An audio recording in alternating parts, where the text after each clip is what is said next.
Tonight you are about to step into a forgotten world long before civilization where every night could be your last. You stand beneath a cold European sky, perhaps 45,000 years before your own time. The air smells of damp stone, wood smoke, animal hide and distant snow. Somewhere beyond the firelight, dark forests stretch toward frozen valleys and open grasslands. But tonight's mystery is not simply how Neanderthals lived. It is how they disappeared. For generations, people have repeated an easy explanation. Neanderthals were too isolated, too inbred, too primitive, and eventually their bloodlines collapsed beneath them. It sounds neat, almost suspiciously neat. Yet ancient DNA has made the story far stranger. Some Neanderthal groups really were astonishingly small. Close relatives sometimes had children together. Their genetic diversity was limited. But those facts do not automatically explain why Neanderthals vanished across an enormous territory after surviving for hundreds of thousands of years. So what actually happened? Before we step deeper into the darkness of tonight's story, take a moment to like the video and subscribe for more calming historical journeys. And while the fire is still warm, tell me where you are listening from and what your local time is tonight. Now dim the lights and imagine that the room around you slowly dissolves. The ceiling disappears first, then the walls. The familiar hum of modern life fades until only wind remains brushing over dry grass, somewhere beyond your shelter. You are no longer surrounded by electric light.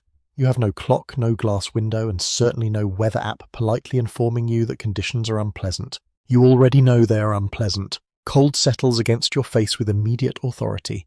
Beneath your feet the ground is hard and uneven, scattered with flint fragments and old ash. A shallow rock shelter rises behind you, darkened by smoke from fires burned here repeatedly. Several figures move quietly near the flames. They are Neanderthals. Up close, they do not resemble the clumsy creatures from outdated cartoons.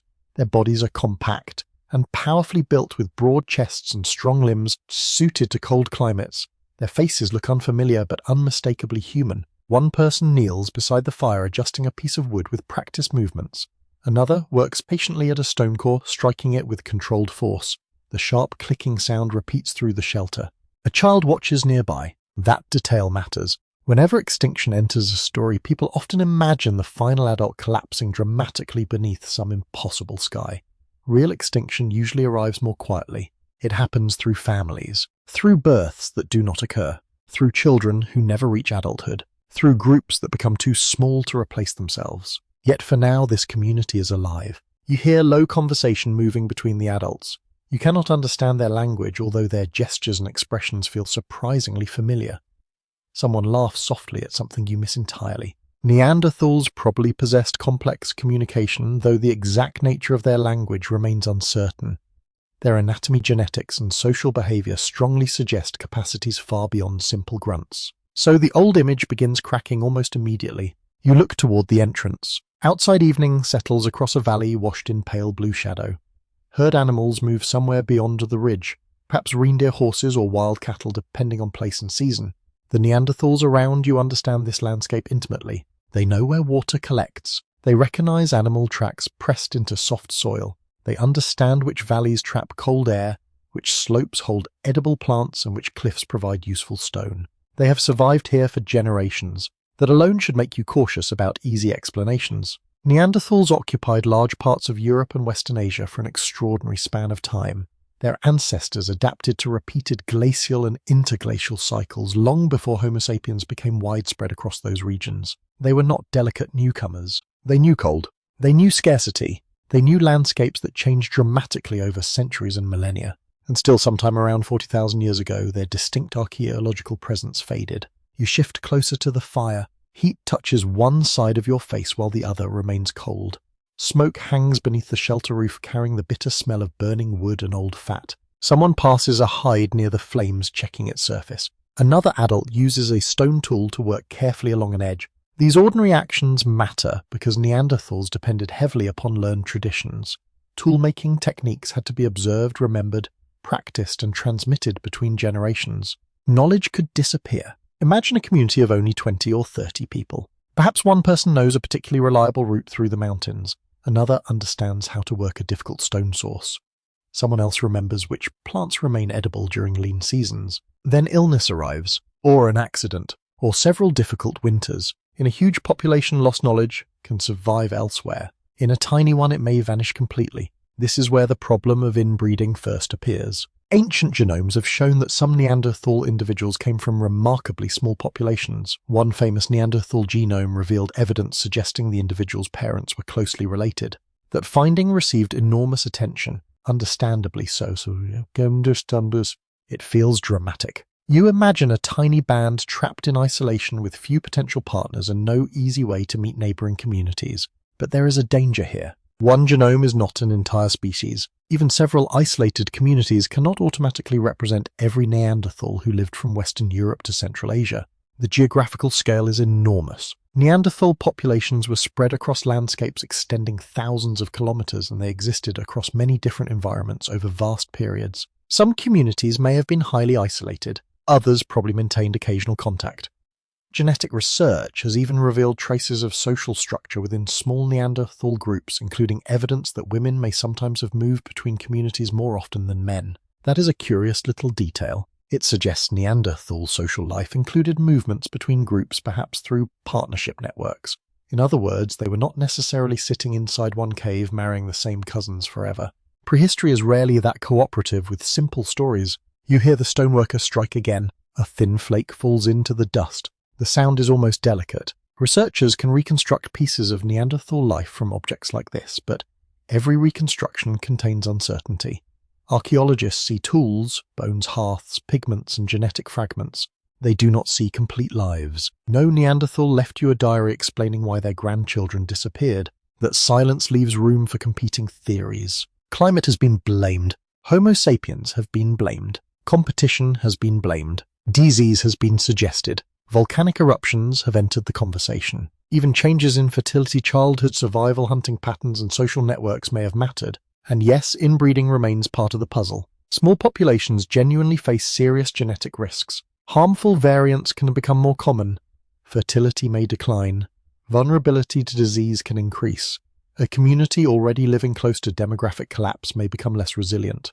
But genetic weakness does not operate like a hidden switch. It interacts with everything else. Imagine two isolated bands. Both have low genetic diversity. One experiences several mild decades with predictable game and successful births. It survives. The other faces repeated droughts, disappearing prey, and the death of several young adults.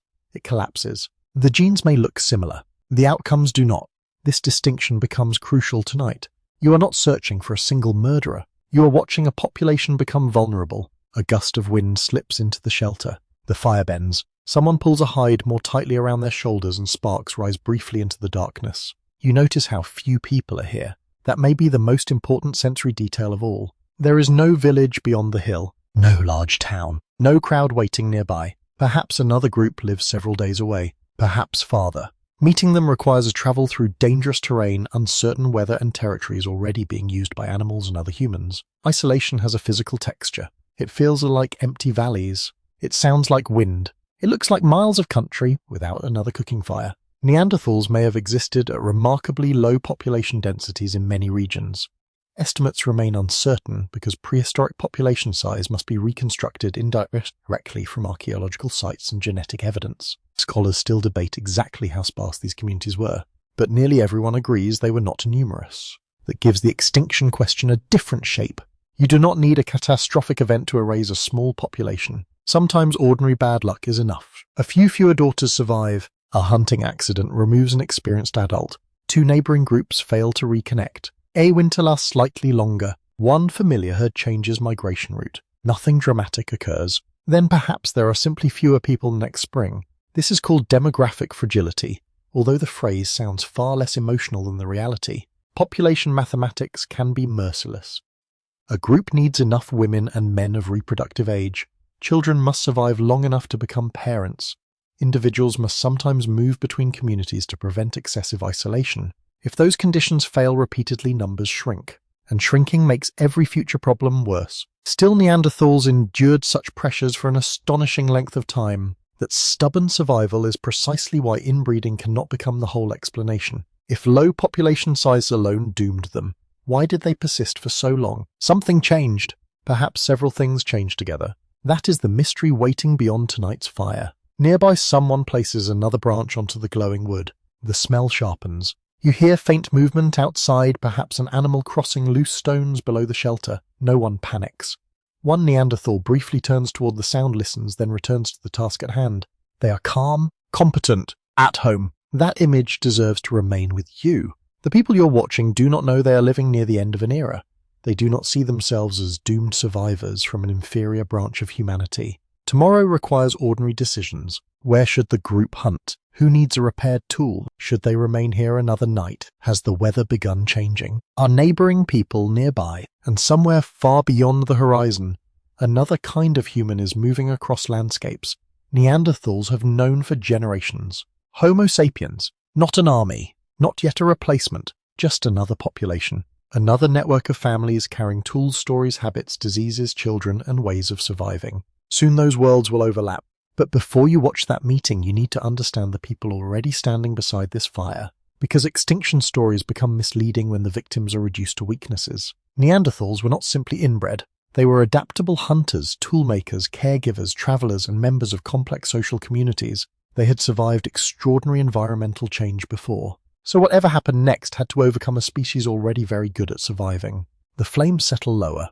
Orange light moves across the stone wall. For a moment, you can almost forget the question hanging over the shelter. Almost. Somewhere in the darkness beyond the valley, the future is already approaching. Section 2. The fire behind you has burned lower, but the people around it are still awake. You watch them more carefully now. The first surprise is how little they resemble the crude caricature that survived into modern popular culture.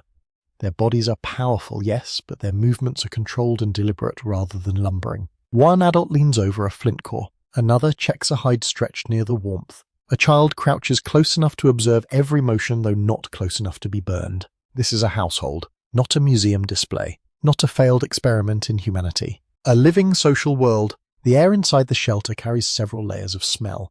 Smoke settles into the hides. Damp earth rises from the floor. Fat from an earlier meal lingers faintly near the hearth. You hear the occasional scrape of stone, then a soft murmur, then silence again. Neanderthals lived across a vast region extending from Western Europe into parts of Western and Central Asia.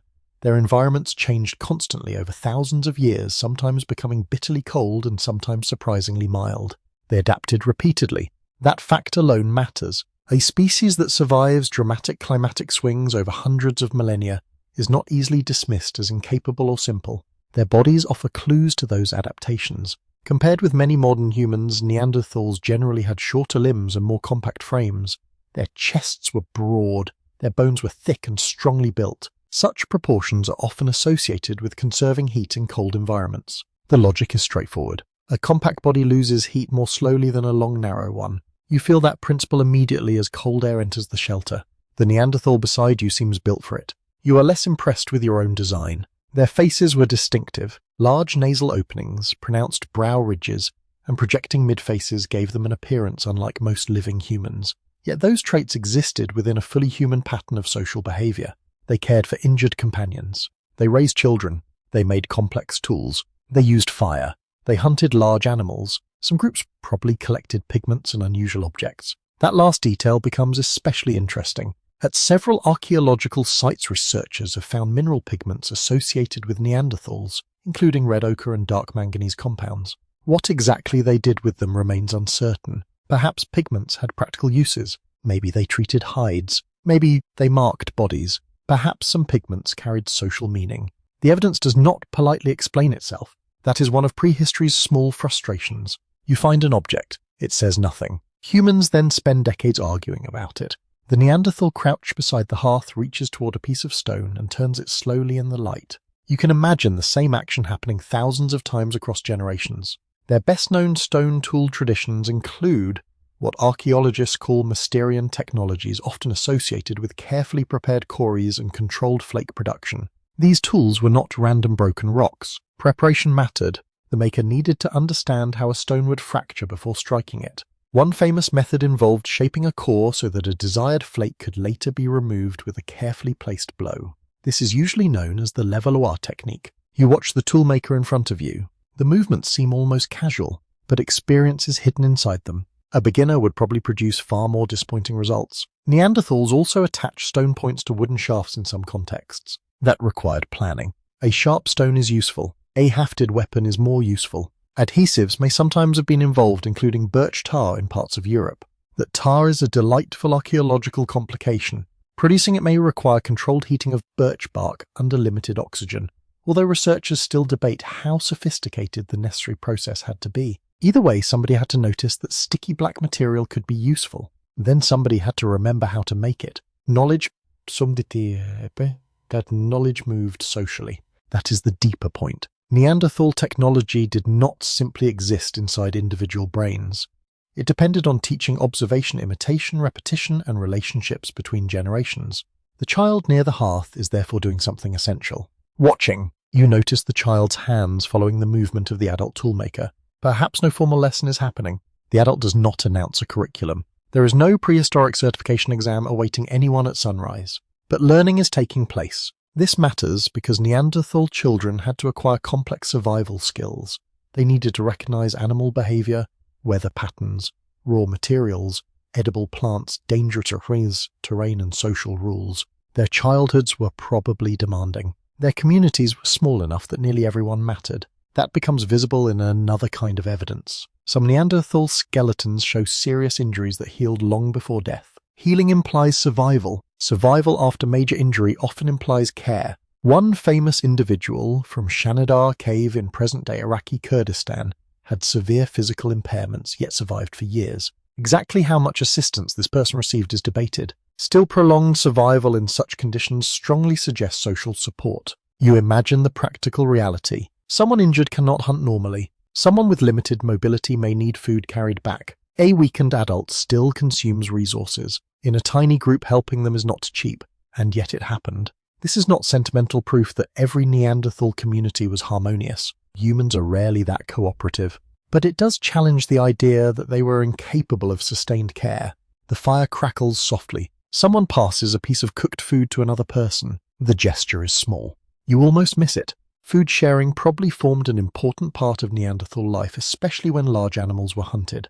A successful kill could provide more meat than one individual could consume. Sharing helped spread risk. Today one hunter succeeds, tomorrow another might. That pattern would be especially useful in unpredictable environments. But hunting large animals was dangerous. Neanderthal skeletons often show substantial physical trauma. Some researchers once compared certain injury patterns with those of modern rodeo riders, though the analogy has been questioned and may be too dramatic. Still, close engagement with large prey probably carried obvious risks. You do not need a statistic to understand that. Stand near an angry wild bovine. The lesson arrives quickly. Exactly how Neanderthals hunted remains under discussion. Some evidence suggests thrusting spears used at close range. Other findings support the possibility of throwing weapons in at least some situations. Hunting methods likely varied by a region, prey season, and technological tradition.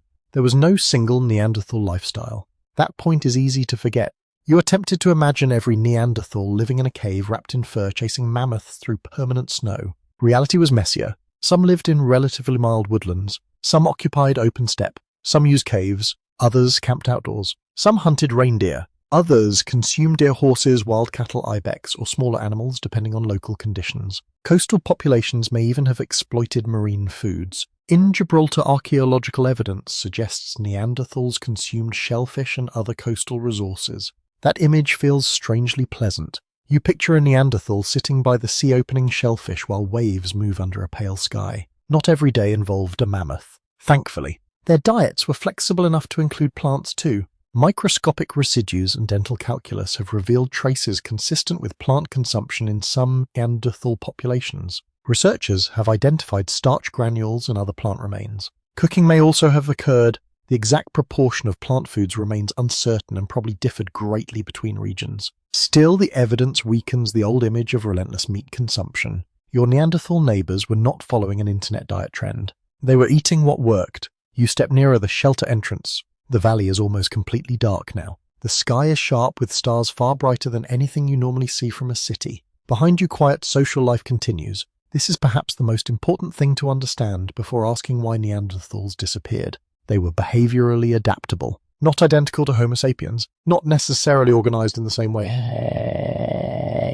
but capable. There is also growing evidence that Neanderthals engaged with the dead in ways more complicated than simple abandonment. Some sites have been interpreted as deliberate burials. yet proving intentional burial after tens of thousands of years is difficult. Bodies can enter pits naturally. Sediments move. Animals disturb deposits. Excavations from earlier generations sometimes lacked modern recording standards, so archaeologists still debate individual cases. Shanida Cave provides one particularly famous example. Decades ago, pollen found near a Neanderthal skeleton inspired the suggestion that flowers had been deliberately placed with the dead. It became known as the flower burial. A touching scene followed.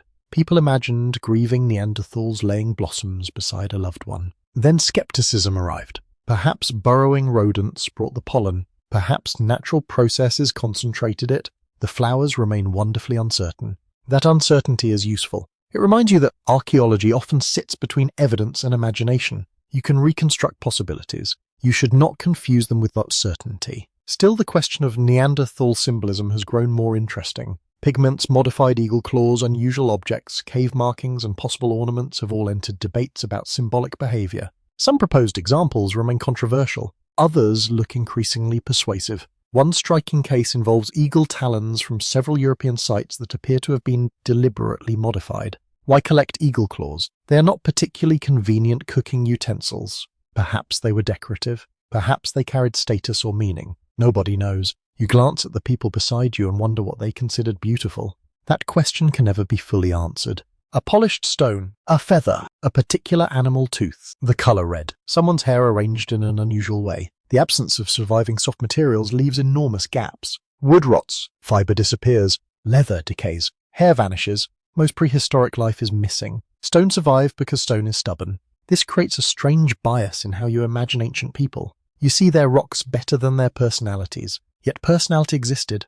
The child beside the hearth may have been impatient. The toolmaker may have been funny. Someone may have hated cold mornings. Another person may have been remarkably good at remembering trails. Their communities contained individuals, and those individuals maintained relationships. Genetic research has started revealing pieces of those relationships. At Chagyurskaya cave in Siberia, DNA from multiple Neanderthal individuals offered a rare glimpse of a small community. Some individuals were closely related. Researchers identified what appears to be a father and teenage daughter among them. The genetic evidence also suggested very small local group sizes and patterns of movement between communities. Women may have moved between groups more often than men. That pattern is known in many later human societies too. But you should resist turning one cave into a universal Neanderthal rule. Their social organization probably varied. This is where the extinction puzzle becomes more subtle. Small communities can be deeply cooperative and still be vulnerable. Skill does not guarantee numbers. Intelligence does not guarantee demographic stability.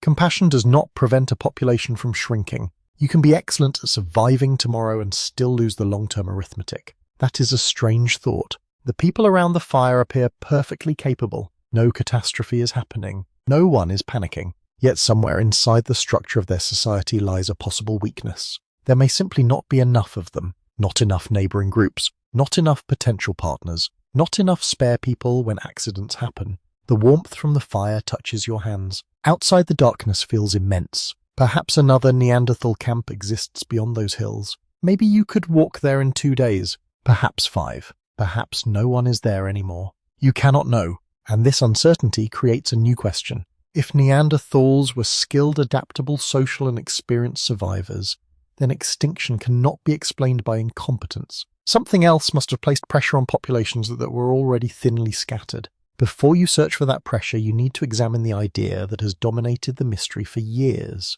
Inbreeding, not as an insult, not as a convenient ending, but as a real biological problem operating inside very small communities. The night grows colder. The people beside you move closer to the fire. Their world is sophisticated. Their numbers may not be. And those two truths can exist together. Section 3. The fire has settled into a deep red glow and the shelter feels quieter than before. You can still hear someone breathing nearby. A piece of wood shifts in the embers. Outside, the wind moves through the valley with the low, steady sound of distant water. Now your attention turns inward, not toward tools, hunting or fire, but toward something hidden inside every Neanderthal body. Their DNA. For a very long time, researchers could only guess how closely related Neanderthal communities might have been. Bones revealed age and injury. Teeth recorded childhood stress. Stone tools revealed behavior. But ancestry remained much harder to see. Then ancient genetics changed the conversation. Tiny fragments of DNA survived inside bones and teeth for tens of thousands of years. Recovering them is difficult because ancient genetic material breaks into extremely short pieces. Contamination creates another problem. A modern human touching a fossil can leave far more DNA than the ancient individual still contains. Laboratories therefore treat suitable Neanderthal remains with almost absurd levels of caution. Clean rooms, protective clothing, strict procedures, for once being obsessive is useful. From this damaged genetic material, researchers began reconstructing Neanderthal genomes, and some results were startling. Certain individuals carried long stretches of DNA that were unusually similar on both chromosome copies. That pattern can reveal recent shared ancestry between parents. In one famous case, a Neanderthal from the Altai Mountains showed extremely strong evidence that her parents were closely related. Possibilities included relationships comparable to half-siblings, and uncle and niece and aunt and nephew or other similarly close pairings. That sounds dramatic, and it is, but you must be careful. Your mind naturally wants a simple story. Tiny populations, close relatives reproduce, genetic problems increase, species disappears, mystery solved. The problem is that evolution rarely provides such satisfying endings. You walk toward the shelter entrance and look into the darkness. Imagine dozens of valleys beyond the ridge, then hundreds. Then mountain ranges, river systems, plains, coastlines and forests, stretching farther than anyone here could travel in a lifetime. Neanderthals occupied territory across much of this enormous world. Their populations were never one single family. Some groups were isolated, others interacted. Some vanished locally and were later replaced by Neanderthals arriving from elsewhere. Genetics has revealed population turnovers that make their history surprisingly dynamic. The image of one continuously shrinking lineage is too simple. Neanderthal populations moved. They separated. They sometimes reconnected. Different genetic lineages replaced one another across time. So what does inbreeding actually do? In small populations, relatives are more likely to share inherited genetic variants. Some of these variants can be harmful when a person receives the same damaging form from both parents. Large populations often keep such variants rare and scattered. Small populations can concentrate them. Over many generations, reduced genetic diversity may also limit a population's ability to respond to new environmental pressures. The biological risks are real. You do not need to dismiss them. But real risk is not the same as automatic extinction. Small populations can survive for surprisingly long periods. They sometimes even reduce the frequency of certain strongly harmful variants through natural selection.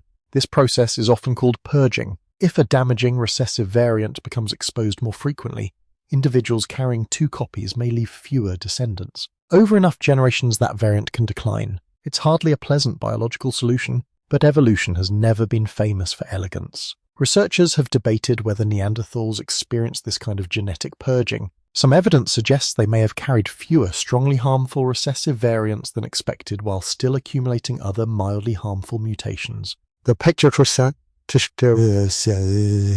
remains complicated. That is important. Inbreeding does not operate as one uniform curse. Different mutations behave differently. Population size matters, duration matters, migration matters, chance matters, and Neanderthal communities were not genetically frozen. You return to the people resting near the fur. Perhaps one young adult was born in another valley. Perhaps someone arrived several winters ago after traveling with relatives. Maybe a partnership connected two groups that had not met for generations. Such movements could introduce new genetic variation. Evidence from Chagirskaya cave suggests exactly this kind of structure may have existed. The community appears to have been small. Several individuals were genetically related. Yet the genetic patterns also suggest women contributed more outside ancestry than men. One interpretation is that women often moved between groups. That would reduce complete isolation. Not eliminate it, reduce it. This distinction matters enormously. Imagine 5 neighboring communities scattered across a broad landscape. Each contains perhaps 20 or 30 people. They rarely meet, but occasionally individuals move between them. One marriage, like partnership or whatever.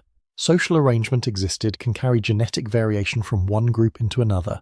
A few people can connect entire biological networks. Now remove those connections. A river changes course. Prey migrates elsewhere. A harsh climate phase separates territories. A neighboring group disappears. Suddenly, the same community becomes much more isolated. Inbreeding rises not because anyone chooses it, but because options vanish. Demography becomes geography, and geography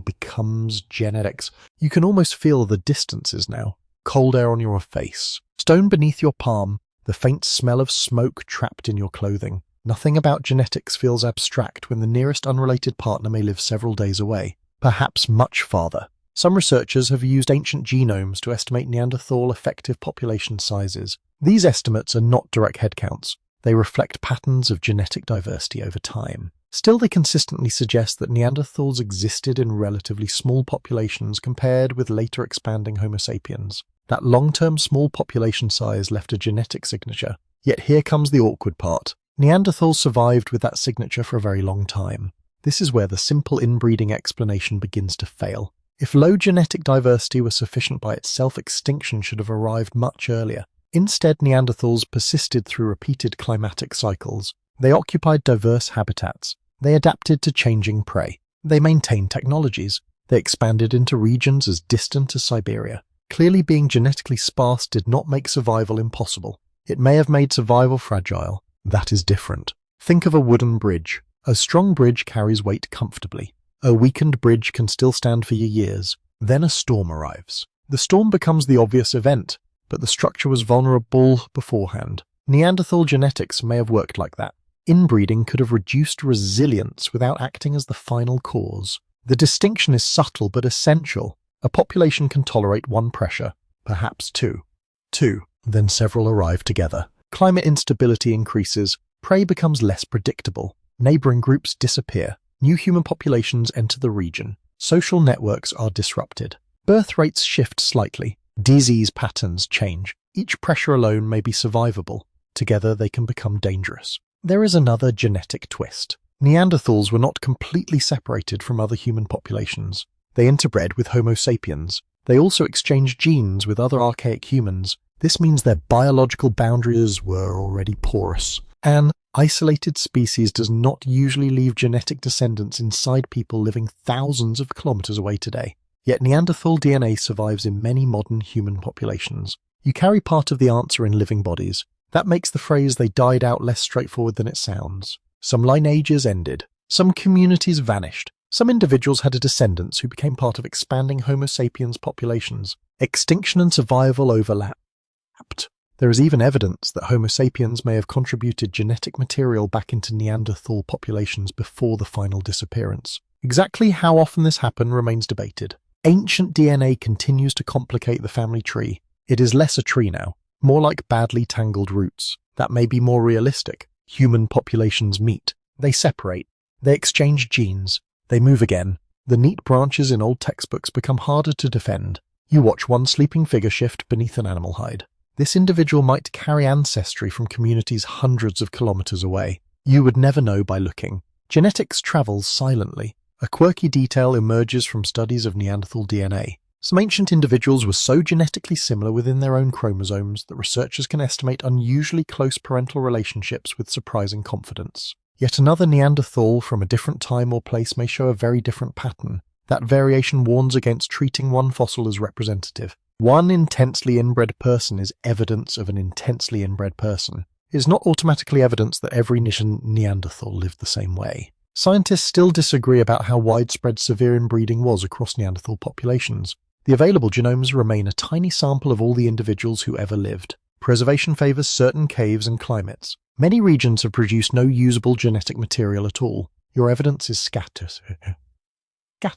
The missing pieces are enormous. That uncertainty should make the story more interesting, not less. You are trying to understand the disappearance of a population from fragments smaller than fingernails, and yet those fragments already tell you something important. Neanderthals were often few. They were sometimes closely related. Their genetic diversity was limited. These conditions probably increased vulnerability, but vulnerability is not a cause by itself. You need pressure. You need circumstance. You need something that turns fragility into decline. The wind strengthens beyond the shelter. A faint draft moves across the floor carrying the smell of cold vegetation. Someone wakes, briefly adjusts the fire, then lies down again. Life continues. For tonight the group survives. Tomorrow perhaps they will meet another band. Perhaps they will not. Perhaps a young adult will eventually leave this valley and carry new genes elsewhere. Perhaps the route will close before that happens. No genome can tell you every detail. It only leaves the traces. And those traces are pointing away from a single explanation. Inbreeding was real. Isolation was real. Genetic vulnerability was real. But none of them alone explains why Neanderthals disappeared when they did. To understand that you must step beyond the family, beyond the shelter, beyond this valley. You must look at the vast distances separating these tiny communities. Because when there are very few people across an enormous landscape, even simple distance can become dangerous. Section 4. The shelter is still behind you, but now you begin walking outward into the wider landscape. The first thing you notice is distance. Not dramatic distance. Not some heroic journey across an impossible continent. Just empty space. A valley with no smoke. A ridge with no footsteps. A riverbank where nobody waits. You follow a narrow trail across damp ground while morning light spreads slowly over the horizon. Frost clings to grass. Your breath hangs pale in the air. Somewhere far away a raven calls once, then disappears into silence. This is where Neanderthal life becomes difficult in a way that bones alone cannot show. You can be healthy. You can be skilled. You can know your landscape intimately, and still live too far from everyone else. Low population density is not merely a number. It is a lived condition. It means fewer neighbouring groups, fewer potential partners, fewer places to go after conflict, fewer people to help when food disappears, fewer chances to replace knowledge after someone dies. The land around you feels enormous because the population inside it is so small. Neanderthals spread across a vast region, but they were probably thinly distributed across much of that territory. Researchers still debate exactly how many lived at any one time. The estimates vary widely. What matters more is the general pattern. Compared with later expanding Homo sapiens populations, Neanderthal communities seem to have been sparse and fragmented. You walk for hours, nothing. Then more hours, still nothing. That silence changes how you think about survival. Imagine a group of 25 people. Perhaps another group lives 30 kilometers away.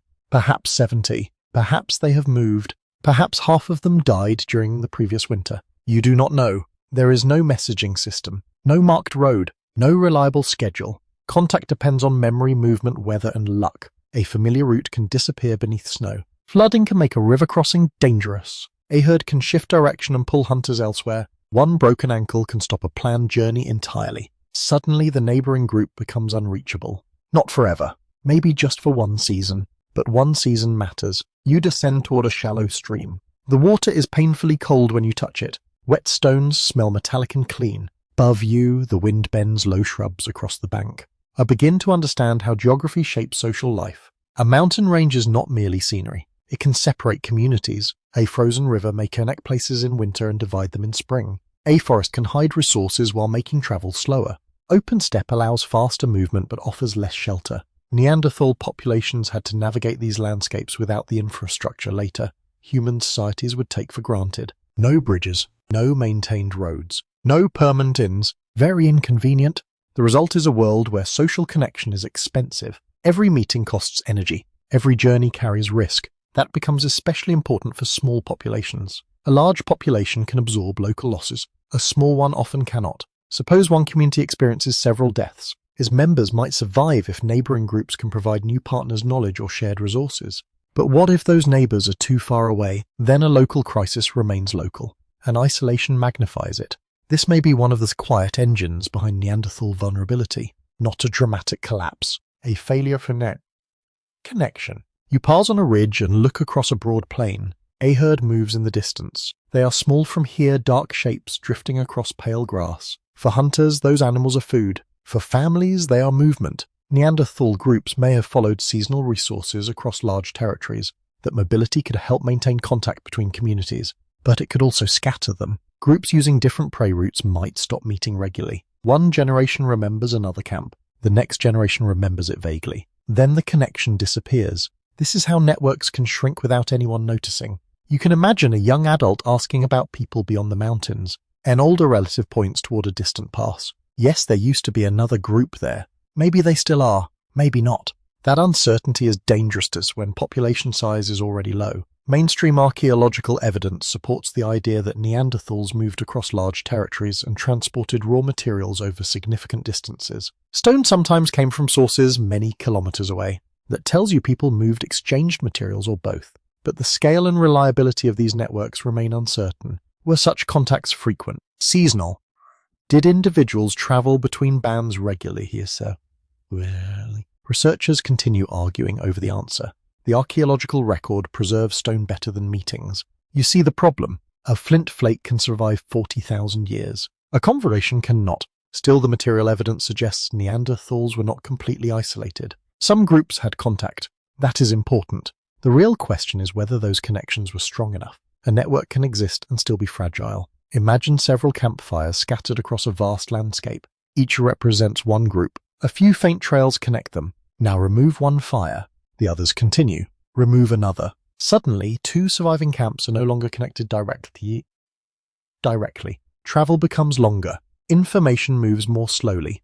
Partnership opportunities shrink. If one more group disappears, the network breaks apart. This resembles what ecologists call fragmentation. The concept is usually applied to habitats or animal populations, but it can help you imagine Neanderthal demography. Small groups become vulnerable when connections between them weaken, not because they forget how to survive, because survival becomes harder when every problem must be solved locally. You continue walking. The ground changes beneath your feet. Hard stone becomes softer soil. Then patches of old snow appear in shaded places. Your legs grow tired. That physical fatigue matters. Travel is not free. A long-distance social visit sounds charming until you remember that every kilometer requires calories. You must carry food. You must find water. You must protect children. You must cross unfamiliar ground. Predators exist. Weather changes. Injury is possible. And you still need enough energy to return. Distance therefore creates selective pressure on relationships. You stay connected to people who are reachable. Others gradually become strangers. This process can increase genetic isolation even without deliberate separation. And yet genetics is only part of the story. Cultural isolation matters too. Suppose one group develops a better method for working a certain kind of stone. If they frequently meet others, the technique can spread. If they rarely meet, the innovation may remain local. The same applies to hunting strategies, clothing practices, plant knowledge, shelter construction, and route memory. Ideas need people. More precisely, ideas need contact between people. This becomes one possible advantage for larger human populations later entering Europe. If Homo sapiens maintained broader or denser social networks, information could move farther and faster. That possibility will become important later. For now, you remain with the Neanderthals. Their world is not socially it is simply stretched thin. A quirky detail appears in the archaeological record. At some Neanderthal sites, stone raw materials seem to have travelled surprisingly long distances. That has led some researchers to imagine exchange networks extending far beyond the immediate camp. Perhaps stone moved from person to person. Perhaps individuals simply travelled great distances themselves. Nobody can be certain. The stone remains stubbornly silent. Still, even rare long-distance movement matters. It suggests that social worlds could extend beyond the next valley. But rare connection is not the same as resilient connection. Imagine losing the one experienced traveller who knew the route. Now the path remains physically present, but socially lost. That is a strange kind of disappearance. The landscape has not changed. The knowledge has. You cross another ridge. Below you see a possible campsite near a stand of trees. Your pulse lifts slightly. Smoke. No, only morning mist. That small disappointment helps you understand another problem. Finding people is harder than finding places. A cave may remain in the same location for thousands of years. A human group does not. They move. They split. They merge. They leave. A meeting planned from memory may end with an empty shelter. Then what? You wait. You search. You continue farther. Each option costs time, and time costs food. This is why demographic fragility can become self-reinforcing. A shrinking population becomes harder to connect. Poor connection increases isolation. Isolation raises genetic and cultural risks. Those risks make future decline more likely. Then connection becomes even harder. A spiral begins, slowly, quietly. No singular event announces it. You can picture it over generations. A child grows up knowing 3 neighboring groups. Her daughter knows 2. Her granddaughter knows 1. Eventually the map inside the community becomes smaller, not because the world shrank, because the people inside it did. Scholars disagree about how severe this fragmentation became before Neanderthals disappeared. Some models suggest very low population densities made them vulnerable to even small demographic fluctuations. Others emphasize regional variation and periods of population replacement. The evidence does not support one uniform pattern everywhere. That uncertainty is crucial. Neanderthals lived across too wide a region for one local story to explain them all. But broad vulnerability can emerge from many different local histories. One valley loses a group to food shortage, another sees young adults leave, a third experiences poor birth survival. A fourth becomes isolated after climate shifts move prey away. The causes differ. The result is similar. Fewer people, fewer connection. You hear movement behind you. A small group is approaching from the slope. For a moment, the landscape changes completely. Human voices, footsteps, a child coughing, someone carrying a bundle. Suddenly, the empty world feels social again. This is what contact means. News can be exchanged. Partners can meet. Stone can move. Stories can travel. Perhaps someone knows where the herds have gone. Perhaps someone has seen another group farther west. Networks become alive through moments like this, but you also understand how easily they can fail. If these visitors had taken another route, the meeting would never happen. If weather delayed them, your group might already be gone. If their camp had suffered losses, they might not travel at all. The network depends on people physically reaching one another. That is a fragile system. You sit near the travelers as a small fire is made. Smoke rises through cold air. Someone unwraps food. Another person examines a stone tool carried from elsewhere. The moment feels ordinary. Yet ordinary contact may have been one of the most important resources Neanderthals possessed, and one of the easiest to lose. As daylight fades as you look across the valley again, the distance no longer feels empty. It feels dangerous, not because something hides there, because almost nobody does.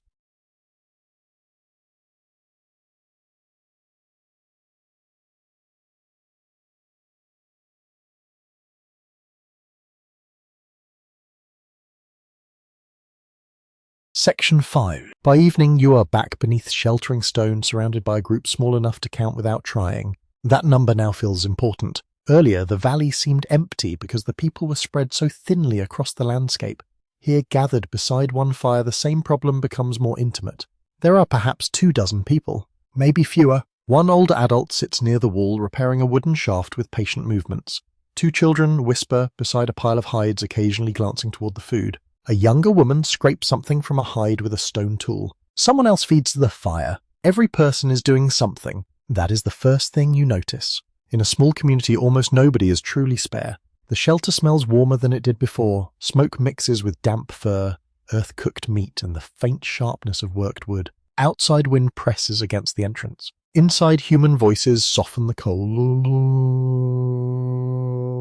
This is where Neanderthal survival becomes social. No one here can master every skill equally well. One person may be better at tracking animals. Another may understand stone. Someone may remember seasonal plants. Someone else knows a distant water source. The group survives partly because knowledge is distributed across people. That sounds comfortable until you realize the danger. When there are only a few people, knowledge can disappear quickly. Imagine the best winter tracker. The next generation still remembers some routes, but perhaps not all of them. Then the person who understands a difficult river crossing is injured. A year later, another adult with unusual tool-making skill leaves to join a different group. Nothing catastrophic has happened, yet the community has become less capable. You can lose culture one person at a time. That possibility matters in the very small populations. Archaeologists often discuss technology as if it were a collection of objects. Hand axes, flakes, points, scrapers. But a tool is only the final stage of a process. Behind it sits memory. Which stone should you choose? Where do you find it? How hard should you strike? At what angle? How do you repair the edge after use? How do you attach it to wood? These answers live in people before they live in artifacts. You watch an adult show a teenager how to strike a prepared core. The first attempt fails. The flake breaks badly. No one appears shocked. Apparently prehistoric education also included disappointment. The adult turns the stone and demonstrates again. This time the strike is cleaner. A broad flake drops onto the ground. The teenager smiles. That tiny moment contains cultural transmission. Neanderthal tool traditions persisted across long periods, showing that knowledge moves successfully between generations. This is a mainstream fact often hidden behind discussions of extinction. They were not repeatedly reinventing survival from nothing. They inherited techniques. They modified them. They remembered. Yet stable traditions can become vulnerable when populations become too small. Researchers studying cultural evolution have long debated whether population size affects technological complexity. Larger networks may preserve more skills because more people can learn, teach, copy, and correct one another. Small networks can lose rare techniques through simple chance. That does not mean small communities automatically become less intelligent. The brains are not shrinking. The network is. You can imagine the difference easily. Suppose only one person knows how to make butcher style reliably. If that person dies before teaching someone else, the knowledge disappears locally. Suppose 10 people know. The same death becomes unfortunate but not culturally devastating. Numbers create redundancy. Redundancy sounds boring. It's also excellent survival insurance. The children move closer to the hearth. One receives a smaller portion of food, another waits. I begin noticing that food itself is part of the social system. Large prey cannot be eaten by one hunter before it spoils. Meat must be shared. Fat may be especially valuable. Bones can be broken for marrow. Hides can be processed. Sinew can become useful material. A successful hunt creates work for everyone. It also creates obligations. Who receives the best portion? Who eats first? How much goes to children? What happens if someone contributed little? You cannot hear the rules, but rules probably existed. Small societies still have expectations. Perhaps generosity earns future support. Perhaps skilled hunters gain status. Maybe older people receive food because their knowledge remains valuable. The exact patterns remain unknown. This is where archaeology becomes frustrating again. Bones can reveal butchery. They cannot reveal etiquette. Still, cooperation must have mattered. Large game hunting often produces unpredictable returns. One day is successful, another is not. Food sharing helps smooth those fluctuations across a group. You smell roasted meat as someone shifts a piece closer to the coals. The scent is rich, smoky, slightly sweet. Your stomach notices it immediately. That reaction is ancient enough. Neanderthal diets varied by region, but animal foods often played a major role. Stable isotope studies from some individuals suggest diets heavily dependent on large herbivores. Other evidence shows that plant foods and smaller animals were also consumed. Coastal groups may have used shellfish. The exact balance changed with environment. Here tonight the meal seems modest. That itself tells you something. A successful hunter does not necessarily live in abundance. Food must last. Winter is long. Children need calories. Travel requires energy. Injuries happen. One poor hunt is manageable. Several become dangerous. You notice the older adult near the wall again. One arm seems stiff. Perhaps an old injury. Neanderthal skeletons frequently preserve evidence of healed trauma. That suggests some injured individuals lived long after serious physical damage. Survival would often require help. Caregiving is not sentimental decoration here. It is part of the economy. Someone with reduced mobility may still contribute through knowledge, tool repair, childcare, hide preparation, or memory. Small groups cannot always afford to discard experience. They may not even want to. One famous example comes from Shanada Cave, where several Neanderthal individuals showed substantial injuries or impairments. Interpretations have changed over time, and scholars disagree about precisely how dependent some individuals were. Still, prolonged survival after serious injury remains difficult to explain without social support. You picture that support not as heroic compassion but as routine. A portion of food passed across the fire. A slower walking pace. A child guided by someone who no longer hunts. Ordinary care. That is enough. The youngest children eventually become sleepy. One leans against an adult beneath a hay. Another traces a finger through ash near the edge of the hearth. You watch carefully because children determine whether the group has a future. In a community, this small age structure matters enormously. 10 healthy adults do not guarantee population stability. How many are women of reproductive age? How many infants survive? How many adolescents will remain in the group? Will young adults find partners elsewhere? Demography is not simply headcount. It is composition. A group can appear normal while carrying a hidden imbalance. Imagine many older adults but very few children. The camp still feels populated. Then 10 years pass. Suddenly the problem becomes visible. Or imagine several young men but very few unrelated women. The group survives today. Its future narrows. You cannot solve that problem with better stone tools. This is one reason tiny communities are so vulnerable to chance. Large populations average out random events. Small populations experience them personally. 3 infant deaths in a city are tragic. 3 infant deaths in a group of 25 can alter its entire future. One young adult leaving may remove several expected children from the next generation. One accident can reshape family structure. This is demographic stochasticity. The term sounds wonderfully sleepy. The reality is not. It simply means random events matter more when numbers are small. A coin tossed 1,000 times gives predictable results. A coin tossed 5 times can look strangely biased. Population survival works similarly. Births do not arrive on schedule. Deaths are not evenly distributed. Sex ratios fluctuate. People move. Bad luck accumulates. This may help explain why some Neanderthal communities vanished locally even while others survived elsewhere. The archaeological record suggests repeated regional disappearances and recolonizations over long periods. Neanderthal history was not one stable occupation followed by sudden extinction. Population shifted. Some regions emptied. Others were repopulated later. That is an important clue. They already lived in a world of local losses. The final disappearance may have happened when recolonization stopped working. You think back to yesterday's empty valley. Perhaps the missing group there did not die in one event. Maybe numbers simply fell below recovery. Then nobody returned. That empty valley matters because neighboring communities lose more than people when one group disappears. They lose partners. They lose allies. They lose information. They lose a stopping point during travel. One local extinction weakens everyone around it. This creates a network effect. Now the danger becomes clearer. Tiny groups are not isolated demographic islands. Their survival depends partly on other tiny groups remaining alive. If nearby communities disappear, the survivors become more isolated. That increases inbreeding. It also reduces cultural exchange. Then their own risk rises. The process can spread. Not like disease, more like darkness between campfires. One fire goes out, the distance between the others grows. You sit quietly with that image. Across prehistoric Europe and Asia, thousands of such fires must have appeared and vanished over generations. Most left almost nothing behind. A hearth stain, a few bones, a broken tool, perhaps some charcoal. That is enough for archaeologists to know people were present.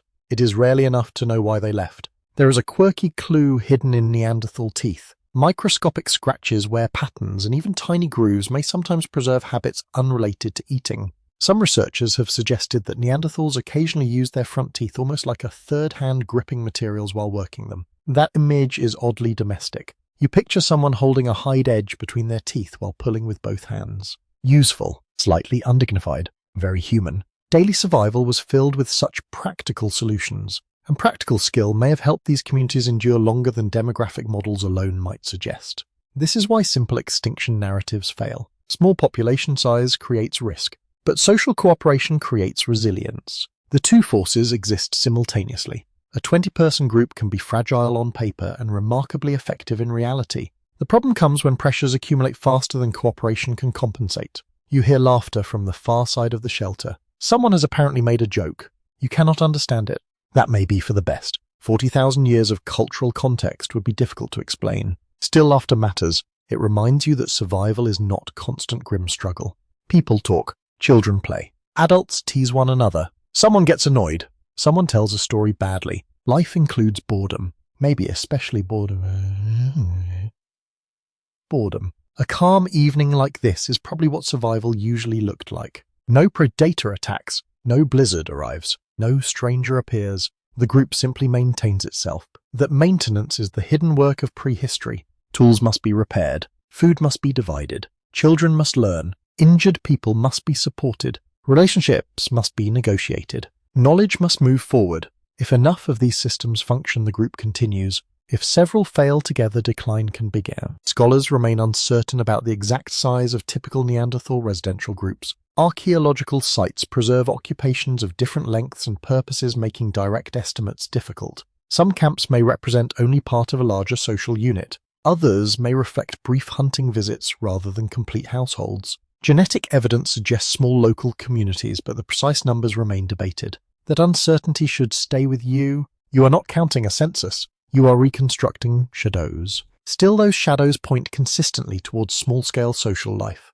The hearth is almost ready for sleep now. Tools have been placed aside. Food scraps are removed from the center. One adult checks the shelter entrance before settling beneath a hide. The community grows quiet. You look around once more. Every sleeping person represents a skill, a relationship, a future child, a memory, a potential traveler between groups. Losing enough of them and the camp becomes something else. Not immediately extinct, just thinner, less connected, less resilient.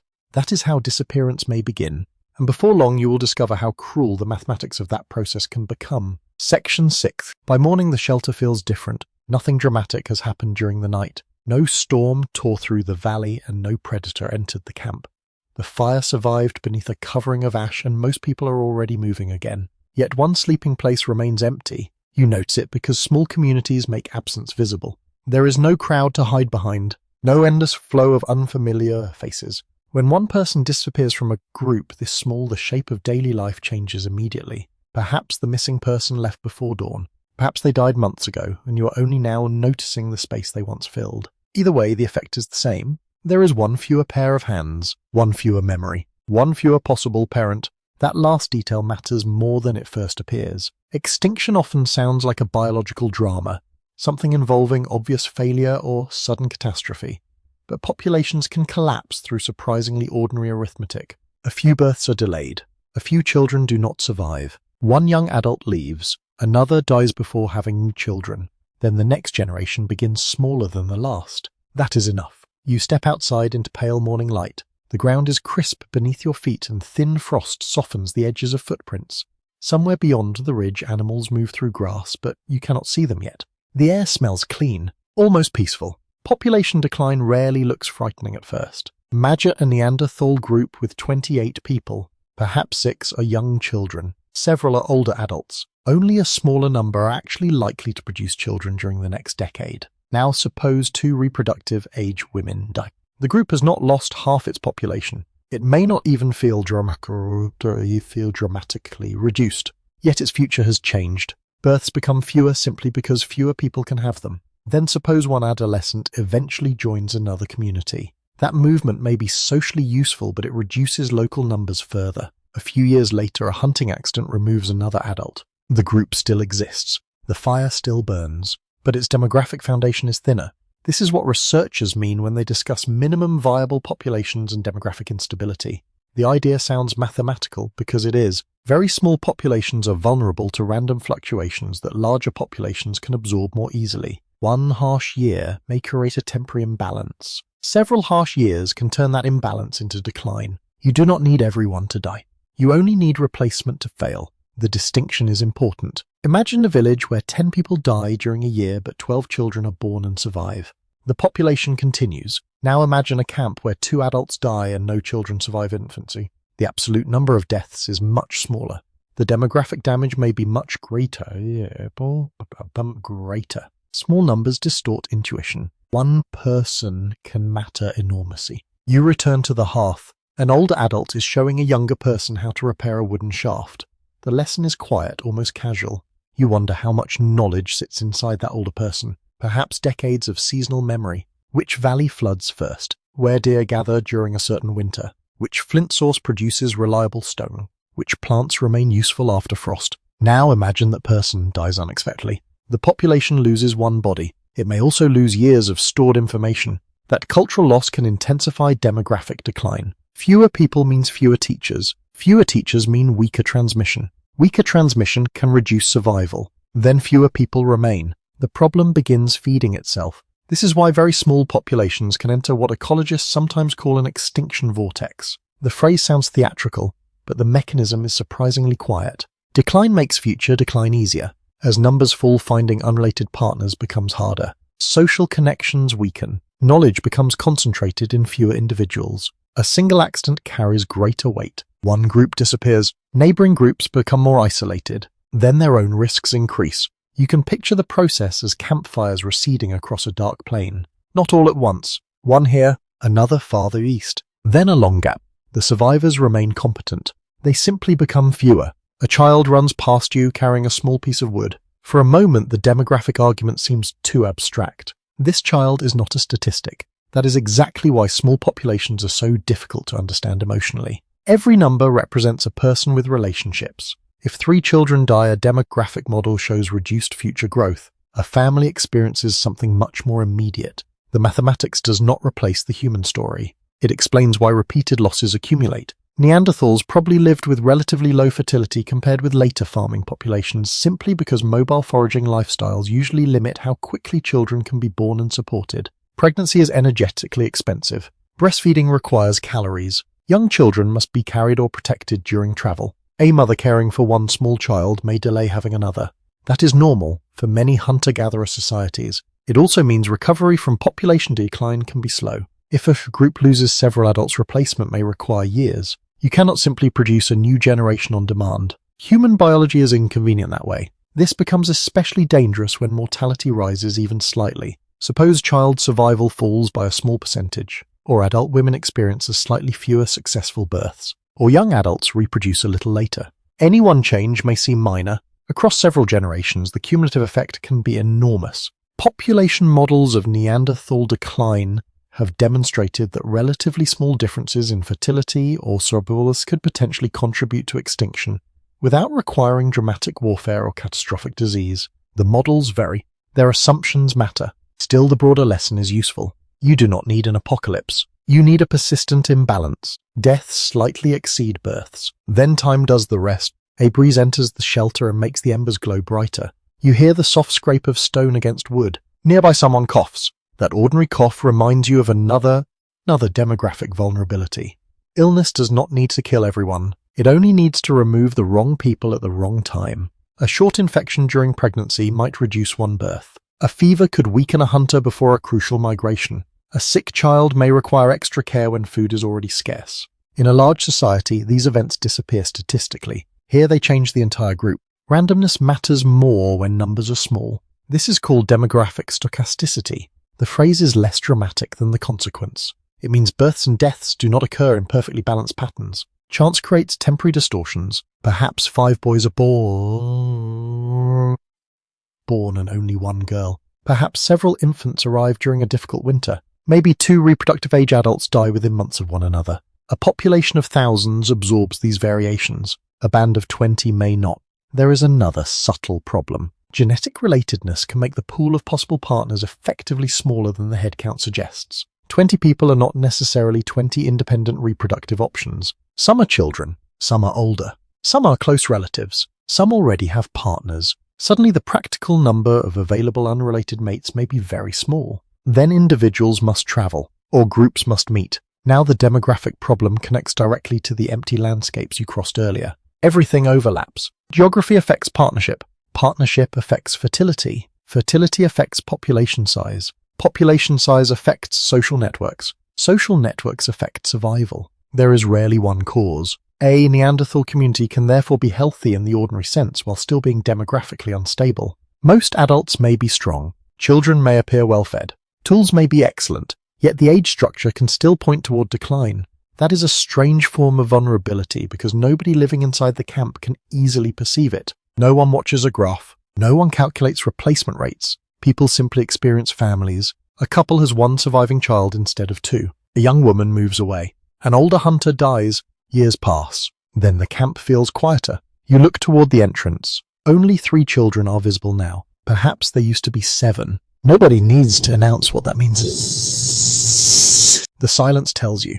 Researchers disagree about exactly which demographic factors mattered most during the final Neanderthal decline. Some emphasize low fertility. Others focus on adult mortality. Some models point toward competition with expanding Homo sapiens. Others suggest climate-driven fragmentation.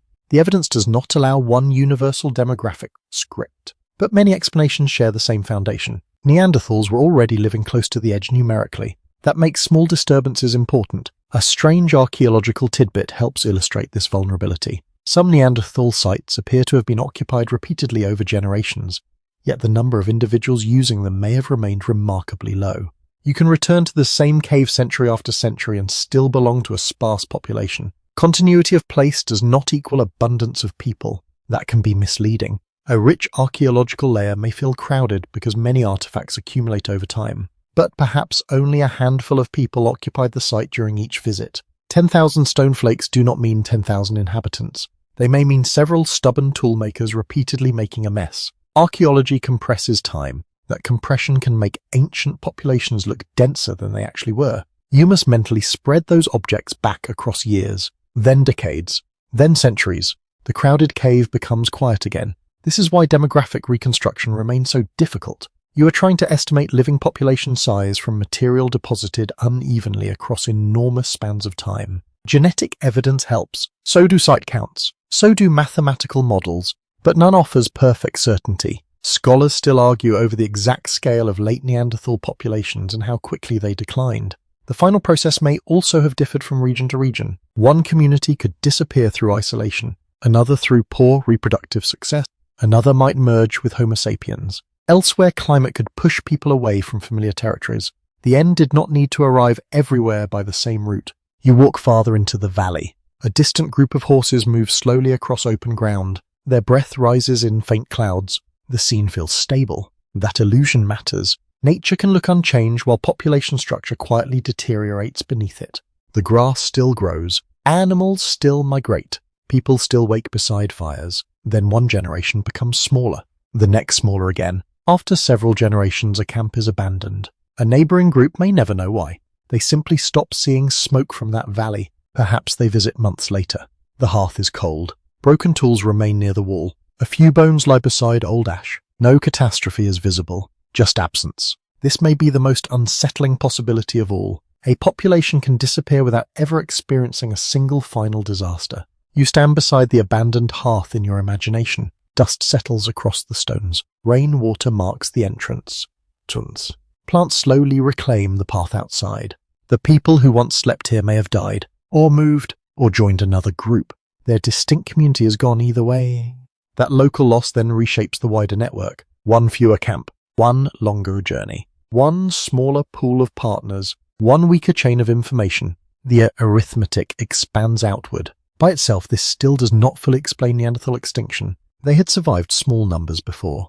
They had endured fragmented landscapes before. Something must have made demographic recovery increasingly difficult. And beyond these valleys, the environment was becoming restless again. Cold periods sharpened. Warm intervals appeared. Habitats shifted. Animals moved. The land itself began changing the terms of survival. Section 7. The valley that seemed stable yesterday begins to change before you fully understand what is happening. At first, the signs are small. The wind feels sharper. Snow arrives earlier. A familiar patch of woodland thins along the lower slope, and the animals passing through appear less predictable. Nothing announces a new climate phase. There is no line in the sky, no sudden curtain falling across Europe. Instead, the world shifts gradually, then abruptly, then gradually again. That uncertainty may have been one of the hardest things Neanderthals faced. You stand outside the shelter as cold air moves across the open ground. The smell of damp soil has weakened beneath frost. Branches click together in the wind, and somewhere farther downslope loose stones tumble quietly across frozen earth.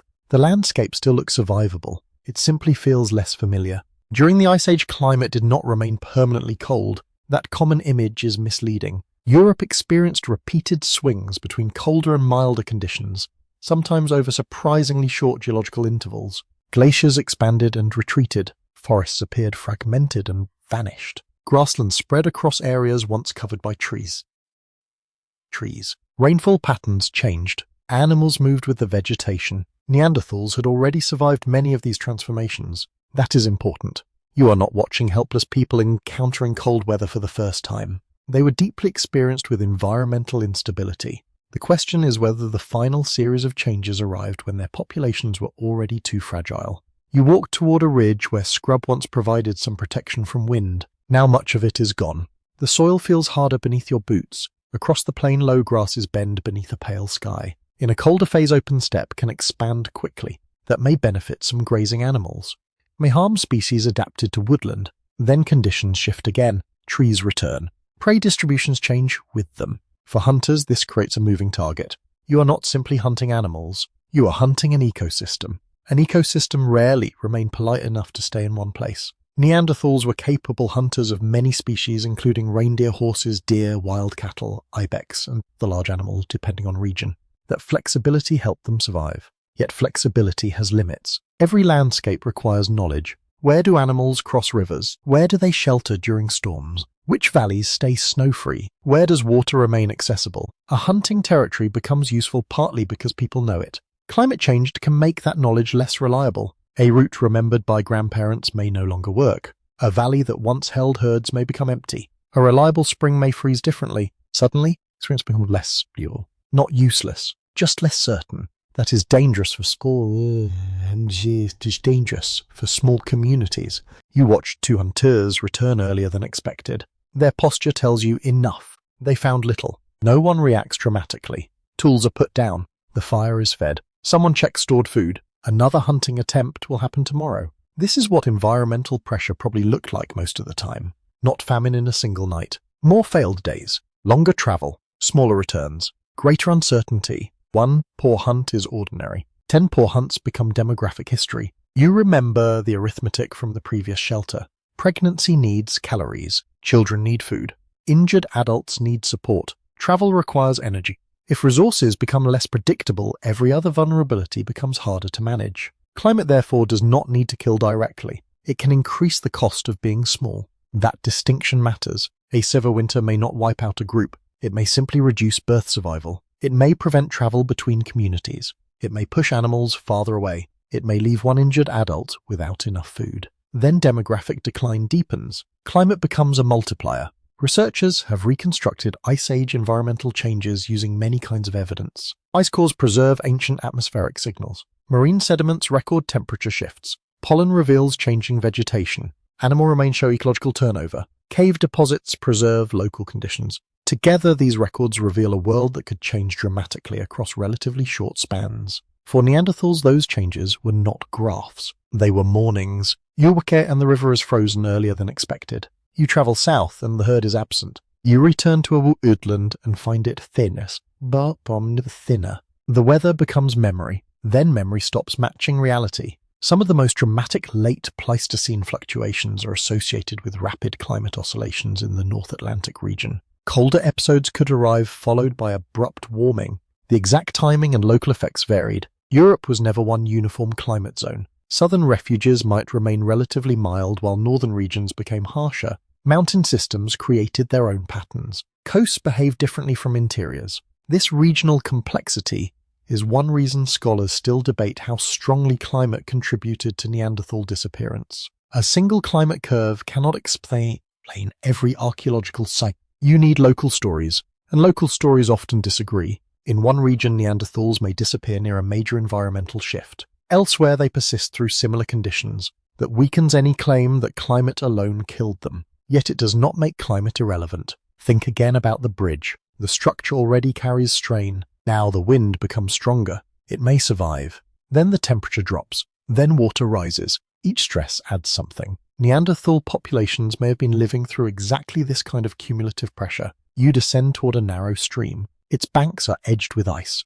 The water moves darkly beneath a thin crust, making small cracking sounds as the current pushes against frozen edges. A child from the group follows nearby, stepping carefully. You notice how much harder travel becomes during unstable weather. Snow can hide paths. Mud can slow movement. Flooded rivers cut off familiar crossings. Cold increases calorie needs. Storms delay hunting.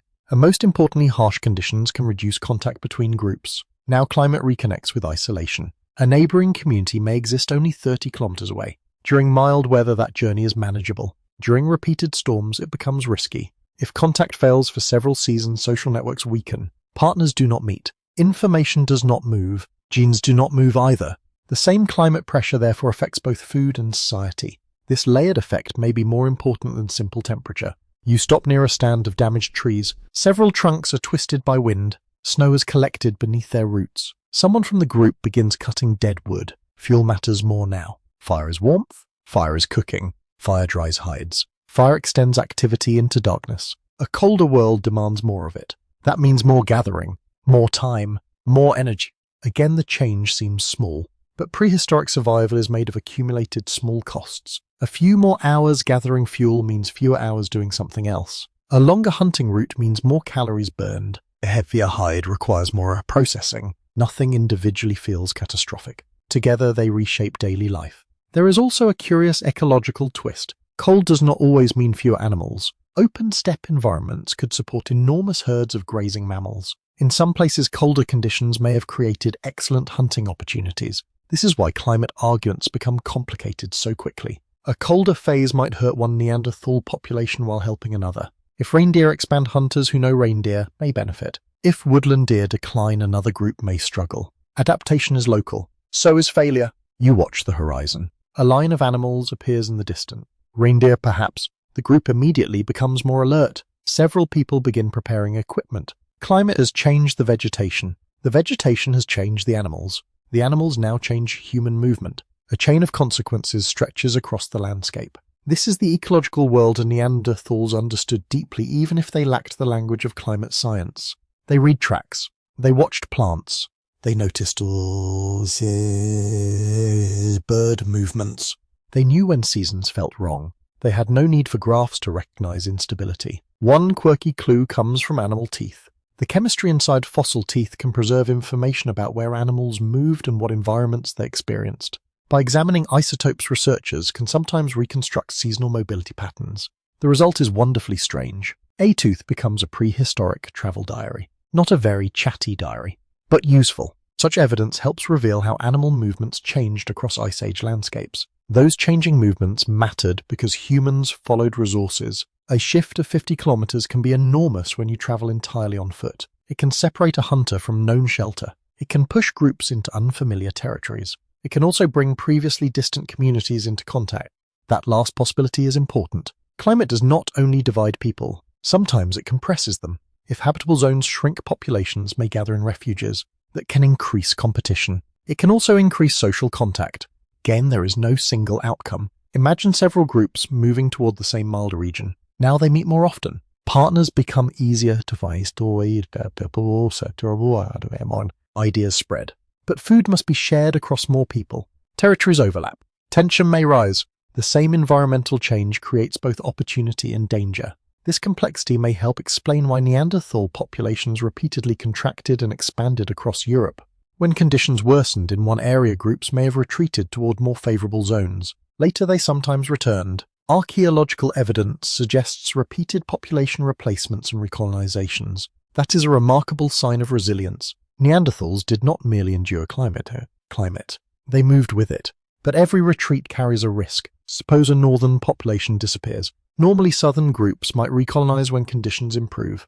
What happens if those southern groups are now smaller too? Recolonization slows. Some regions remain empty. The population network becomes thinner. Then the next climate swing arrives. There is less demographic reserve available to respond. This may be where late Neanderthal history became different from earlier episodes. They had survived environmental instability before, but perhaps this time recovery systems were weakening. The causes could include population decline, competition, disrupted networks, or several pressures acting together. Scientists still disagree about how closely the final Neanderthal disappearance tracks specific climatic events. Some studies find strong associations between environmental instability and regional decline. Others emphasize that Neanderthals survived comparable changes earlier and elsewhere.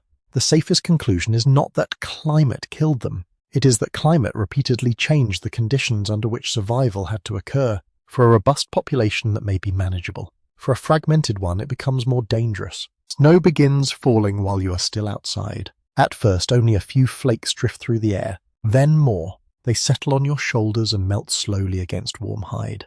The world becomes quieter. Sounds soften beneath the snow. The smell of smoke from the shelter seems stronger in the cold. You turn back. Inside, people prepare for another night. No one knows whether the coming season will be mild. No one knows where the animals will move. No one knows whether neighboring groups will arrive. They have survived uncertainty before. That is what makes their disappearance so difficult to explain. Climate alone is not enough. Small populations alone are not enough. Inbreeding alone is not enough. But combine unstable landscapes with shrinking social networks and the margin for error narrows. Then one further change becomes especially important.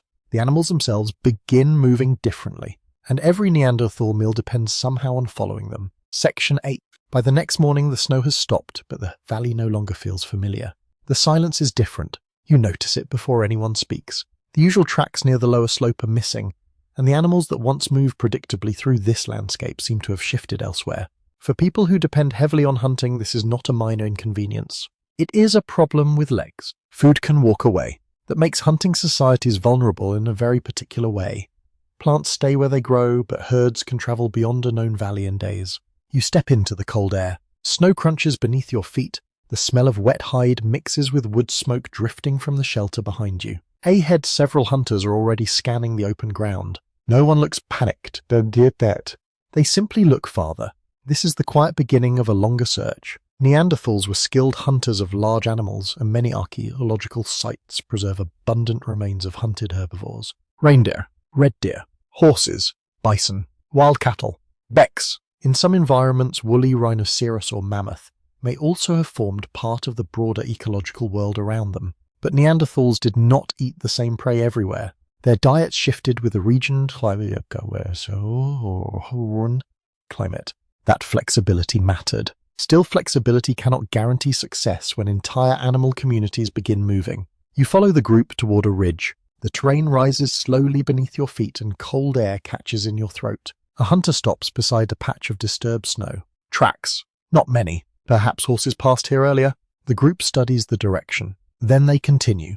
This process depends on knowledge gathered over years. A track tells you size. Depth may suggest weight. Edges reveal freshness. Droppings can reveal timing. Broken vegetation can reveal direction. Neanderthal hunters likely read landscapes in ways most modern people rarely need to practice. But even excellent tracking cannot create prey where none exists. That is the central problem. A changing climate can alter animal distributions faster than human social systems adapt. Some species expand, others retreat. Migration routes change, seasonal timing shifts. A valley that once supported reliable hunting may become poor territory within generations. Then people must decide whether to remain or move. Moving sounds simple. It is not. A group carries children, tools, hides, fuel when available, food, memories tied to particular places. Older adults may travel slowly. Injured people may struggle. A route toward better hunting can be dozens or hundreds of kilometers long, and the destination may already be occupied. You reach the ridge. Below, the landscape opens into a broad plain washed with pale winter light. Far in the distance, dark shapes move. Reindeer, perhaps several dozen. The group watches them carefully. No one rushes. Distance matters. Wind direction matters. Terrain matters. The herd may travel farther before evening. You suddenly understand how much of daily life depends on animals deciding where to go. This dependency does not mean Neanderthals were helpless. Quite the opposite. Their survival over long periods proves impressive ecological knowledge, but skill must operate inside available conditions. A brilliant hunter standing in an empty valley remains hungry. That is one reason climate and demography connect so strongly. If prey becomes unpredictable, hunters travel farther. Longer travel increases injury risk. It also increases calorie use. More time spent hunting leaves less time for tool-making, childcare, hide preparation, and social travel. One ecological change spreads into many parts of life. You continue across the ridge. The group descends carefully. Snow gives way to frozen grass. The smell of animals becomes faintly noticeable, downwind, musky and warm against the cold air. You are getting closer. The hunters begin moving more quietly. The child who followed earlier is no longer with you. This is adult work now. The group separates slightly. One person circles left. Another studies a shallow depression in the ground. No dramatic signal is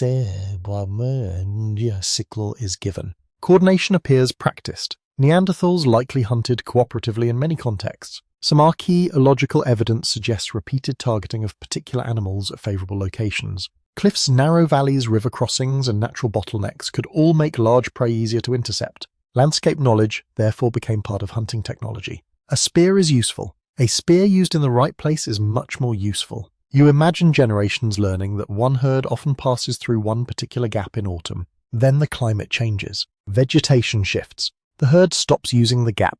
A reliable tradition becomes obsolete. This is one of the quieter dangers of rapid environmental change. Not ignorance. Outdated expertise. The difference is painful. You can know everything your parents taught you and still find that the world has changed. The hunters pause. The herd has begun turning east.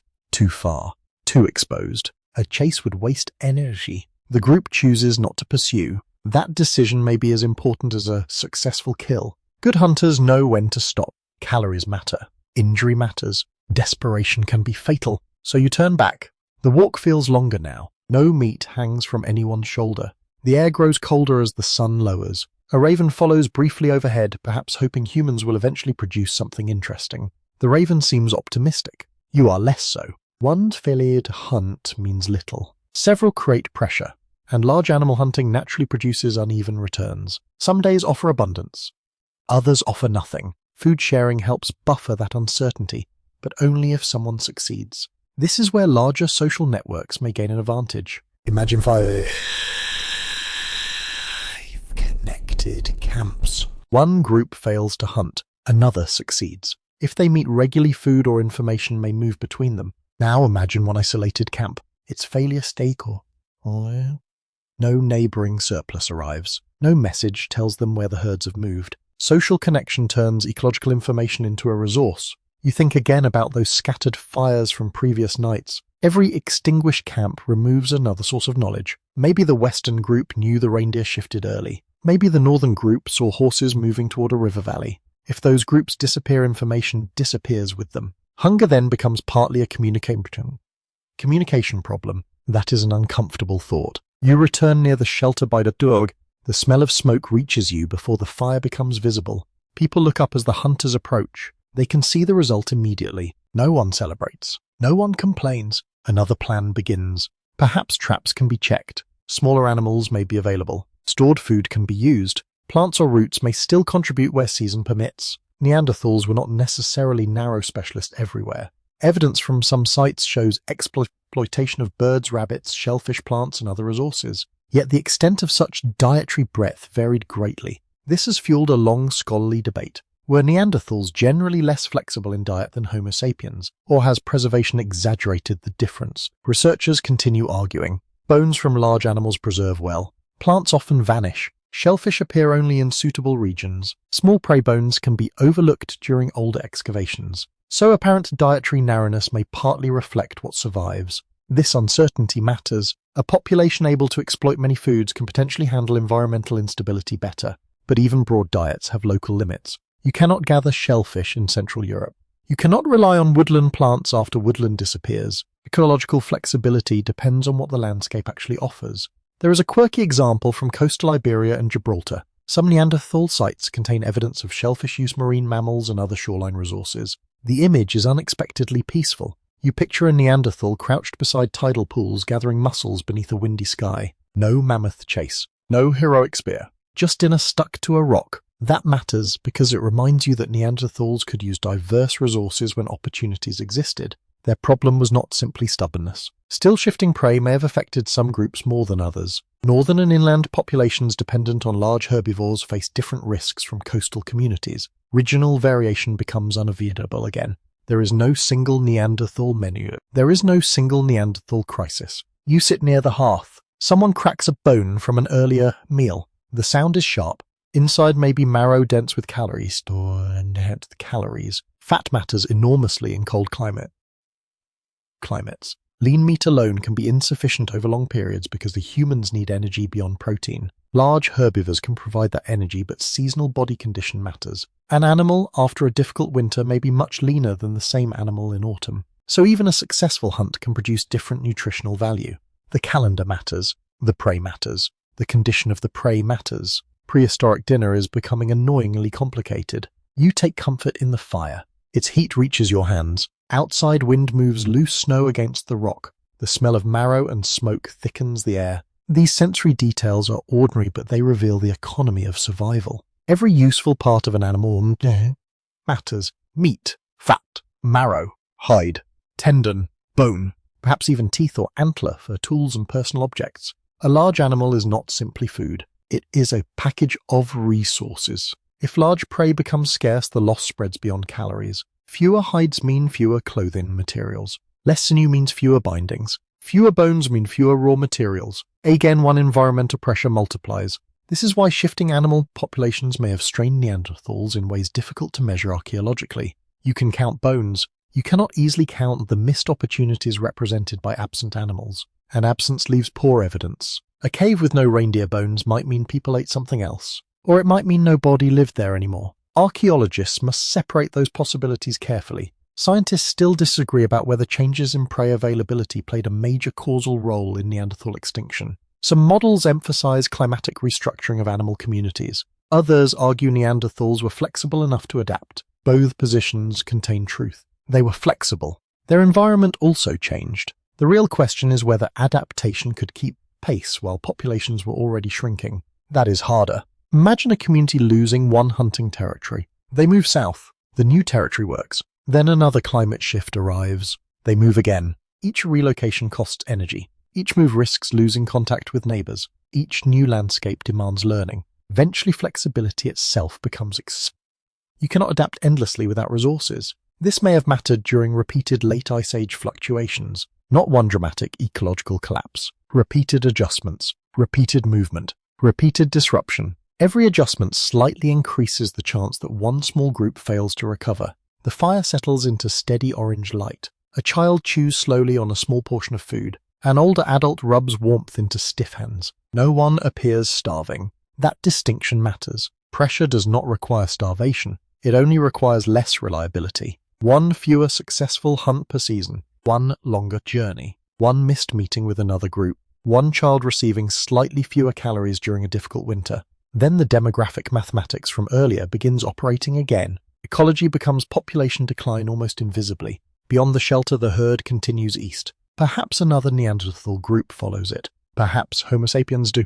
That thought lingers, because prey movement can bring human populations together as easily as it separates them. If everyone wants the same river-valley contact becomes more likely. So does competition. But before those human worlds fully overlap, another event enters the late Neanderthal story. It comes not from migration, not from genetics, not from hunting. It comes from beneath the ground. Far to the south, a volcanic system is preparing to release an eruption powerful enough to leave ash across enormous distances.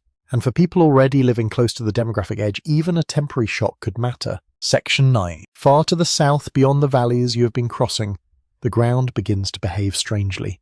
You do not feel it yet. Your camp remains quiet. The fire burns normally. Children move around the shelter, and the morning begins with the familiar smell of smoke and damp hide. But beneath, another part of Europe, pressure is building underground. Eventually that pressure will escape. The eruption comes from the Campanian volcanic region near what is now southern Italy. It happens around 40,000 years ago, and it is enormous. Not the largest eruption Earth has ever seen, but large enough to reshape landscapes, darken skies, and scatter ash across extraordinary distances. You are about to experience one of the most dramatic events ever placed near the end of the Neanderthal story. The trouble is that dramatic events are seductive. They look like answers. A volcano erupts. Neanderthals disappear. Case closed. But prehistory is rarely that cooperative. You stand near the shelter entrance while the wind carries cold air across your face. At first the day looks ordinary. Then the light changes. Not suddenly. More like a thin veil spreading across the sky. You would not understand what caused it. No one around you would. The distant eruption is far beyond anything your group can see directly. But ash and aerosols can travel enormous distances. Depending on your location, the effects may range from immediate devastation to subtle environmental disruption. Closer to the eruption, the world would be transformed violently. Farther away, the experience might be stranger and slower. Dust, dimmed sunlight, unusual weather, ash settling on vegetation, perhaps temporary difficulty finding clean water. The exact local effects remain uncertain. That uncertainty matters. The Campanian Inbreeding eruption occurred roughly 39,000 years ago and produced huge volumes of volcanic material. Ash from the event has been identified across parts of Europe and beyond. This makes the eruption unusually useful to archaeologists. A layer of volcanic ash can act almost like a timestamp. Find the ash. Identify material below it. Identify material above. Suddenly you have a chronological marker connecting distant sites. That is wonderfully convenient. For once a volcano helps organize paperwork. But chronology creates temptation. If a Neanderthal remains occur before the ash and Homo sapiens appear after it, the eruption can look like a clean dividing line. Reality is messier. Neanderthals were already declining or disappearing in several regions before the eruption. In other areas, their chronology overlaps with early Homo sapiens. And some researchers argue that Neanderthals may have survived beyond the eruption in certain refuges. So the volcano cannot easily become the universal killer. Still, it may have mattered. You walk outside. A faint grey film has begun collecting on exposed stone. It feels dry beneath your fingertips. The air smells unusual. Sulfur may be detectable closer to volcanic sources, but farther away the dominant sensation could simply be dust and dryness. You rub the material between your fingers. Ash looks harmless when it lies still, but landscapes can suffer when large quantities settle. Plants become coated. Water sources become contaminated. Grazing animals may ingest abrasive material. Respiratory stress can rise. Travel becomes uncomfortable. And then there is the climate effect. Very large eruptions can inject sulfur compounds into the atmosphere. These can form aerosols that reflect sunlight and cool the climate temporarily. How severe this effect was after the Campanian Inbreeding remains debated. Some climate models suggest meaningful short-term cooling. Others indicate impacts may have varied strongly by region. Either way, you should not imagine a permanent volcanic winter swallowing Europe for generations. That is too simple. The more plausible danger is temporary shock. And temporary shocks become powerful when populations are already fragile. You remember the small camp, the limited number of children, the long distances between groups, the uncertain prey, the difficulty of recovery after deaths. Now add 1 or 2 unusually harsh seasons. That can matter. A large resilient population may absorb them. A small fragmented population may not. This is where the eruption becomes interesting, not as the murderer, as an accomplice, perhaps. The group around you begins preparing to move. Ash has made the local water unpleasant. Animals appear restless. Some herds may leave the area. You pack what little can be carried. There are no carts, no stored grain, no permanent warehouse waiting down the valley. Mobility is your main defense. You simply go somewhere else. That sounds easy until everyone else has the same idea. Environmental shocks compress populations. Groups abandon damaged territories. They move toward areas with cleaner water, better grazing, or milder conditions. Those refuges suddenly become more crowded.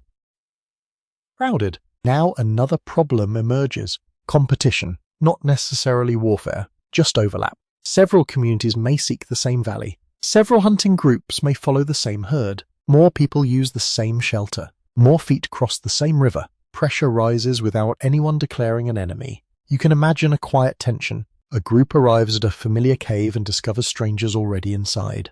What happens? Perhaps they leave. Perhaps they share. Perhaps they trade. Perhaps conflict follows. You do not know. Archaeology rarely preserves the negotiation. It mostly preserves the leftovers. The eruption also complicates the relationship between Neanderthals and Homo sapiens. By this time, early modern humans were entering or already present in parts of Europe. Some regions may have contained both populations close together. If the eruption damaged landscapes unevenly, both groups would be affected. That creates an important test. If a volcanic disaster killed Neanderthals simply because it was severe, why did Homo sapiens survive? One possible answer is geography. Some modern human groups may have occupied less affected regions. Another possibility is social organization. Perhaps broader exchange networks allowed Homo sapiens to recover more effectively. Maybe larger population sizes helped. Maybe the difference is exaggerated. Researchers continue debating all of it. This is where the volcano becomes less satisfying as a simple answer. The eruption did not choose one human population. Ash does not recognize species. Both Neanderthals and Homo sapiens breathe the same air. Both need water. Both depend on animals and plants. Both can suffer from disrupted ecosystem. So if outcomes differed, the explanation must include more than the eruption itself. You walk through a landscape muted by grey dust. Every sound seems softer. Footsteps leave shallow impressions. The sun appears pale through the haze. A child wipes ash from a hide and immediately spreads more of it. There is something almost absurd about trying to stay clean. Prehistoric housekeeping has lost the battle. The group reaches a stream. The water carries fine sediment. Someone examines it carefully. Perhaps they walk farther upstream. Water quality becomes suddenly important. Large ash falls can affect streams and ponds, though the scale depends on thickness, rainfall, and local conditions. Again, regional variation matters. One valley may receive heavy deposits, another only a thin dusting. Farther north or west, people may barely notice. This unevenness makes archaeological interpretation difficult. You cannot treat all of Europe as one volcanic landscape. The Campanian ignimbrite eruption was geographically enormous, but its consequences were not identical everywhere. That is one mainstream conclusion worth holding on to. The event was significant. Its human effects were uneven. A quirky detail comes from the ash itself. Because its chemical composition can be distinctive, microscopic volcanic particles found at archaeological sites can sometimes be matched to the eruption. Imagine that. A nearly invisible grain of ash becomes a chronological fingerprint. One speck travels hundreds or thousands of kilometers, settles into sediment, survives tens of millennia, and later helps reconstruct human history. Prehistory loves inconveniently tiny evidence. You continue walking. The group moves toward higher ground. Wind lifts ash from the surface, sending pale clouds along the valley floor. Breathing becomes uncomfortable. Even if the ash is thin, repeated exposure can irritate eyes and lungs. For people who already live with smoke from indoor fires, another respiratory burden is hardly welcome. Still, most distant Neanderthal groups would probably not simply collapse from ash inhalation. That image belongs more to disaster cinema than careful archaeology. The real danger may have been indirect. Vegetation suffers. Animals move. Hunting becomes less predictable. Travel increases. Food-sharing networks become strained. Birth success may decline slightly. Social contact changes. Once again, the same chain returns. Environmental shock becomes demographic pressure. There is also the possibility that the eruption intensified short-term cooling during an already unstable climatic period. How much? That remains uncertain. Historians and paleoclimate researchers still argue over the eruption's exact role in broader climatic deterioration. Some see it as an important contributor. Others emphasize that major cold phases cannot be attributed to the eruption alone. The atmosphere already had its own complicated agenda. This is a useful reminder. The volcano did not enter a stable world. It entered a fluctuating one. Neanderthals were already navigating rapid environmental changes. The eruption may have added another layer of difficulty at precisely the wrong time. Bad timing can become evolutionary history. You reach a sheltered hollow by evening. The group makes fire. Ash still clings to clothing and hair. Water is rationed carefully. Food is limited. No one knows. Long the strange sky will last. That uncertainty may matter almost as much as the physical disruption. People must make decisions without understanding the cause. Should you leave again tomorrow? Wait. Follow the animals. Search for another group. Return after rain clears the ash. Every option carries cost. You cannot forecast recovery. You can only respond. Neanderthals had survived volcanic events before. Europe had seen eruptions throughout their long existence. So once again, catastrophe alone seems insufficient. A species enduring hundreds of thousands of years does not become helpless because one mountain explodes far away. But that is not the right question.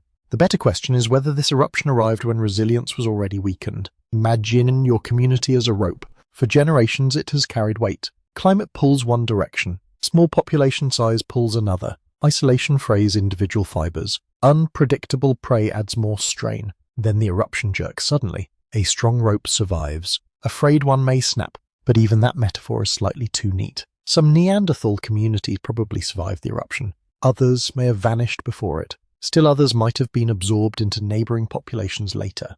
There was no single rope. There were many, spread across Europe and Asia. Different lengths, different strengths, different pressures. That regional diversity is why the final disappearance resists dramatic explanations. The Campanian ignimbrite is spectacular.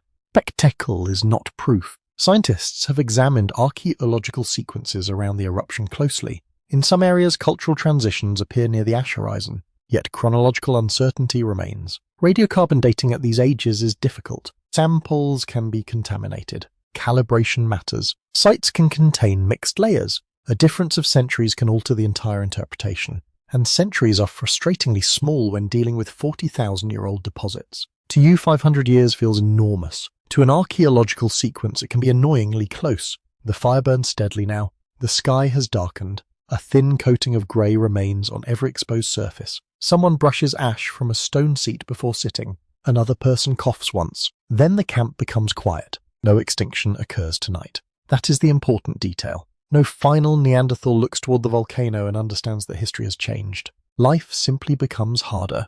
Perhaps only slightly. Perhaps severely. Then people adapt as they always have. But the margins are narrowing. And while the ash settles, another human population is moving farther into Europe. They carry familiar human needs. Food, shelter, partners, children, stone, fire. They also carry different social networks and perhaps different ways of organizing information. Soon the question will no longer be whether Neanderthals can survive climate scarcity and isolation. It will be whether they can survive those pressures while sharing the landscape with another expanding kind of human. Section 10. The ash has begun to clear, but the world does not return to what it was. The sky brightens. The streams run cleaner. Animals slowly reappear across the valleys, and somewhere beyond the next ridge another group of humans is moving westward. They are Homo sapiens. At first, they do not arrive as conquerors. There are no banners, no armies, no grand announcement that a new human population has entered Europe. They come as families. Small groups, hunters, children. People carrying stone tools hides ornaments, stories and memories of places far to the east. You see them only from a distance. A thin thread of smoke rises from another valley. Someone in your Neanderthal group notices it. No one speaks for a moment. Then several adults begin watching the ridge. That smoke changes the landscape. Until now, emptiness has been one of the defining features of Neanderthal life. Now emptiness is becoming less empty. You walk toward higher ground. The air smells of wet stone after recent rain. Snow remains in shaded hollows, but lower slopes are muddy. A raven crosses overhead. Below you can just make out movement near the distant camp. Figures. Several of them. Human. The first meetings between Neanderthals and Homo sapiens were probably not one event. They happened in different places, at different times, under different circumstances. Some encounters may have lasted minutes. Others could have produced exchange, conflict, cooperation, or children. The archaeological record cannot reconstruct every meeting. But one fact is clear. The two populations overlapped. By roughly 45,000 years ago, Homo sapiens were appearing across parts of Europe. Neanderthals were still there. For at least some period, two kinds of humans shared the same continent. That is the mainstream picture. The exact duration of overlap remains debated. Dating ancient sites becomes difficult near this period. A few centuries of uncertainty can change whether two populations appear to coexist locally or replace one another quickly. Still, genetic evidence confirms contact. There were children. That means some encounters were intimate. So you remain on the ridge. The distant humans move differently than your group, though perhaps not dramatically so. Their bodies are generally more lightly built. Their faces lack the pronounced brow shape of Neanderthals. But from this distance, the similarities matter more than the differences. They walk upright. They carry tools. They gather around fire. They watch the same animals. They need the same water. Competition begins with overlap, not hatred, needs. Imagine two groups entering the same river valley during autumn. Both know deer pass nearby. Both need shelter. Both search for dry wood. Both value high-quality stone. Neither must attack the other for competition to exist. For competition to exist. If one group reaches the herd first, the second hunts elsewhere. If one occupies the best cave, the other travels farther. If one repeatedly uses a productive spring, the second adjusts its route. Small disadvantages can accumulate quietly. This is especially dangerous when one population is already sparse. A large group can lose one hunting opportunity and recover. A small group may have fewer alternatives. That is why the arrival of Homo sapiens may have mattered even without widespread violence. You descend from the ridge. The ground becomes softer near the river. Footprints appear. Some are familiar. Others are not. You crouch beside one print. It is human, but perhaps not from your group. There is something strangely intimate about an unknown footprint. A person stood here. Recently, they looked at this river.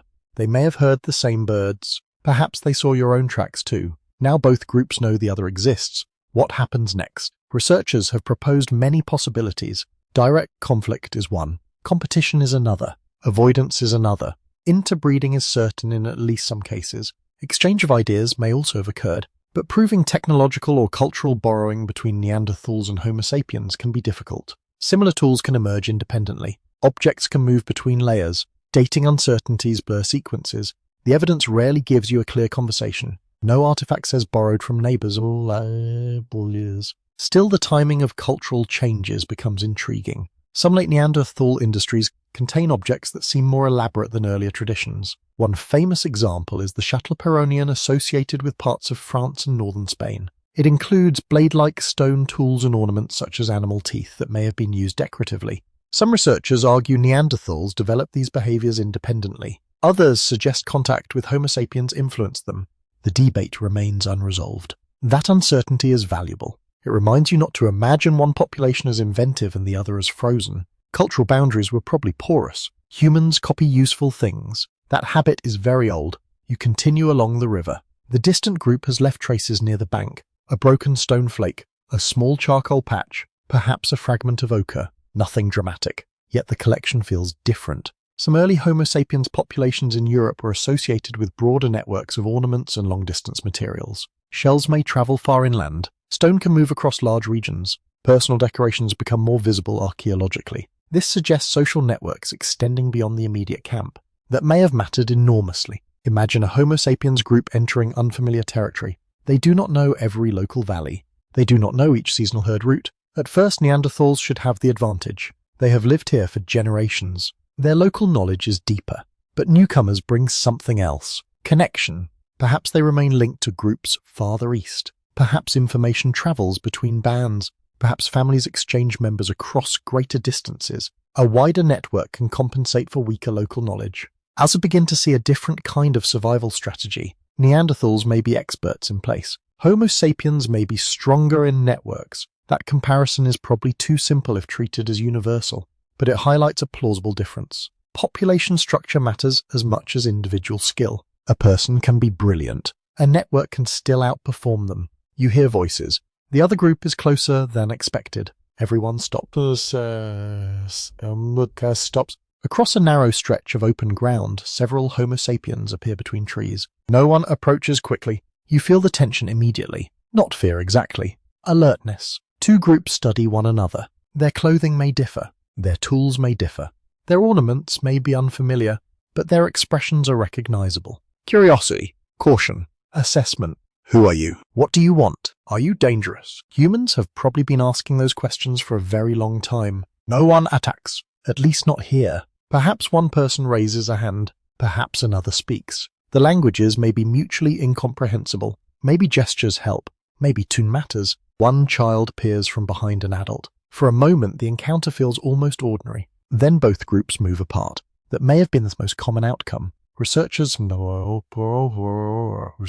cannot know. Violence leaves clearer traces than avoidance, which biases how the past is imagined. An uneventful meeting leaves almost nothing. A fight may leave trauma on bones, so archaeology can accidentally make conflict look more common than it was. This is an important caution. Absence of peaceful evidence is not evidence of constant war, and widespread organized warfare is not necessary to explain Neanderthal decline. Competition can happen without direct fighting. Suppose Homo sapiens populations grow just slightly. A few % difference across generations can become enormous. More surviving children produce more adults. More adults create more camps. More camps form wider networks. Wider networks improve information flow. Information improves resilience. Resilience supports more surviving children. Population growth can feed itself. Now compare that with Neanderthal communities already struggling with small numbers. The difference widens. Not overnight, over centuries. This is where time becomes dangerous. You return toward your own camp. The Homo sapiens smoke remains visible behind you. Tomorrow, perhaps another appears farther south. Then another. Each individual camp looks small. Collectively, they represent expansion. A rising population does not need to push anyone deliberately. It simply occupies more river crossings, more shelter sites, more stone sources, more hunting grounds. The landscape becomes denser with people. For Neanderthals that can reduce mobility. You remember how important mobility has been. When climate changes, you move.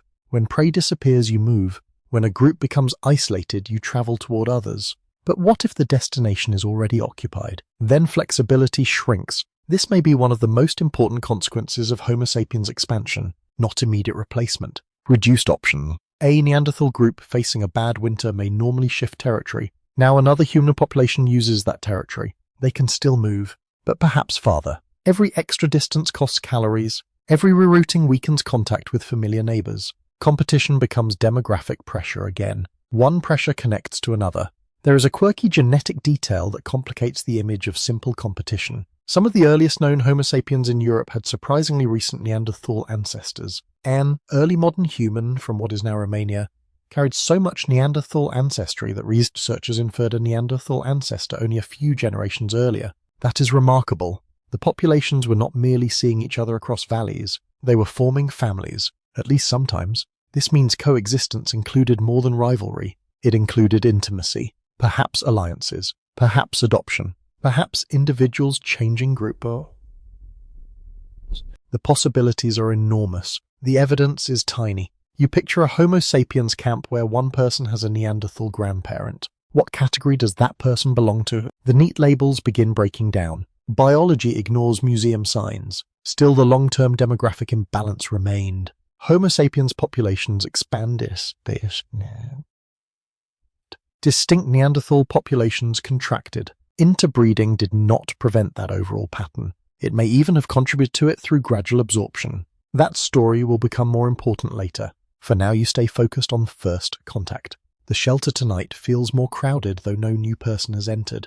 The knowledge of other humans changes how everyone behaves. Someone checks the ridge more often. Hunters consider unfamiliar tracks. Travel routes may be adjusted. A meeting place once considered safe may now require caution. Psychological pressure is impossible to measure archaeologically, but awareness of neighbors surely affected decisions. Would you approach a strange camp? Avoid it. Follow from a distance. Trade. The answer might depend on prior experience. One peaceful encounter encourages another. One violent encounter can reshape behavior for years. Human relationship create maps of trust. Those maps leave almost no fossils. This is one of the great gaps in the story. Scientists can identify genetic mixing. They can compare tools. They can date occupation layers. They cannot reconstruct every friendship or feud. That means any confident claim about how Neanderthals and Homo sapiens treated each other should make you cautious. Scholars still argue over the balance between competition, cooperation, cultural exchange, and avoidance. It probably varied by region. Some groups may have lived near each other for generations. Others may have encountered each other only briefly. Again, no universal scene. But there is one pattern you cannot ignore. Homo sapiens were expanding into regions where Neanderthals were already demographically vulnerable. The timing matters. So does the scale. You sit beside the fire. A child sleeps under a hide. An adult repairs a stone edge. Another watches the darkening valley. Nothing about the group looks defeated. They are still competent, still adaptive, still socially connected. Yet the landscape now contains more humans than before. And those newcomers may be linked through networks stretching farther than any Neanderthal here can imagine. That difference will matter, because the next part of the mystery is not about some prehistoric battlefield. It is about something quieter. Who finds food first? Who can call on more allies? Who can survive a failed season? Who can replace a lost group?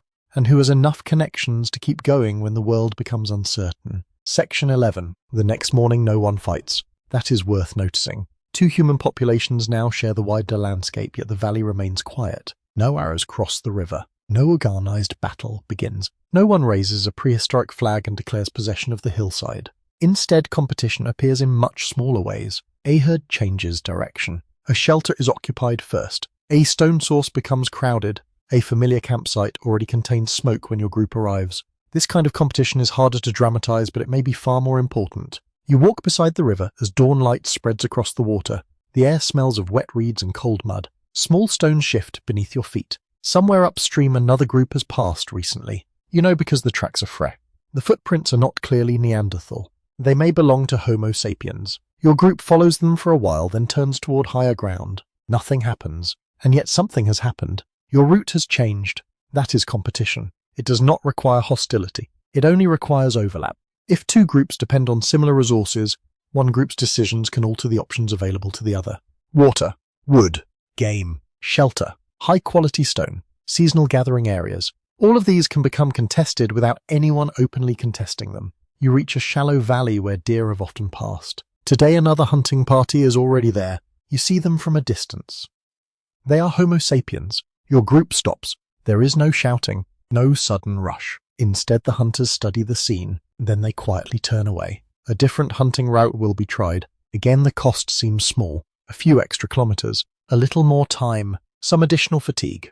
But repeated over years, small costs become demographic pressure. Longer travel means more calories burned. More calories burned means more food is needed. More hunting time leaves less time for social travel, childcare, tool repair, or rest. Competition therefore works indirectly. It changes the economics of survival.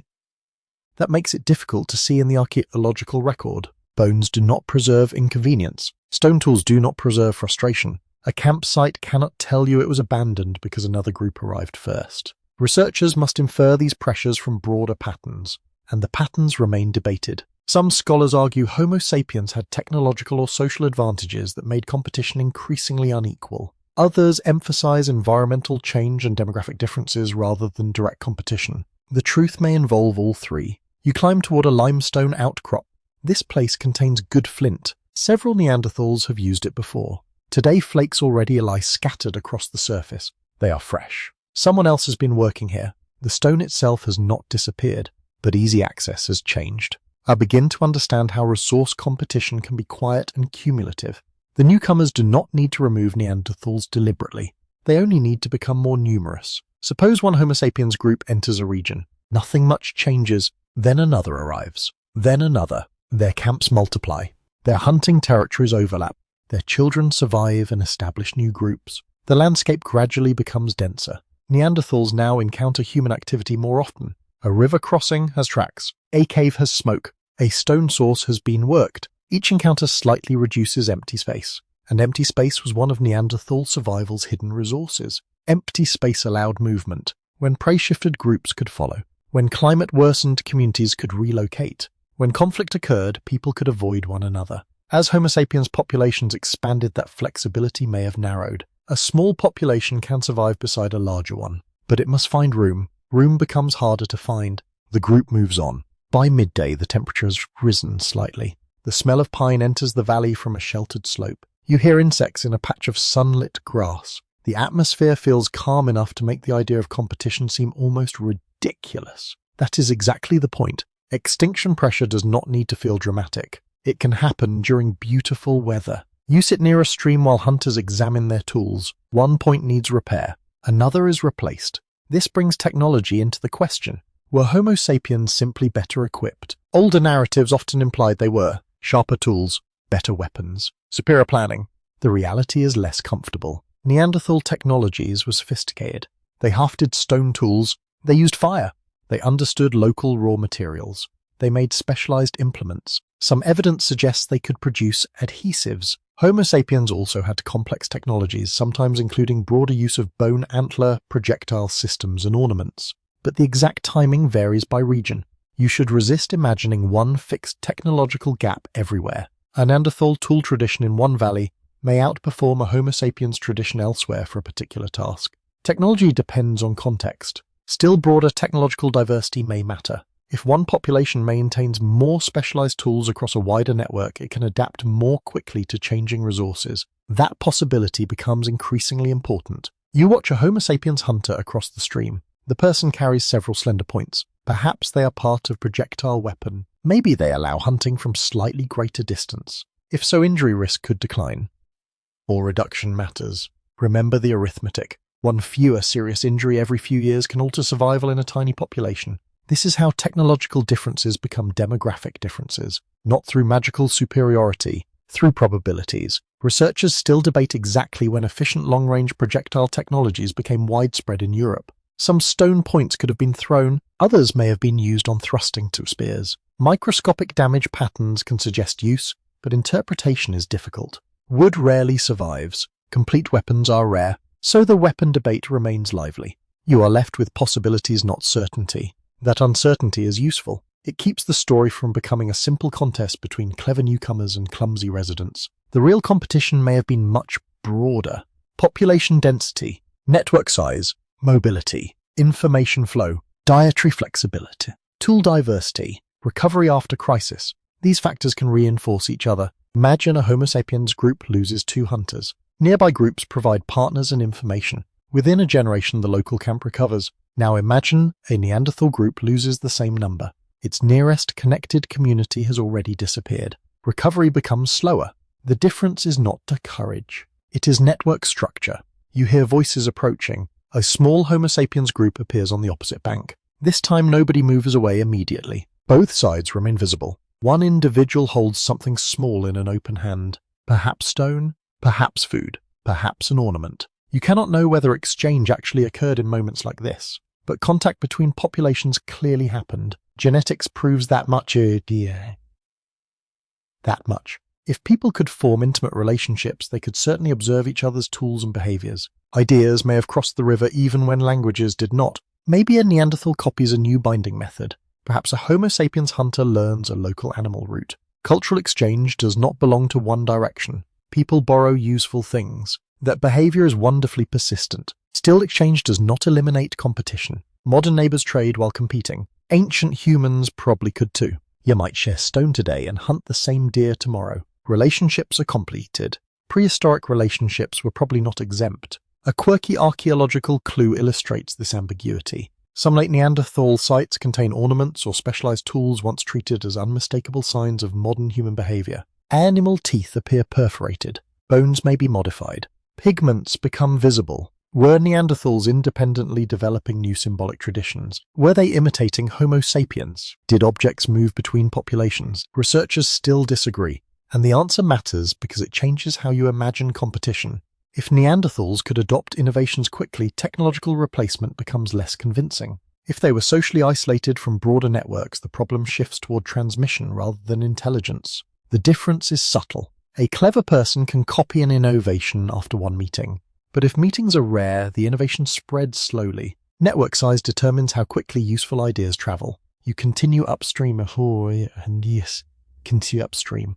The Homo sapiens group eventually disappears behind trees. No conflict occurs, yet your Neanderthal companions seem more alert afterward. They scan the valley more often. One adult studies unfamiliar. Another adjusts the planned route. Again, awareness itself changes behavior. A region filled with unfamiliar groups may become psychologically more costly to navigate. You avoid some places. You hesitate before entering shelters. You spend more time observing. These costs leave almost no archaeological trace, but they are plausible parts of overlap. Direct violence, of course, may also have occurred. Humans compete. Some Neanderthal bones show trauma. Some Homo sapiens remains do too. But identifying violence specifically between populations is extremely difficult. An injury cannot tell you who caused it. Hunting accidents can resemble interpersonal trauma. Falls happen, objects move. So scholars remain cautious. There is no strong evidence for one continent-wide war that eliminated Neanderthals. That image is satisfying. It is also unsupported. The quieter explanation is more unsettling. Homo sapiens may not have needed to kill many Neanderthals directly. They only needed to survive slightly better in the same landscapes. A few more children, a few broader networks, a few safer hunting methods, a little faster recovery after crisis, a slightly wider diet in difficult seasons. Tiny advantages compounded across generations. That is enough. Evolution often works with embarrassingly small margins. You sit beside a new evening fire. The smell of cooked meat returns. Someone sharpens a stone edge with slow, careful pressure. Across the valley, another column of smoke rises. Then another farther north. You count 3. Perhaps last year there was 1. That visual change says more than any battle scene. The population balance is shifting. Your Neanderthal group is not weaker tonight than yesterday. Its hunters still understand the land. Its children still learn. Its tools still function. Its adults still cooperate. But around them, another human network is growing. That network may be able to absorb losses better. It may carry information farther. It may maintain more distant partnerships. It may refill empty territory faster. And if so, competition becomes asymmetric even without hostility. You remember the campfires again. For Neanderthals, one extinguished fire increases distance. For an expanding Homo sapiens population, one extinguished fire may soon be replaced. That may be the deepest difference. Not strength, not intelligence, replacement. Who can recover after losing a group? Who can send new people into an empty valley? Who still has relatives beyond the next ridge? As darkness settles, those questions become more important than any imagined battle. Because tomorrow you will follow the objects moving between those distant fires. Shells, stone, pigments, ideas, and you will discover why a wider social network can become one of the most powerful survival tools humans ever possessed. Section 12. The next clue does not begin with a weapon. It begins with a shell. You hold it between your fingers beside the morning fire, turning it slowly against the light. It is small, smooth, ordinary at first glance. But this shell does not belong here.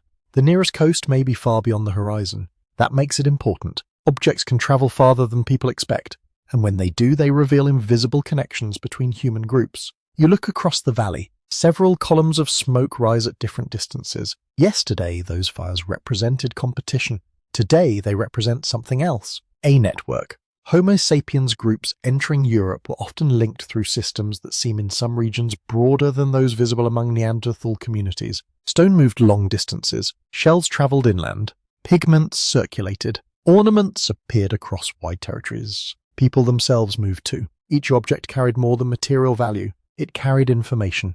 The shell in your hand may have passed through several pairs of hands before reaching this valley. Perhaps one person collected it near the sea. Another traded it inland. Someone carried it during a seasonal journey. Eventually it became an ornament, or a gift, or a marker of identity. Its exact meaning is lost. Its movement is not. That movement tells you people remained connected across distance. You can feel how different this is from the sparse Neanderthal world you've been walking through. In a small local community, knowledge can disappear when one person dies. In a larger network, knowledge has somewhere else to survive. That is the hidden advantage. You do not need every camp to know everything. You need the network to remember. Suppose one group learns where reindeer have moved. They meet another group several weeks later. The information spreads. A third community hears about it at a seasonal gathering. Within months, people across a broad region may adjust their movements. Now compare that with an isolated Neanderthal band. They may need to discover the same change independently. If they guess wrong, they lose time. Perhaps food too. Information can become calories. That is a strange but useful way to think about social networks. You step away from the fire. The air smells of wet grass smoke and distant pine. A cold breeze moves through your clothing. Several people are preparing to travel. They carry little. Some stone tools, food, hides, perhaps ornaments. There are no written messages, no maps, no postal system. Yet information still moves efficiently because people move. A human body becomes a messenger. A traveller can carry news of prey weather, water, dangerous routes, useful stone births, deaths, and neighbouring groups. Every journey can refresh the network. This may have helped Homo sapiens cope with environmental instability. When one region suffers, another may offer refuge. When a local resource disappears, distant contacts can reveal alternatives. When one community shrinks, individuals may join another. The network makes local failure less final. You remember the abandoned Neanderthal shelters from earlier. A cold hearth, a missing family, an empty valley. For a sparse population, that loss creates a gap. For a denser network, another group may eventually fill it. That difference may be enormous. Population resilience is not only about how many people exist, it is also about how connected they are. You sit beside a Homo sapiens camp for a while. Several people are working with stone. The raw material catches your attention. Some pieces differ from the local rock. They may have come from distant sources. Archaeologists often trace stone by comparing geological characteristics with known outcrops. When material appears far from its source, it suggests movement or exchange. The exact mechanism remains uncertain. One person may have walked the entire distance, or the stone could have moved step by step through multiple groups. Both possibilities matter. Either one implies connection. Long-distance raw material movement appears in some Neanderthal contexts too. You should remember that.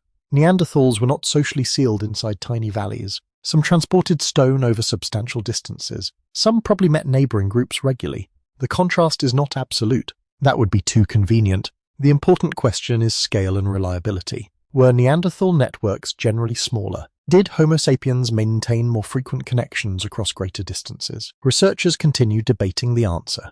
Archaeological visibility complicates everything. Ornaments preserve better in some environments. Excavation history favours some sites. Population density can make networks appear richer simply because more people leave more objects. So you cannot measure social connection with a ruler. Still, broader patterns remain suggestive. Early Homo sapiens sites in Europe often contain personal ornaments and transported materials across large areas. These objects may have signaled group identity or relationships. If so, they did more than decorate bodies. They helped organize society. Imagine approaching an unfamiliar camp. Someone wears a particular shell arrangement. You recognize it. Perhaps that tells you their relatives know your relatives.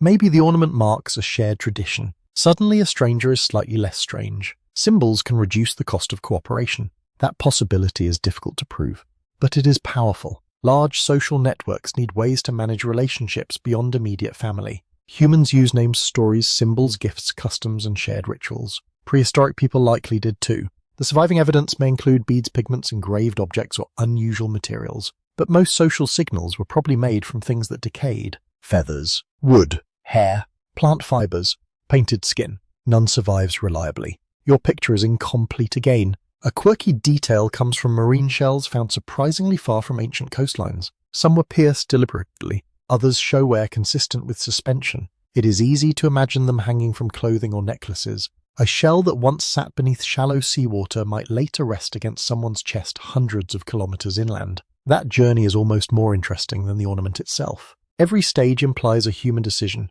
Collect, carry, exchange, keep, display. Objects become maps of relationships. You move toward another fire. Someone hands over a piece of high-quality stone. The receiver examines it carefully. No money changes hands naturally. But exchange does not require currency. Perhaps the stone is a gift. Maybe it repays an older obligation. Perhaps everyone shares resources within a wider kin network. You cannot know. That uncertainty matters because prehistoric exchange systems were probably socially complex. Modern ideas of buying and selling may not fit at all. A gift can create obligation. A favor can create trust. A shared hunt can bind families. The economics may be inseparable from relationships. That makes networks resilient. If people owe one another, support resources can move during difficult seasons. A group facing poor hunting may receive food. A widowed parent may join relatives elsewhere. A young adult may travel safely through known social territory. These options reduce the danger of local bad luck. Remember the demographic problems from earlier. Small communities suffer when births, deaths, and sex ratios fluctuate unpredictably. A broader network can absorb those imbalances. If one group has too few potential partners, people can move. If another has lost several adults, relatives may join them. If children lose parents, care can extend beyond the local household. Social scale becomes demographic insurance. That phrase feels almost too modern, but the principle is ancient. You hear laughter from the nearby camp. Several people are gathered around an object you cannot see. Perhaps a story is being told. That matters too. Networks do not only move materials, they move culture. Songs, stories, techniques, warnings, memories. If someone invents a useful tool in one community, connected groups can adopt it. If a new hunting method works, it can spread. If a dangerous plant resembles an edible one terrible mistake can become a lesson for hundreds of people. Information accumulates collectively. This is where population size can influence innovation without changing individual intelligence. Larger networks create more opportunities for invention.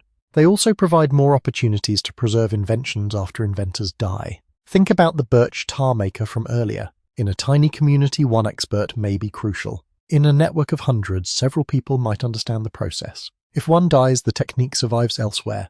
Then someone can teach it again. Knowledge becomes redundant. Again, redundancy saves lives. Researchers who study cultural evolution sometimes use models showing that larger, better connected populations may maintain complex technologies more reliably than small isolated ones. But those models depend on assumptions. Human learning is not mechanical. A small group can preserve sophisticated traditions for extremely long periods. Neanderthals clearly did. So population size alone cannot explain cultural difference, skills, Still, connection changes the odds. That may be enough. You continue through the camp. A person is shaping bone. Another drills or scrapes a small ornament. Someone works with pigment. The activities look varied. Does greater visible variety mean Homo sapiens were inherently more creative? Not necessarily. It may mean more people are exchanging more traditions. Creativity can be social. An idea from one valley combines with an idea from another. A new tool emerges. Then it spreads again. Networks create combinations. The same process still drives human innovation today, though. Tonight you are keeping the modern world far away.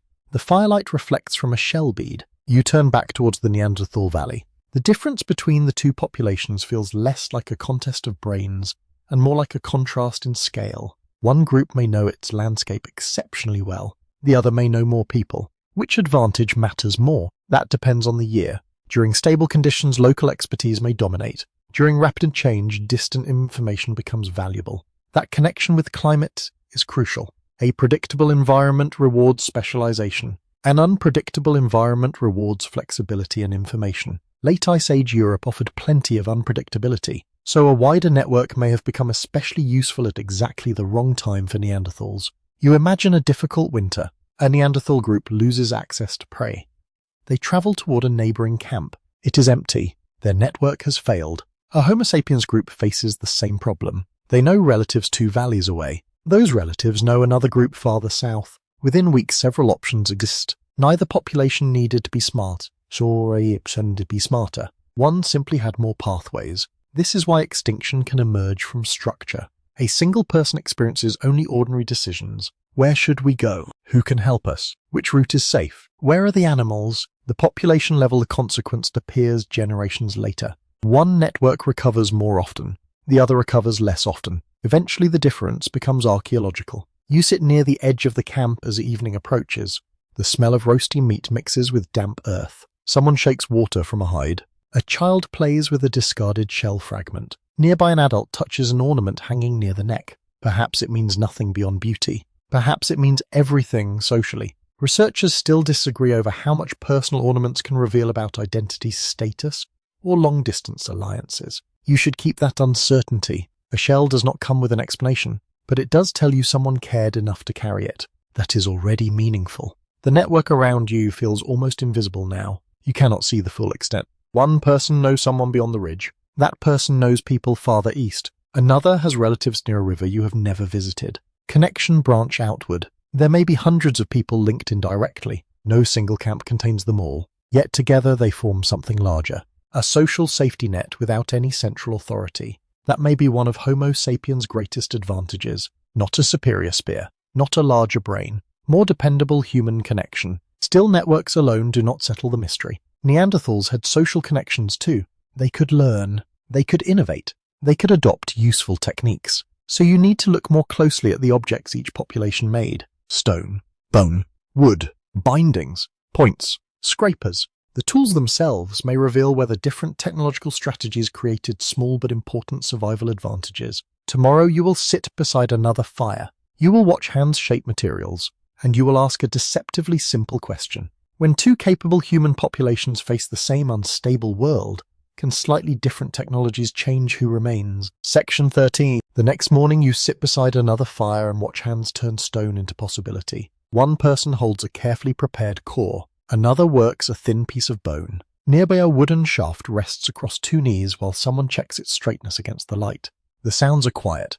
Tap, scrape, pause. Then another controlled strike. The air smells of smoke, resin, damp hide, and freshly exposed stone. Technology looks peaceful from this distance, but every object here is really a survival decision. A point can determine how close you must approach an animal. A scraper can change how efficiently hides are prepared. A reliable adhesive can extend the life of a tool. A bone needle, if present, can transform clothing. Tiny improvements can matter greatly when winter is severe and populations are small. This is where comparisons between Neanderthals and Homo sapiens become tempting. For many years, the story was simple. Neanderthals had crude tools. Homo sapiens arrived with better ones. Then replacement followed.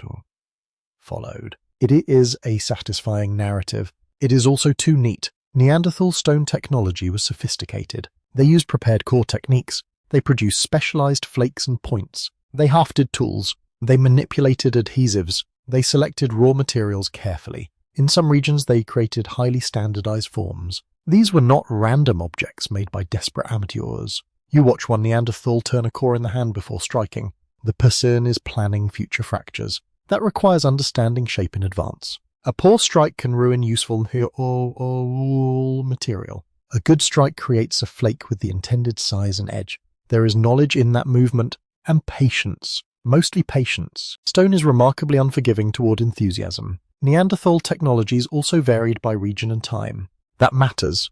There was no single toolkit used everywhere for tens of thousands of years. Some groups preferred one reduction strategy. Others used another. Late Neanderthal traditions sometimes appear quite innovative. That makes it difficult to describe them as culturally static. Still, Homo sapiens arriving in Europe often carried or developed a broader visible range of technologies. Bone and antler tools appear more frequently in some early modern human contexts. Long blades become prominent in certain industries. Projectile system may have diversified. Personal ornaments become widespread. The difference may not lie in one magical invention. It may lie in versatility. You pick up a narrow stone point from the ground. It feels light, sharp, potentially dangerous to your fingers, which have contributed very little to Ice Age survival so far. Imagine attaching it to a shaft. Now imagine launching that shaft from a distance. If a hunter can injure prey from farther away, they may face less risk. That does not guarantee success. Animals move, weapons miss, wood breaks, but even a slight reduction in dangerous close encounters could matter over generations. Neanderthal skeletons often show substantial trauma. Large game hunting probably carried high risks. Researchers have debated whether Neanderthals relied more heavily on close-range hunting than early Homo sapiens. The evidence remains incomplete. Some Neanderthal spears may have been thrown. Some Homo sapiens weapons may still have required close approach. Wooden components rarely survive, so the technological contrast should remain cautious. Still, hunting distance matters enough to consider. Suppose one population suffers one fewer severe injury every few years. That difference seems trivial. In a group of 20 people, it is not. One surviving adult can mean more food, more childcare, more teaching, more future children. Technology becomes demography again. You place the point down carefully. Nearby someone is working a hide. Clothing offers another possible difference. Neanderthals certainly used animal skin. Without them, surviving cold Eurasian environments would have been difficult. But exactly how tailored their clothing became is unclear. Hides can be wrapped, tied, or shaped without leaving obvious archaeological traces. Homo sapiens later produced bone needles associated with fitted garments. Earlier dates and regional patterns remain debated. A sewn garment offers advantages. It can fit more tightly. It can reduce heat loss. It can allow layered clothing. Again, the difference may be incremental. A slightly warmer person burns fewer calories staying warm. A child loses less body heat. A hunter can remain outside longer. Small improvements accumulate. You can see why technological debates become so important. Yet technology does not flow independently from someone must invent it. Someone must teach it. Someone must copy it accurately. Someone must transport the idea into another group. That returns you to networks. A useful innovation in one Neanderthal band may remain local. A similar innovation inside a denser Homo sapiens network can spread farther. So when archaeologists see greater technological diversity, they may be seeing not smarter individuals, but more effective cultural circulation. That distinction changes everything. The brain is not the only unit of innovation. The network is too. You hear a sharper tapping sound from across the fire. A person is modifying bone. Bone tools preserve differently from stone, and many disappear entirely under poor conditions. Still, formal bone implements appear prominently in some Homo sapiens archaeological traditions. Awls, points, smoothers, later needles and other specialized objects. Bone has different properties from stone. It can flex. It can be shaped gradually. It can produce long, narrow forms. Using multiple raw materials increases technological options. Wood matters even more, though wood is frustratingly rare archaeologically. Most prehistoric technology probably vanished. Wooden digging sticks, handles, containers, shafts, frames, perhaps traps, plant fiber cordage, leather bags. You see mostly stone because stone refuses to decay. That preservation bias can badly distort comparisons. A population could appear technologically simple simply because its most elaborate objects were perishable. Researchers still argue about how much apparent difference between Neanderthal and Homo sapiens toolkits reflects genuine behavior versus preservation and sampling. This uncertainty deserves emphasis. You are comparing two incomplete toolboxes after tens of thousands of years of decay. The missing drawers are enormous. Even so, patterns remain. Homo sapiens often seem to produce more diverse symbolic objects across wider regions. Does symbolism help survival? At first, that sounds ridiculous. A necklace does not kill a deer. A bead does not stop snow. But symbols may help organize relationships. They can communicate identity. They may signal membership. They may strengthen alliances. If technological objects and symbolic objects travel together, social structure and technology reinforce one another. A shell bead can support a relationship. That relationship can move as a spear design.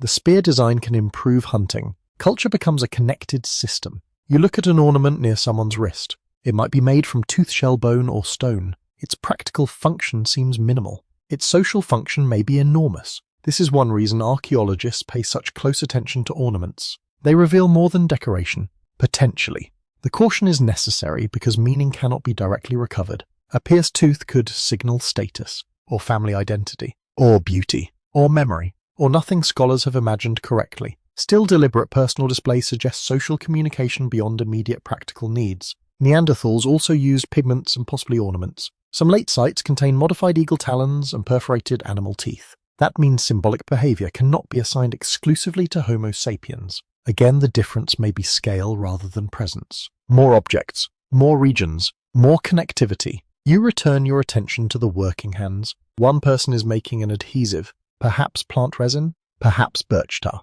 Neanderthal use of birch tar is especially fascinating because it demonstrates controlled material transformation. The substance can be produced through heating bark under conditions that limit oxygen. How complex the process must be remains debated. Experimental archaeologists have found several possible methods. Some are surprisingly simple. Others require careful control. Either way, the result is sticky and useful. A prehistoric glue factory. Very glamorous. You imagine the smell. Sharp, smoky, chemical. The tar darkens as it cools. A stone point is attached more securely to wood. That composite tool is already technologically advanced. A tool made from several materials requires coordination between separate production stages. Stone must be shaped. Wood must be prepared. Binding material must be obtained. Adhesive must work. The final object depends on a sequence. Neanderthals could manage such sequences, so the argument cannot be that they lacked complex planning. Instead, perhaps Homo sapiens had more combinations, more standardized forms, more channels for spreading successful designs, more people experimenting simultaneously. That last point is important. Innovation has a statistical side. A population of 100 connected people generates more opportunities for useful variation than 10 isolated people assuming similar individual creativity. Most innovations fail. A few succeed. Larger networks increase the chance that one useful idea appears somewhere. Then connectivity determines whether it spreads. Population size and culture begin reinforcing one another. This could create cumulative advantages over centuries, not dramatic advantages, compounding ones. You walk toward a small hunting party preparing to leave. Their equipment differs slightly. One person carries several points, another has a bone implement. Bindings are tightly wrapped around shafts. The objects look maintained rather than disposable. Maintenance matters too. A tool that can be repaired efficiently reduces raw material costs. A modular weapon can replace one damaged component instead of everything. That saves time. Again, prehistoric survival seems to be built from small efficiencies. Nothing feels decisive alone. That is the recurring pattern. Technology rarely behaves like a magical upgrade. It changes probabilities. A slightly better cutting edge saves minutes. A warmer garment saves calories. A more reliable point reduces hunting failure. A stronger binding prevents breakage. A safer weapon reduces injury. Add those probabilities across thousands of people and hundreds of years. Now the demographic difference can become large, but there is a trap. You should not assume every Homo sapiens group possessed every advantage. Some early populations may have been small too. Some technologies disappeared. Some regions show long periods with little visible innovation. Humans are not permanently progressive. Ideas can be lost. Networks can collapse. Technological traditions can simplify. History moves unevenly. That makes the Neanderthal comparison even more subtle. Perhaps the key difference was not that Homo sapiens always had better tools. Perhaps they had a greater capacity to recover lost complexity because wider networks preserved alternatives. One community abandons a technique, another still knows it. Later contact restores it. Cultural memory becomes distributed. Neanderthal groups may have had fewer backup copies. You can think of each connected community as storing part of a shared archive. Not written. Living. One person knows a binding method. Another knows a hunting route. Another has seen a new ornament style. Culture survives through repeated contact. When contact fails, the archive fragments. That may be what happened to some Neanderthal traditions. A strange clue comes from periods when certain complex behaviors appear, disappear, then reappear in archaeological sequences. This pattern may reflect changing populations, preservation, excavation problems, or genuine loss and rediscovery. Scholars argue over which explanation fits individual sites. But the broader lesson remains. Innovation is not enough. Continuity matters. You stand beside the fire again. The stoneworker has finished. A new point lies on the ground. It is elegant, functional, perfectly capable. Nothing about it suggests extinction. That is almost the central mystery now. Neanderthals did many things well enough. They hunted effectively. They used complex technologies. They adapted materials. They understood fire. They cared for one another.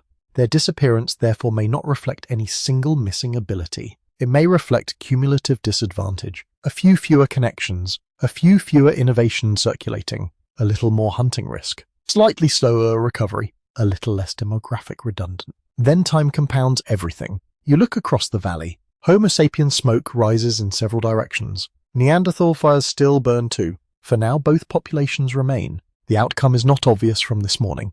If you could freeze the scene, you might predict coexistence for thousands of years. Perhaps even longer. But populations are not frozen. Children are being born. Adults are dying. Technologies are moving. Groups are splitting. Some are merging. Every generation changes the balance slightly. And the next variable may matter even more than tools. Children, not abstract future generations. Actual infants held beside fires. Actual mothers carrying them across landscapes. Actual adolescents deciding whether a population replaces itself. Because in the end, extinction is not measured by the last spear. It's measured by the last generation that fails to produce another. Section 14. The fire is warmer tonight and a child is asleep beside it. The small body is wrapped in hide, one hand resting near the edge of the hearth. An adult sits nearby repairing a tool in near silence. Another watches the entrance. Nothing about the scene looks like extinction. And yet this is where extinction is decided. Not in the body of the last hunter. Not in the shape of the last stone point. In children. A population survives only if enough young people are born, grow, and eventually become parents themselves. That sounds obvious. In practice, it is one of the most powerful forces in the entire Neanderthal story. You sit near the sleeping child. The air smells of soak animal skin and warm earth. Outside wind moves softly across the valley. Inside life feels protected, but protection is never complete. Pregnancy is demanding.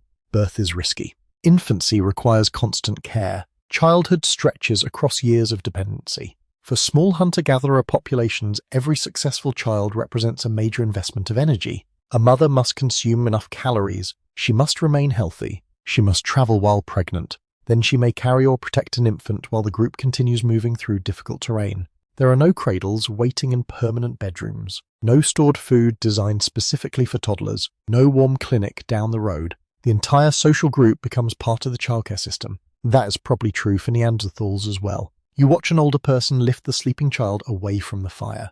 This small gesture matters. Human children survive partly because adults cooperate. Mothers matter. Fathers may matter. Grandparents matter. Siblings matter. Other relatives matter. In tiny communities, the loss of one caregiver can affect several children at once. That creates another demographic vulnerability. Suppose one experienced adult dies. You lose one worker. You may also reduce the survival chances of dependents. The impact spreads. Childhood therefore connects directly to population size. Researchers studying Neanderthal demography often focus on fertility and juvenile survival because small differences can have large long-term effects. If each woman has slightly fewer surviving children, population decline can unfold across generations. No catastrophe is required. No sudden collapse. just fewer replacements. Imagine two neighboring human populations. In both, women raise children under difficult Ice Age conditions. In one population, an average family produces slightly more surviving offspring, perhaps only a small difference. After one generation, the population still looks similar. After 5 generations, they do not. After 10, the gap becomes enormous. That is the strange power of compounding. You do not notice it while sitting beside one fire. You notice it centuries later. This is one reason competition between Neanderthals and Homo sapiens may have depended more on reproduction than violence. If Homo sapiens populations grew faster, they did not need to defeat Neanderthals in every encounter. They simply needed to replace themselves more successfully. More children become more adults. More adults establish more camps. More camps create broader social networks. Broader networks improve resilience. Then more children survive again. Population growth can become self-reinforcing. Now reverse the pattern. Fewer surviving Neanderthal children mean fewer adults later. Fewer adults mean weaker networks. Weaker networks make bad years harder to survive. Then childhood becomes even riskier. Another downward spiral appears. You look at the sleeping child again. The demographic model suddenly feels less abstract. Every generation depends on many ordinary moments like this one. Enough food tonight. Enough warmth. Enough adults nearby. Enough luck. That last part matters. Chance. A child can become sick. A winter can last longer. A hunting accident can remove a parent. A group can relocate at exactly the wrong time. Small populations are especially vulnerable because random losses cannot be averaged across thousands of families. One difficult birth matters more. One death matters more. One missing caregiver matters more. The scale amplifies everything. Researchers have tried to estimate Neanderthal life histories from teeth and bones. Teeth are especially useful because they grow in layers. Tiny developmental markers can reveal aspects of childhood timing, stress, and growth. In a strange way, a tooth becomes a calendar. Not a very exciting calendar. Still useful. Microscopic lines inside teeth can record periods of physiological stress. Changes in enamel formation may reveal difficult episodes during childhood, but interpretation remains cautious. Stress can come from illness, food shortage, weaning, injury, environmental conditions. A tooth rarely tells you exactly what happened. It only tells you that something did. Some studies suggest Neanderthal children developed in broadly similar ways to Homo sapiens, though certain aspects of growth may have differed. Researchers continue debating the details. Were Neanderthal childhoods significantly shorter? Did children mature faster? Were differences actually quite small? The evidence has shifted over time. Older ideas often portrayed Neanderthals as growing unusually quickly. More recent work has complicated that picture. Again, the simple story weakens. Neanderthal children were not miniature adults racing through childhood. They needed years of learning that has consequences. Low childhood creates opportunity for cultural learning. It also creates dependency. A child must survive long enough to master tracking, tool-making, social rules, and landscape knowledge. If juvenile mortality rises, communities lose not only future parents, but future knowledge holders. You hear quiet tapping from across the fire. A teenager is working stone. The movements are improving. Several sections ago, you watched a younger learner struggle with similar tasks. Now the gestures seem more controlled. This is what growing up means in a Neanderthal camp. Skill accumulates gradually. A young person learns roots, animal behavior, stone quality, weather, fire, perhaps plant knowledge, perhaps stories about neighboring groups. By adolescence, they carry part of the community's memory. Then comes another demographic decision. Do they stay or leave? Genetic evidence suggests movement between groups occurred,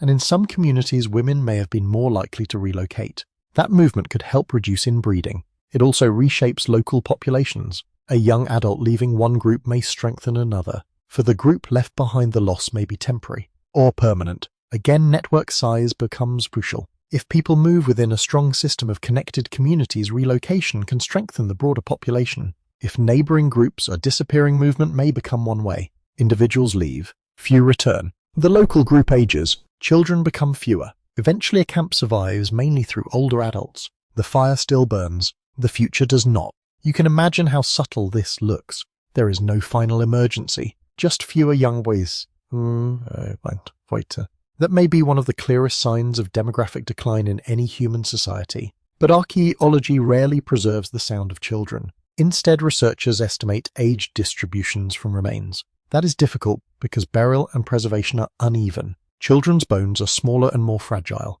Some sites preserve them poorly. Excavation history may also bias the record. So determining whether Neanderthal populations contained unusually few children is complicated. The evidence is incomplete. Still, mathematical modelling helps explore possibilities. Some models suggest that even a modest reduction in fertility among Neanderthal women could contribute significantly to long-term decline. For example, a small percentage difference in successful births can produce extinction over many generations. The exact numbers depend on assumptions. No model recreates reality perfectly, but the principle is robust. Replacement matters more than dramatic death. You shift closer to the fire.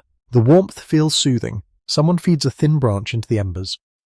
The child stirs, then settles again. A quirky question appears here. Did grandmothers help Neanderthal survival? In Homo sapiens societies, older women can contribute enormously to childcare, food gathering, knowledge, and household support. Some researchers have explored whether long post-reproductive lifespans helped human populations raise more surviving children. Applying that idea to Neanderthals is difficult. Their lifespan distributions remain uncertain. Many adults died relatively young, but some survived into older age.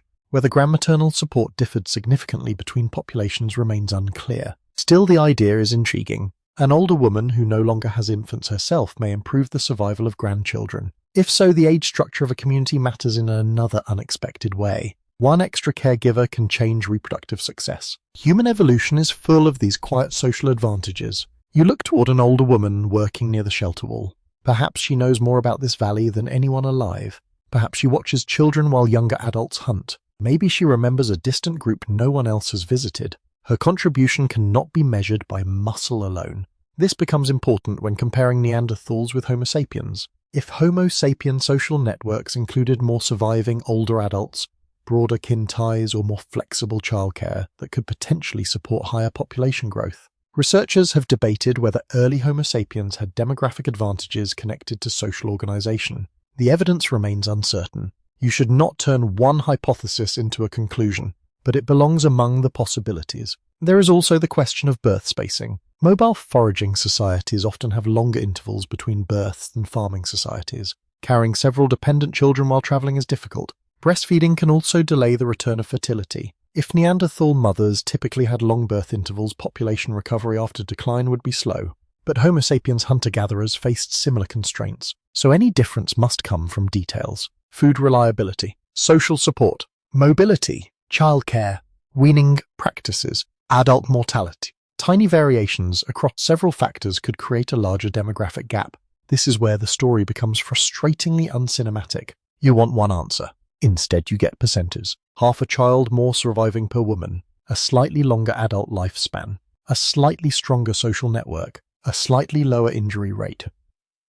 Evolution does not care whether the explanation makes a good movie. It only cares what compounds. You listen to the shelter, soft breathing, the occasional crackle of wood, a low conversation between two adults. These are the sounds of population replacement. Every quiet night that ends with children surviving into morning is a small success. Enough successes create another generation. Not enough create decline. And climate can interfere with all of it. A harsh winter may reduce maternal nutrition. Lower nutrition may affect pregnancy. Poor hunting may delay weaning. Longer travel may increase risks for infants. Disease may spread more easily when groups gather in refuges. Every environmental pressure eventually reaches children. That is why childhood sits at the center of the extinction puzzle. It is where ecology becomes demography. It is where social networks become survival. It is where competition becomes population balance. The same applies to Homo sapiens. Their children faced cold, hunger, injury, and disease too. They were not protected by destiny. Many early Homo sapiens populations disappeared as well. Some migrations failed. Some lineages left no descendants. The eventual expansion of our species should not be mistaken for guaranteed success. At the time, outcomes were uncertain. You might have stood beside both populations and seen no obvious winner. That uncertainty is important. History looks inevitable only afterward. The child wakes. An adult offers a small piece of food. The child takes it sleepily. No one in the shelter thinks about species survival. They think about tonight, tomorrow, the next hunt, the next journey. That is how long-term demographic change is built. One ordinary decision after another.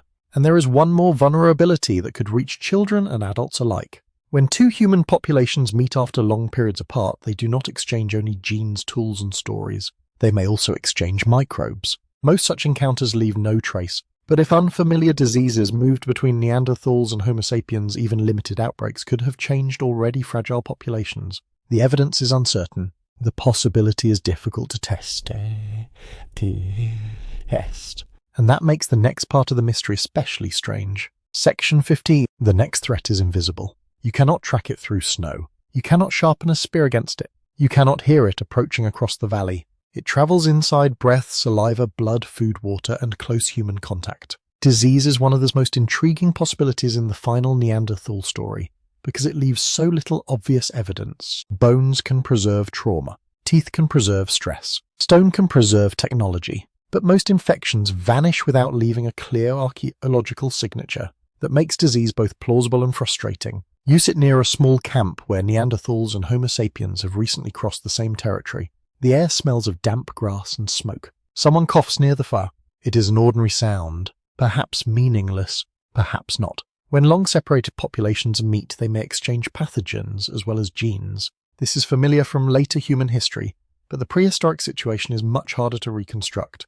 Neanderthals and Homo sapiens had been separated for long periods. Their immune systems evolved under somewhat different disease environments. Each population may therefore have carried microbes unfamiliar to the other. If so, contact could create new epidemiological pressures. Notice the word could. The evidence is uncertain. You should resist turning disease into another convenient killer. There is no known prehistoric plague layer stretching across Neanderthal Europe. No mass grave clearly announces a continent-wide epidemic. No ancient text records fever sweeping through caves. Disease remains mostly hypothetical. Still, the possibility deserves attention because tiny populations are especially vulnerable to outbreaks. Imagine a group of 25 people. 5 become seriously ill. The population has not been annihilated, but hunting capacity collapses. Caregiving needs increase. Children receive less attention. Travel stops. Contact with neighboring groups weakens. Food gathering becomes harder. Then a second problem arrives. Disease does not need to kill everyone. It only needs to interrupt enough daily systems at once. You have seen this pattern repeatedly. Climate becomes dangerous because it affects food and travel. Competition matters because it affects territory and recovery. Disease would matter for the same reason. It multiplies existing weakness. The person coughing beside the fire lies down. Another adult brings water. A child stays nearby. No one appears alarmed. Most illness is temporary. Human populations survive infection constantly. Neanderthals certainly did too. They lived for hundreds of thousands of years in environments filled with bacteria, parasites, wounds, contaminated food, and respiratory irritants. They were not biologically fragile in some simple sense. But pathogen exchange between populations can create unusual conditions. You imagine Homo sapiens arriving from regions where certain microbes had circulated for generations. Their immune systems may have developed partial resistance. Neanderthals encountering those microbes for the first time might experience more severe effects. Then reverse the scenario. Neanderthals may have carried pathogens unfamiliar to Homo sapiens. Disease transmission could move both directions. That point is often forgotten. Contact is not a one-way biological attack. Both populations bring microbial histories. Both populations can suffer, and both can adapt. There is genetic evidence that later Homo sapiens inherited some Neanderthal immune-related variants.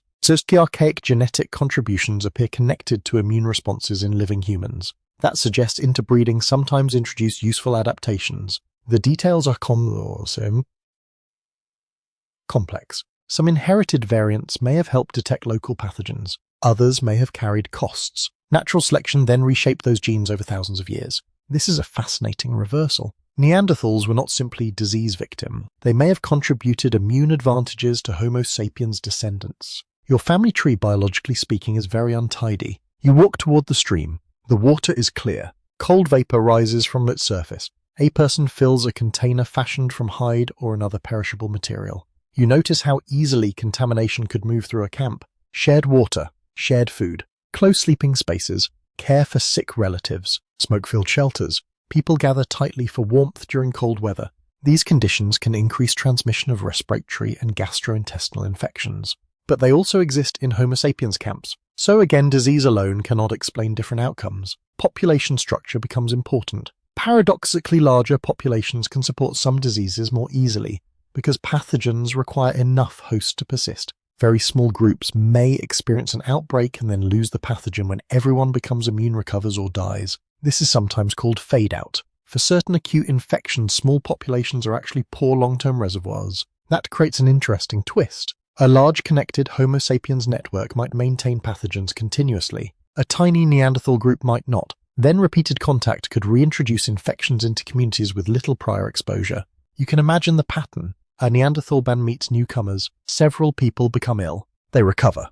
Years pass. Another Homo sapiens group arrives carrying a different strain or another pathogen. Illness returns. Repeated exposure could become more important than one giant epidemic. This is speculative, but it fits the broader theme. The danger may lie in recurrence, not catastrophe. Researchers have attempted to model disease exchange between Neanderthals and Homo sapiens. Some studies suggest that pathogen transmission could initially create biological barriers between populations. Over time, repeated interbreeding and immune adaptation might reduce those barriers. The models are fascinating. They are also models. Real prehistoric disease ecology remains largely invisible. You should keep that distinction clear. A mathematical possibility is not archaeological proof. Still, disease offers a mechanism for gradual interaction between genetics and population replacement. Suppose Neanderthals experience unfamiliar infections. Survivors carry resistance. Then interbreeding spreads immune variants. Over generations, pathogen barriers weaken. Contact increases. Interbreeding becomes easier. Eventually, demographic absorption accelerates. In that scenario, disease does not simply kill Neanderthals. It shapes how two populations merge. That is a much stranger possibility. You return to the fire. The sick person appears awake now. They drink. Someone adjusts the hide around their shoulders. Social care becomes important again. A small community can support illness when only one person is affected. But several simultaneous cases create strain. Who hunts? Who gathers fuel? Who watches children? Who helps older adults? Health becomes labor. Labor becomes survival. One lost worker changes the whole camp.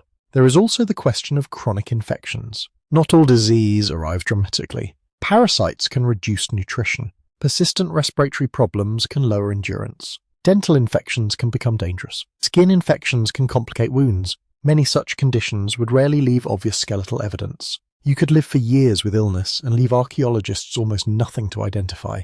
That is one reason prehistoric health is so difficult to reconstruct. Absence of evidence is especially dangerous here. You cannot assume disease was unimportant simply because it is invisible. You also cannot assume it was decisive. This balanced uncertainty is frustrating. It is also scientifically necessary. A quirky detail comes from dental calculus. That hard mineralized plaque on ancient teeth can trap microscopic traces of food bacteria and environmental material. Researchers have extracted DNA and other residues from Neanderthal dental calculus. The result is almost absurdly intimate. Tens of thousands of years later, plaque becomes an archive. Your dentist would be delighted by the historical potential, possibly less delighted by everything else. Studies of ancient oral microbiomes suggest Neanderthals carried complex communities of microorganisms just as modern humans do. Some microbes may have been shared with Homo sapiens. Others may have differed.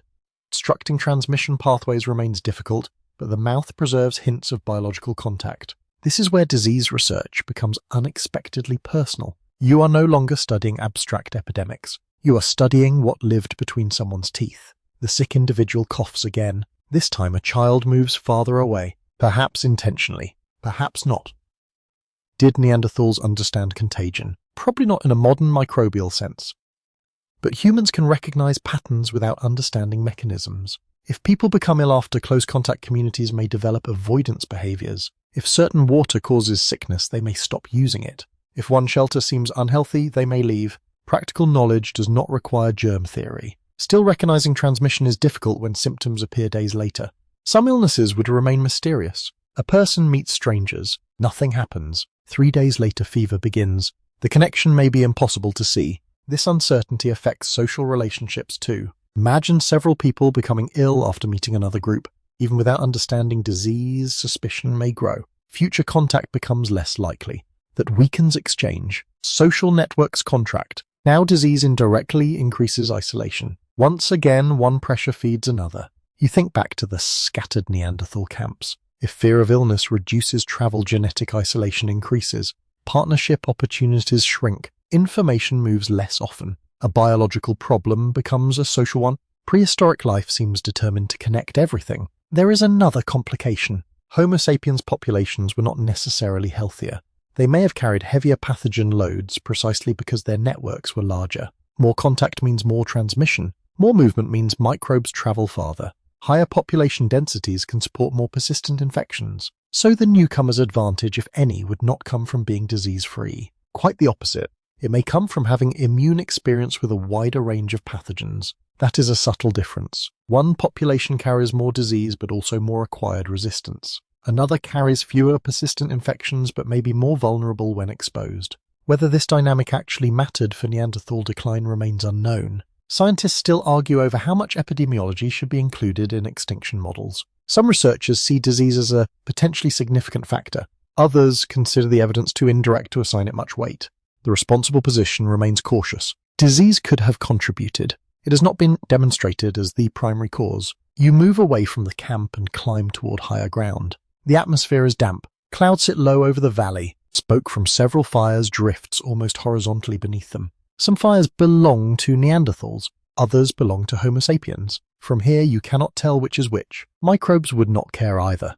They move between bodies whenever opportunity appears. That indifference is important. Disease does not recognize cultural identity. It follows contact, and contact is increasing. Perhaps this is why the meeting of human populations should be imagined less as a collision and more as a zone of exchange. Genes cross, tools cross, ideas cross, pathogens cross, people cross. The boundaries blur. This begins to change the extinction question itself. If Neanderthals increasingly interbred with Homo sapiens, then disappearance may not always mean death. A small Neanderthal group could vanish as a distinct population while its members remained alive.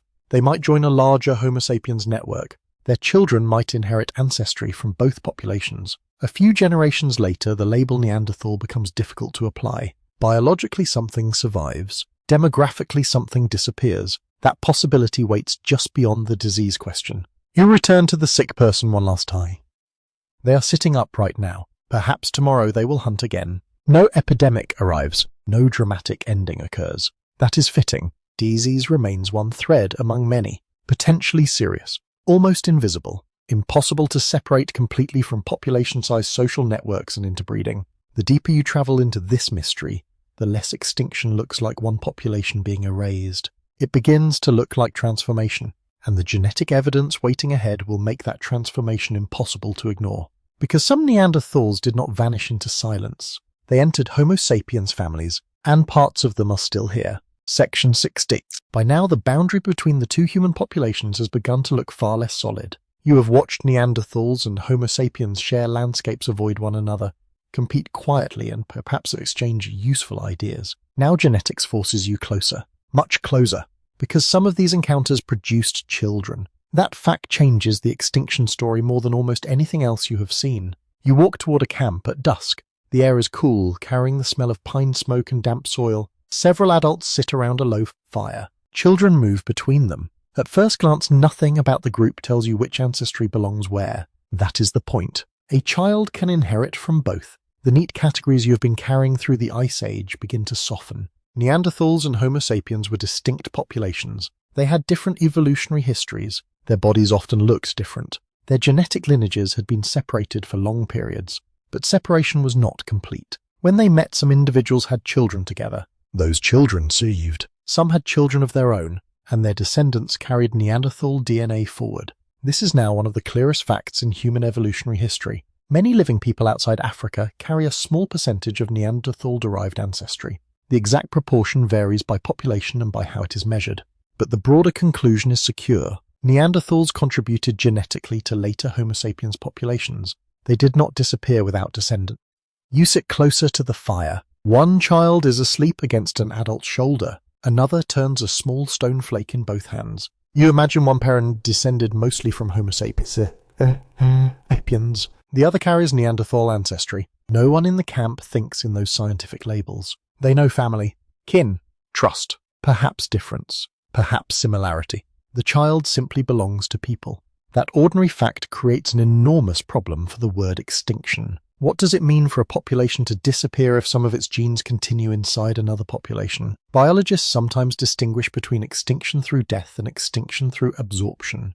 The second process is quieter. A small population interbreeds repeatedly with a larger one. Its distinct genetic profile becomes diluted across generations. Eventually, the original population no longer exists as a separate group, yet portions of its ancestry survive. No final massacre is required. No last lonely individual. Just blending. Imagine a Neanderthal group of 30 people. Nearby lives a growing Homo sapiens network of several hundred. A few individuals change groups. Children are born. Then more partnerships occur. Over time, descendants increasingly belong to the larger population. After several generations, the local Neanderthal community may no longer exist independently. Its members have not all died. They have been incorporated. Demographically, the population disappears. Biologically, it persists in fragments. This is a very different ending.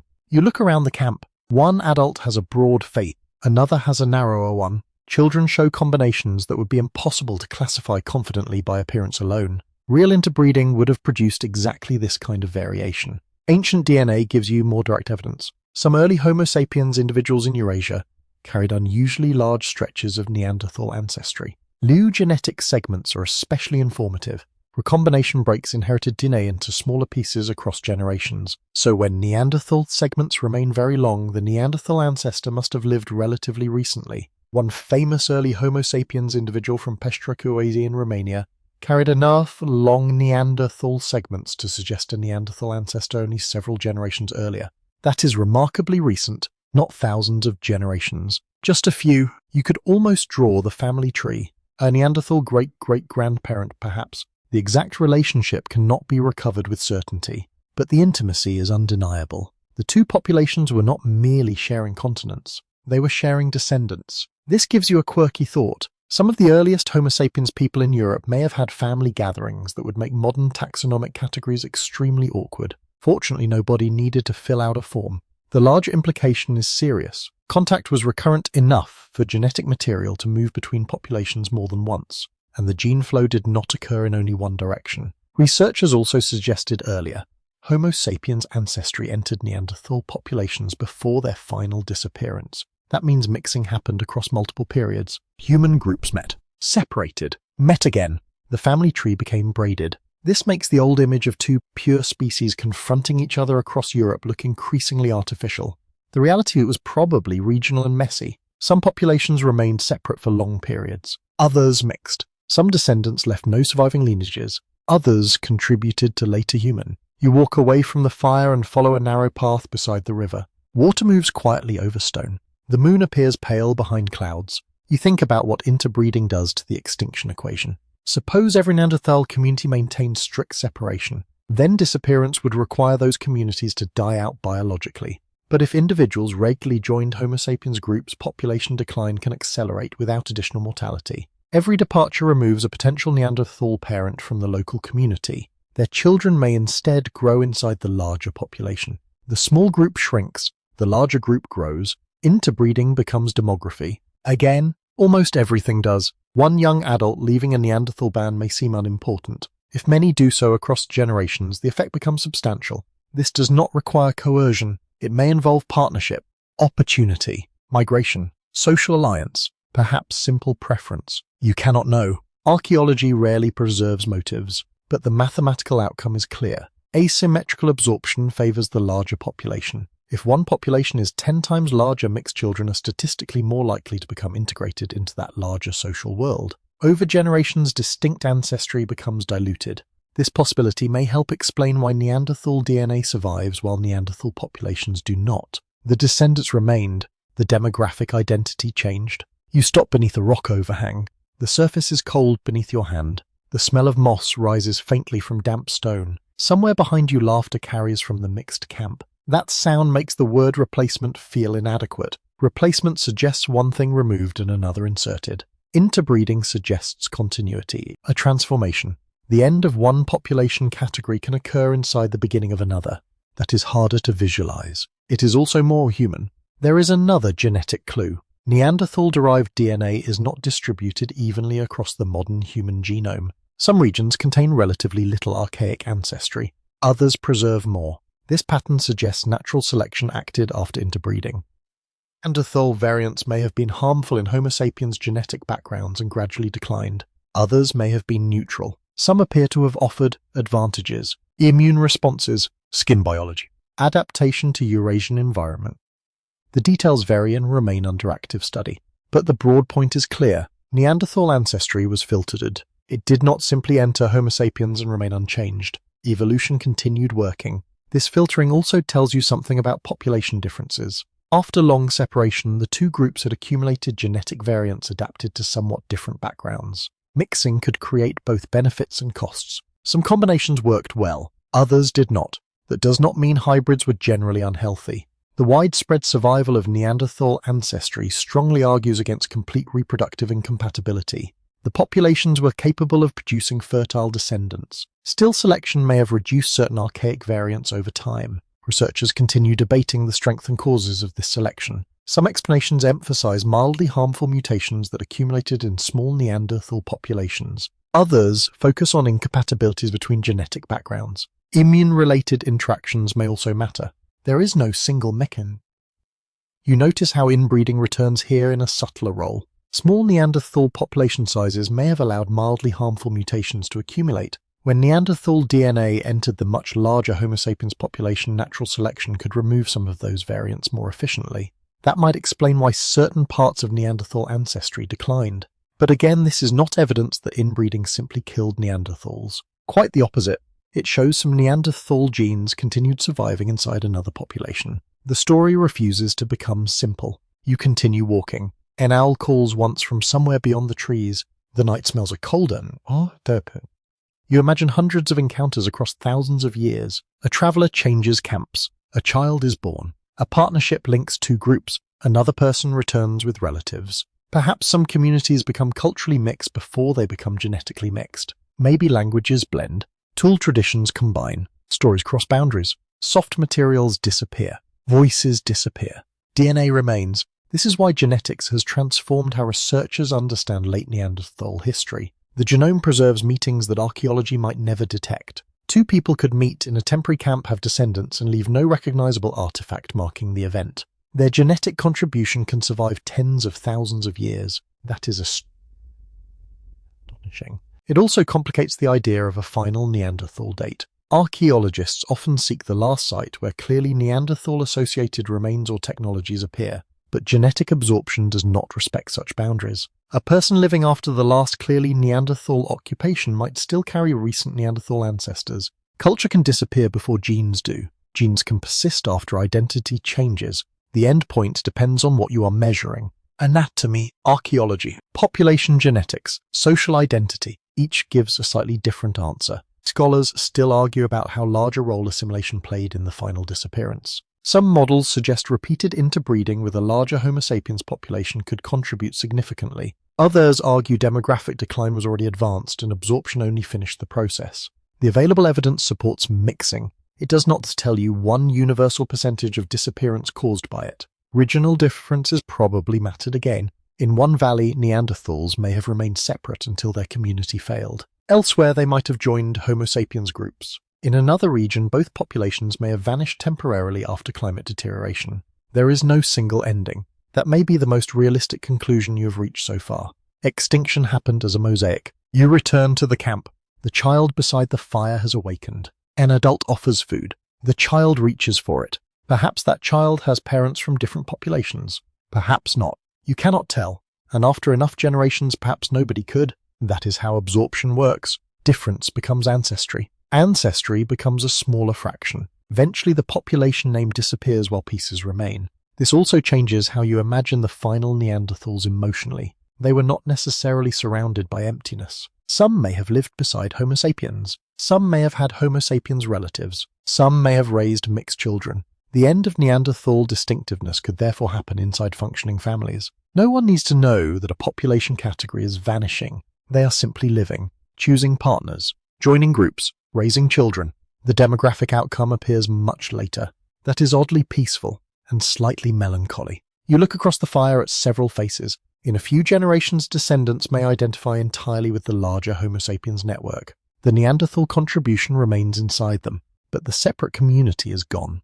This possibility is especially powerful because it connects so many earlier pressures. Small population size makes absorption easier. Wider Homo sapiens networks create more opportunities for contact. Competition may encourage some individuals to join larger groups. Climate-driven movement increases encounters. Disease barriers may weaken through repeated contact. Interbreeding then accelerates demographic blending. The causes do not compete. They reinforce one another. You have been searching for a killer. Instead, you are finding a process. A shrinking population meets a growing one.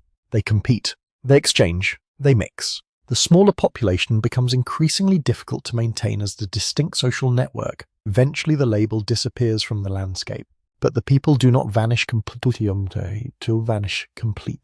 Parts of them move forward. Inside later humans. Inside living genomes. Inside you, perhaps. That survival does not mean the extinction was unreal. A distinct population culture and evolutionary lineage did come to an end, but the ending was not necessarily annihilation. It may have been absorption on a continental scale, and that possibility leads you toward the next question. If mixing could erase distinct Neanderthal communities gradually, how far could that process go before nobody remained who lived primarily inside a Neanderthal world? Section 17. The landscape is more crowded now. Not crowded in any modern sense. You can still walk for hours without seeing another person, and whole valleys remain quiet beneath the sky. But compared with this world you first entered, there are more fires, more tracks, more voices, more overlapping routes, and for a small Neanderthal population that difference may have changed everything. You walk beside a mixed group moving through a narrow valley. Some individuals carry traits you would call Neanderthal. Others look more like Homo sapiens. Several children seem impossible to place neatly in either category. That is not a problem for them. They are not arranging themselves into archaeological labels. They are simply traveling together. The morning air is cold enough to sting your face. Wet grass brushes against your legs. Wood smoke clings to several hides and you hear the soft knock of stone tools carried in bags. The group moves steadily. No one appears to be witnessing an extinction. Yet this may be exactly how one happens. Assimilation does not need a final battle. It only needs an imbalance. One population is small. The other is growing. They interbreed. Individuals move between groups. Children are raised inside the larger network. Over generations, the smaller population becomes less distinct. You can imagine the process mathematically. Suppose a Neanderthal group contains 30 people. Nearby several Homo sapiens groups together number several hundred. A few Neanderthal individuals join them. Then a few more. Mixed children grow up surrounded mostly by Homo sapiens relatives. Some of those children later have partners from that larger population. With each generation, Neanderthal ancestry remains, but the local Neanderthal community becomes smaller. The biological contribution survives. The social structure does not. This is absorption, and it may be one of the quietest forms of extinction. You stop near a shallow river. Several people kneel to drink. The water smells of stone and wet vegetation. A child splashes the surface and receives a mildly irritated look from an adult. That reaction feels comfortingly familiar. Human families remain human families. This is important because assimilation depends on social acceptance. Mixed descendants must be able to live, reproduce, and participate inside communities. Genetic evidence strongly suggests that at least some could. Otherwise, Neanderthal ancestry would not have survived so widely in later populations. The persistence of that ancestry tells you that interbreeding was not merely occasional contact without consequence. Some descendants became part of expanding human lineages. That makes the end of Neanderthals less like replacement and more like incorporation. Still, incorporation can erase a distinct population surprisingly fast. Imagine dropping a cup of dark liquid into a large pot of water. The dark liquid does not vanish chemically. Its molecules remain, but its separate shape disappears almost immediately. Population mixing can work similarly. The analogy is imperfect. Perfect naturally. People are not soup, but the demographic principle holds. A small group contributes ancestry to a much larger group. Its genes spread thinly. Its independent identity becomes harder to maintain. Eventually, a separate population remains. The fire you once called Neanderthal becomes one flame inside a larger network. You continue along the river. An older Neanderthal-looking man walks beside a younger Homo sapiens woman. Perhaps they are related. Maybe not. Their presence together raises a question archaeology cannot answer easily. Did individuals change groups willingly? Were partnerships negotiated between communities? Did orphan children become incorporated after local losses? Could skilled hunters or toolmakers join new groups because they offered useful knowledge? All are possible. None can be demonstrated universally. Soft social behavior leaves almost nothing behind. But genetic mixing confirms that some form of integration occurred. That is enough to take assimilation seriously. There may also have been practical reasons to join larger networks. Imagine your Neanderthal community has shrunk. Only 12 people remain. The nearest neighbouring Neanderthal camp disappeared 2 winters ago. Homo sapiens groups occupy several nearby valleys. What do? Remain isolated, travel farther in search of distant relatives, or join people you already know through occasional contact. For an individual, integration may be the safest choice. For the population, it hastened disappearance. This is one of those historical situations where personal survival and group survival point in different directions. A person can make a sensible decision that weakens the demographic future of their original community. There is no tragedy in the decision itself, only in the long-term arithmetic. You hear several voices behind you. The languages may have blended too. That possibility is entirely speculative. Speech leaves no fossil record. But prolonged contact between human groups often creates borrowing. Words move, gestures move, songs move, names move. If mixed communities existed for generations, some cultural blending seems plausible. Perhaps children grew up understanding two speech traditions. Perhaps one disappeared, maybe both changed. No one knows. This is a scholarly uncertainty worth keeping close. Genetics can reveal ancestry. It cannot reveal which language a child preferred. You enter a small camp near the riverbank. Someone is working a stone core. The technique looks familiar from earlier Neanderthal camps. Across the fire, another person shapes a bone tool associated more often with Homo sapiens traditions. Both objects exist in one space. Was this common? You cannot say. But cultural mixing may have accompanied genetic mixing. Archaeologists sometimes struggle to assign transitional industries to one population or another, precisely because cultural boundaries are not always neat. A tool tradition can be copied. An ornament style can spread. A person can move. Labels begin to wobble. One quirky example appears in late Neanderthal archaeological traditions such as the Châtel-Perronian. Some sites include ornaments and technologies once associated primarily with Homo sapiens. Were Neanderthals creating these independently? Did they borrow ideas? Were mixed groups involved? Researchers still debate the issue. The uncertainty becomes more interesting if assimilation was already underway. A mixed cultural landscape would naturally produce artifacts that resist simple classification. Perhaps that is exactly what you should expect. You sit beside the fire. The smell of heated bone mixes with smoke. Someone passes a stone tool to another person. No one pauses to identify its cultural ownership. Useful is useful. That may be how technology behaves during prolonged contact. The same could apply to food knowledge. A Neanderthal individual might teach local hunting routes. A Homo sapiens group might share a new projectile design. People exchange what works. Over time, the distinction between populations may weaken socially before it disappears genetically. This raises another difficult question. When does a Neanderthal stop being a Neanderthal? Anatomically, genetically, culturally, socially, there is no simple answer. A child with one Neanderthal parent and one Homo sapiens parent belongs biologically to both ancestries. If that child grows inside a Homo sapiens network, archaeology might classify the surrounding culture as modern human. Yet half the child's recent ancestry came from Neanderthals. One generation later, the fraction changes. Then again, population categories dissolve gradually. This is why the final extinction date can never describe every individual experience. A date marks the disappearance of distinct archaeological or anatomical evidence. It does not mark the instant when Neanderthal ancestry ceased existing. That ancestry continued, and it continues now. You walk toward a limestone shelter used by the larger mixed network. The interior is warmer. Hook hangs beneath the ceiling. Children sit near the back. An older adult repairs clothing. Another person returns carrying animal parts. Everything feels ordinary. That ordinariness is the mechanism. Assimilation works because daily life continues. People eat, pair, travel, teach, raise children. The more successful the mixed network becomes, the less need there is for a separate Neanderthal community to persist. This is very different from the traditional image of extinction. The old story imagines competition until the weaker group dies. The assimilation model imagines something more complicated. Competition may occur. Some groups decline, others merge. Some individuals survive through the population that is replacing them demographically. The smaller lineage becomes part of the larger one.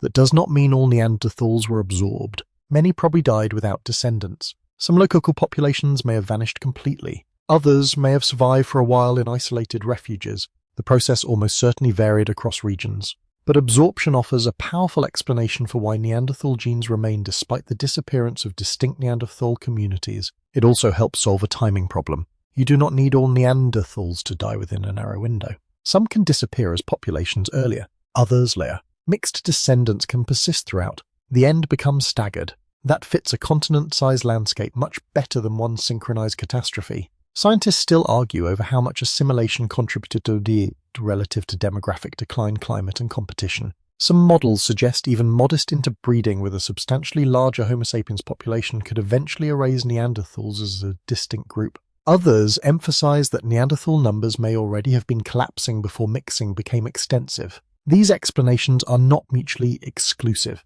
A declining population is easier to absorb. Absorption then accelerates decline. The processes can reinforce each other. You have seen that pattern before. Almost every pressure in this story seems to connect to another. Small numbers increase isolation. Isolation reduces networks. Weak networks slow recovery. Climate disrupts prey. Competition reduces options. Interbreeding pulls individuals into larger groups. Then the original population becomes even smaller. There is no single killer.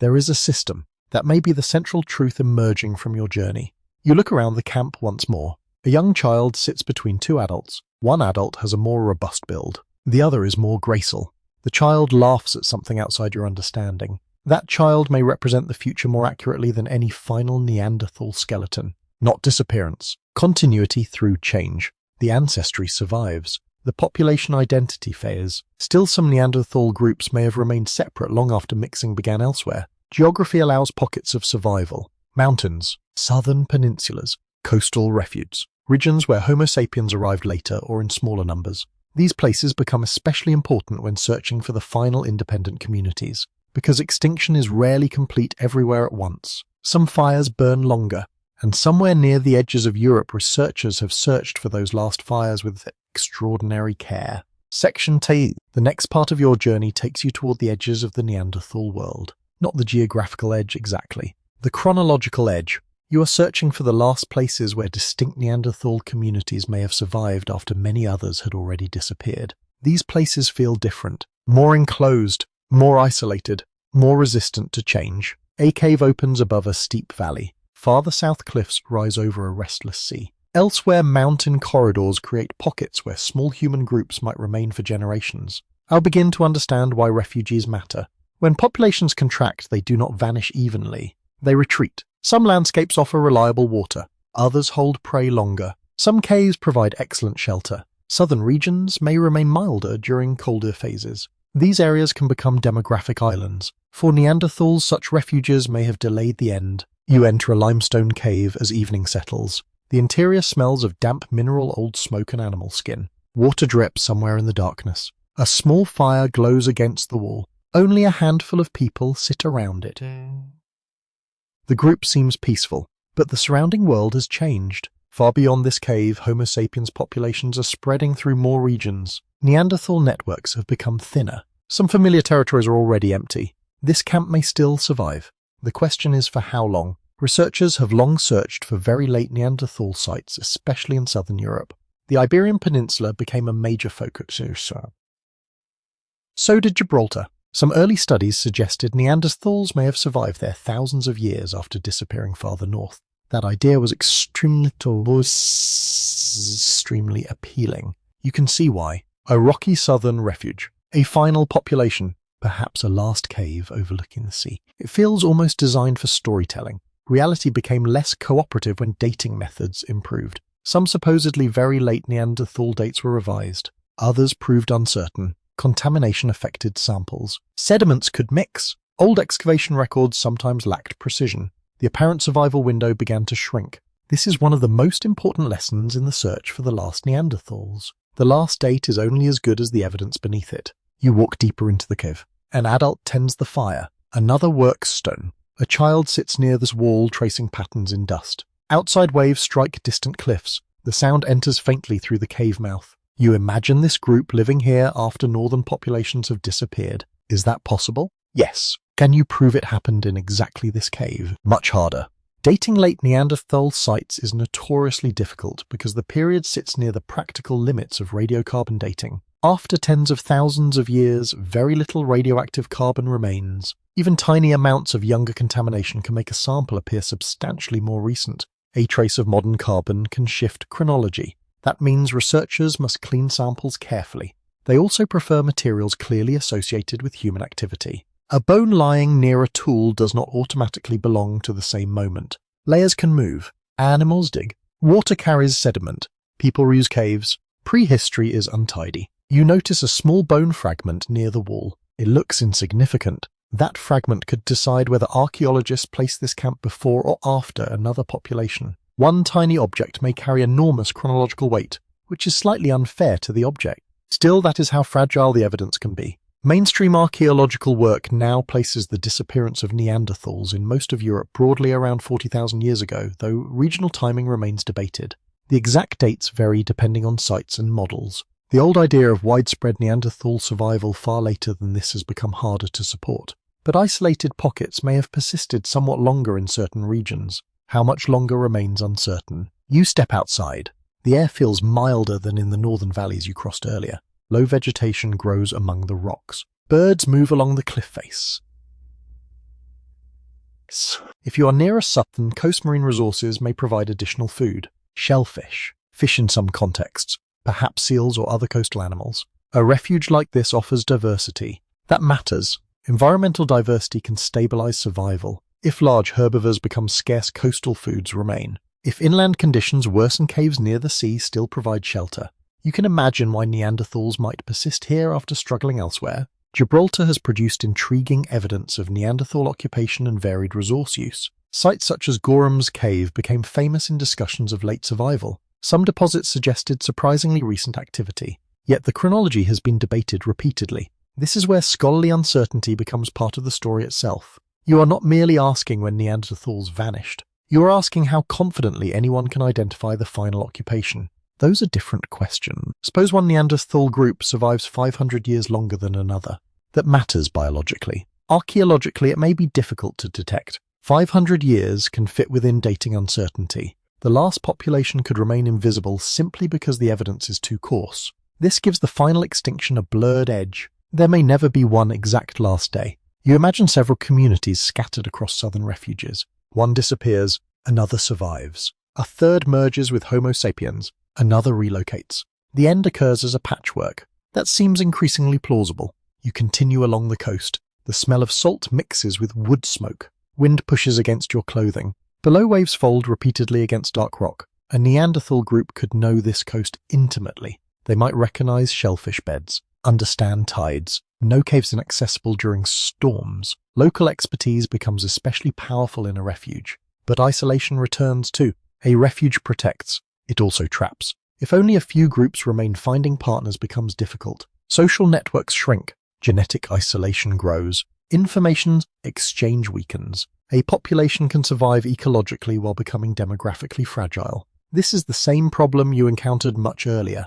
Different landscape, same arithmetic, refused by time. They do not guarantee recovery. Imagine a southern group of 20 people. Food remains reasonably reliable. Climate is manageable, but the nearest other Neanderthal group disappears. Now potential partners become fewer.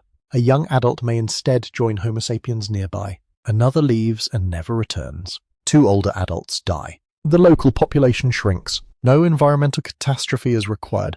The refuge remains pleasant. The people vanish anyway. That is why habitat quality alone cannot explain persistence. Human survival depends on other human. You return toward the cave. A small pile of shells lies near the entrance. This is one of the quirky details that makes late Neanderthal sites so interesting. Some coastal groups exploited marine resources in ways older stereotypes once associated mainly with Homo sapiens. Shellfish collection requires knowledge of tides and shorelines. It may also offer predictable food during certain seasons. That dietary flexibility challenges the idea that Neanderthals were too specialized to survive. Once again, they look capable. And once again, capability is not enough. The fire inside the cave burns steadily. Perhaps this group will remain here for another generation. Perhaps 3. Maybe Homo sapiens appear near by next year. Maybe they're already there. The overlap becomes impossible to separate neatly.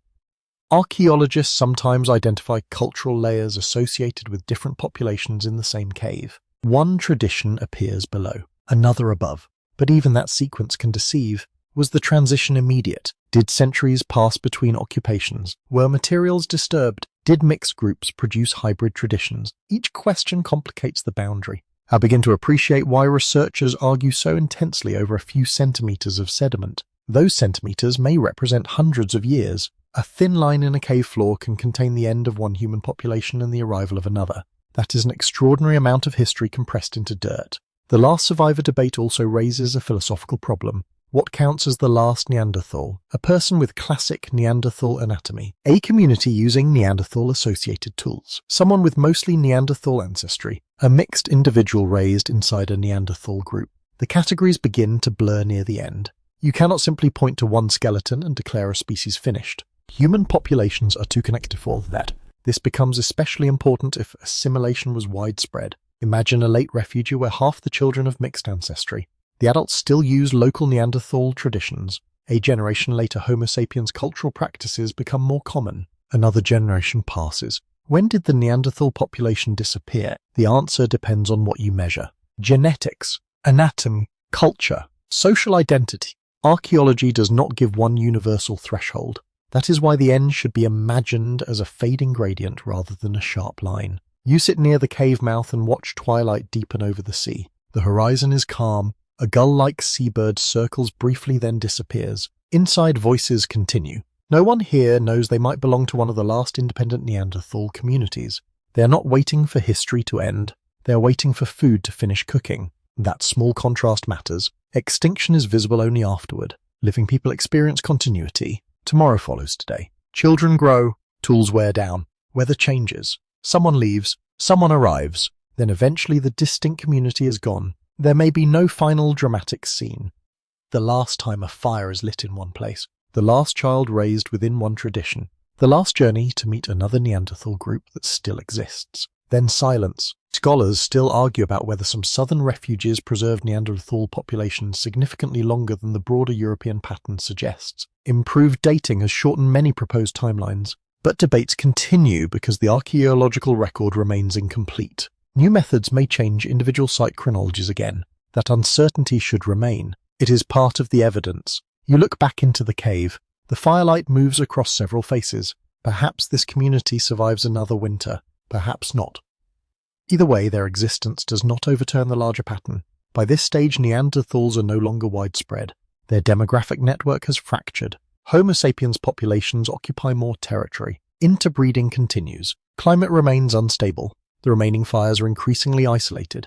That is the real significance of the refuges. They show that extinction was not one synchronized event. Some populations likely endured longer than others. Some environments offered temporary protection. Some communities may have remained surprisingly resilient. But resilience became local. The larger network had already failed. You step outside one final time. The sea is almost black now. Wind carries salt across the cliff.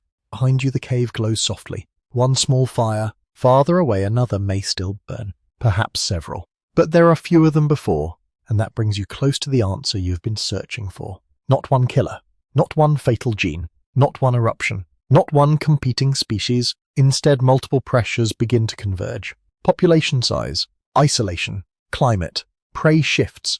Competition. Disease. Technology. Social networks. Interbreeding. The final question is no longer which one caused extinction. It is how they worked together. Section 90. By now the mystery has lost its neat edges. You have followed Neanderthals through cold valleys, shrinking networks, uncertain hunts, changing climates, human encounters, and mixed families. Everywhere you looked, one explanation seemed promising. Then another complicated it. Inbreeding mattered, but it was not enough. Climate mattered, but Neanderthals had survived climate change before. Competition mattered, but there is no evidence for one continent-wide war of extermination. Disease may have mattered, but the evidence remains frustratingly indirect. Interbreeding mattered, yet mixing means some Neanderthals survived through descendants. The answer is not one killer. It is accumulation. You stand on a ridge at dusk and look across a broad landscape. Several fires glow in distant valleys. Some belong to Homo sapiens. Perhaps one or two still belong to Neanderthals. The air smells of cold grass and smoke. Wind moves steadily over the slope. Nothing in the scene looks catastrophic. That is exactly what makes the explanation difficult. Extinction may happen while the landscape remains beautiful. One community experiences fewer successful births. Another becomes isolated after neighboring groups vanish. A third follows prey into unfamiliar territory. A fourth loses several adults during harsh years. Elsewhere, individuals join expanding Homo sapiens groups. Each event looks local. Together they become continental change. I begin with population size because it sits beneath nearly every other pressure. Neanderthals seem to have lived at relatively low densities across much of their range. Small communities can survive very well. You have seen that. They can hunt, teach, care for injured people, raise children, maintain complex technologies, but small populations have less redundancy. One death carries more weight. One missing partnership matters more. One failed group creates a larger hole in the network. That does not cause extinction by itself. It changes the margin for error. Now place climate instability on top of that. Okay, so that. Habitats shift. Forests contract. Grasslands spread. Then conditions reverse. Prey moves. Hunting territories become less predictable. Some groups relocate. Others lose contact. A population already thinly spread becomes more fragmented. Genetic isolation can increase. Cultural exchange becomes harder. The same climatic pressure affects several systems at once. You descend toward the valley. Snow remains in a shaded hollow. The surface cracks softly beneath your feet. You remember those long distances from earlier. A neighboring camp disappears. Suddenly, the next nearest community is twice as far away. That distance affects potential partners. It affects information. It affects emergency support. And perhaps most dangerously, it affects recolonization. Neanderthals had repeatedly disappeared from regions and later returned during earlier periods. That kind of recovery requires surviving populations elsewhere. If surrounding groups are also shrinking, empty regions stay empty. This may help explain why the final decline became different. Earlier local extinctions were temporary. Later ones became permanent. One fire goes out. No one relights it. You reach a low shelter near the river. Inside, several people work quietly. A child watches an adult prepare stone. The scene could have occurred tens of thousands of years earlier. The continuity is important. Neanderthals did not suddenly forget how to survive. Their capabilities remained. The system around them changed. This is perhaps the strongest way to understand their disappearance. Competence and vulnerability can coexist. A skilled population can still lose a demographic contest. A powerful hunter can belong to a declining lineage. A sophisticated culture can disappear if too few people remain connected to sustain it. There is no contradiction. You think again about Homo sapiens. Their arrival adds another layer. Perhaps their populations grew somewhat faster. Perhaps their social networks extended farther. Maybe technological diversity moved more efficiently between groups. Perhaps certain hunting systems reduced risks. Maybe broader diets helped in some regions. None of those advantages needs to be overwhelming. Slight differences are enough when repeated across generations. That is the uncomfortable mathematics of replacement. Suppose Homo sapiens communities recover from bad years just a little faster. After one generation, the difference barely shows. After several centuries, it becomes visible across landscapes. More surviving camps mean more potential partners. More partners mean less isolation. More travelers move information. More communities can support one another. Population growth generates resilience. Neanderthal decline generates the opposite. The two feedback loops run side by side. One expands. One contracts. No battle is necessary. You sit near the river and listen. Water moves over stones. The smell of damp soil rises around you. Somewhere downstream, a bird calls in the darkness. It is easy to imagine both populations living here without constant conflict. They may trade, observe one another, avoid one another, form relationships, sometimes fight, sometimes have children together. Human behavior is rarely one thing. This mixed contact may have weakened the idea of two separate populations over time. Interbreeding creates another pathway toward disappearance. A Neanderthal individual joins a Homo sapiens group. Their children grow up inside that larger network. Those children have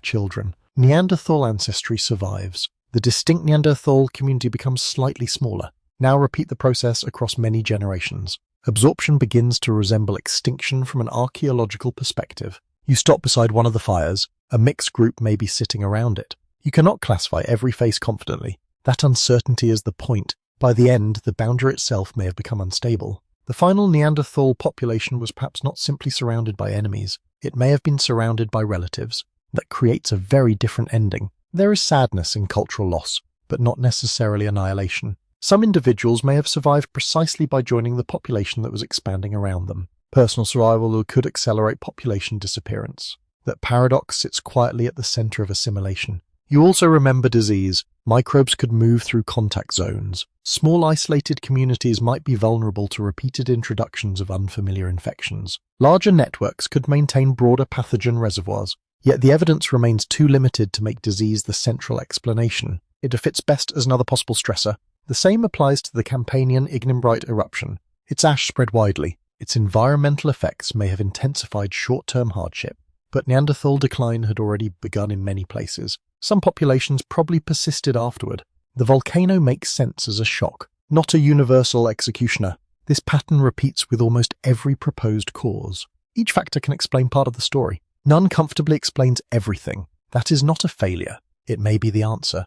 Complex extinctions often come from interacting pressures rather than one decisive event. You watch sparks rise into the evening air. One lands briefly on dark soil, glows, then disappears. A quirky comparison comes to mind. Scientists sometimes describe extinction risk using models that resemble a badly balanced stack. Remove one block and nothing happens. Remove another and the structure still stands. Eventually one minor change causes collapse. That last change looks decisive only because earlier losses prepared the structure. Neanderthal extinction may have worked similarly. Which block was last? It probably differed by region. In one area, climate may have pushed a small group beyond recovery.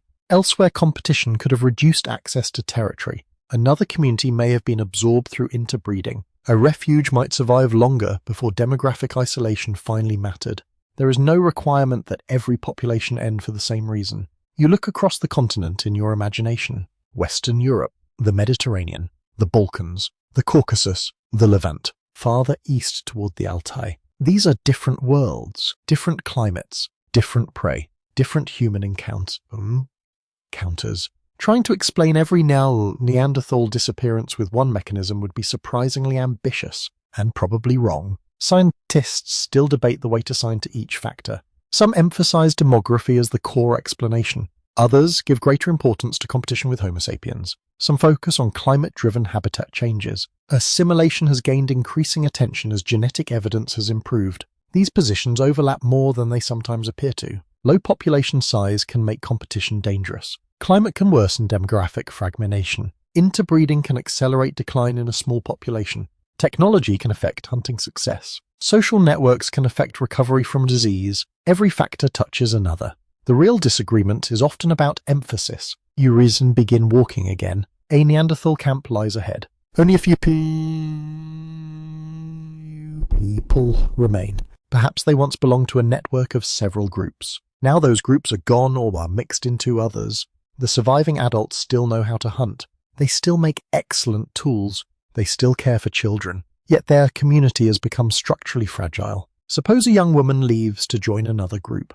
The camp loses one potential mother. Suppose one older man dies. A route disappears from communal memory. Then prey shifts. The remaining hunters travel farther. One becomes injured. No single event is extraordinary. The combination is. This is what cumulative extinction feels like from inside. Ordinary bad luck with fewer ways to recover. You can almost imagine the final decades of one local community. 5 winters ago there were 20 people. Now there are 15, then 12. Several children grow up and leave. Another family joins Homo sapiens relatives. 8 remain. They move to another shelter. A few years later, that shelter is empty. No one announces the end. The world simply contains one fewer Neanderthal group. Far away another group continues. Then the same process reaches them through different circumstances. Eventually no independent network remains large enough to persist. That may be the most important threshold, not the death of the last anatomically Neanderthal individual, the collapse of the network. Once communities cannot connect, reproduce, replace losses, and transmit culture as a distinct population, the end is already underway. Genes can continue. Individuals can continue. The population cannot. You think back to the first night of your journey. The old explanation seems so simple. Neanderthals were inbred, therefore they disappeared. Now the problem with that claim is obvious. Inbreeding describes vulnerability inside small populations. It does not explain why extinction happened at a particular time. To understand timing, you need changing conditions. Climate instability, demographic fragmentation, Homo sapiens expansion, competition, interbreeding, perhaps disease, perhaps local disasters. These pressures arrived on top of a population already living close to the demographic edge. That combination gives inbreeding context. It becomes one thread in the rope, not the rope itself. The air grows colder. Someone nearby adds wood to the fire. A familiar smell rises immediately. Smoke, resin, warm hide. You have smelled these things throughout the journey. That continuity matters too. The last Neanderthal communities probably lived lives that looked ordinary to them. They woke. They ate. They argued. They watched children. They planned journeys. They remembered people who had died. They did not live inside a permanent extinction crisis. That is a modern perspective imposed afterward. For them, survival remained local and immediate. Perhaps that is why their disappearance feels more poignant when you remove the dramatic myths. No doomed caveman watches Homo sapiens marching across the horizon. No final volcano ends everything. No genetic curse suddenly switched.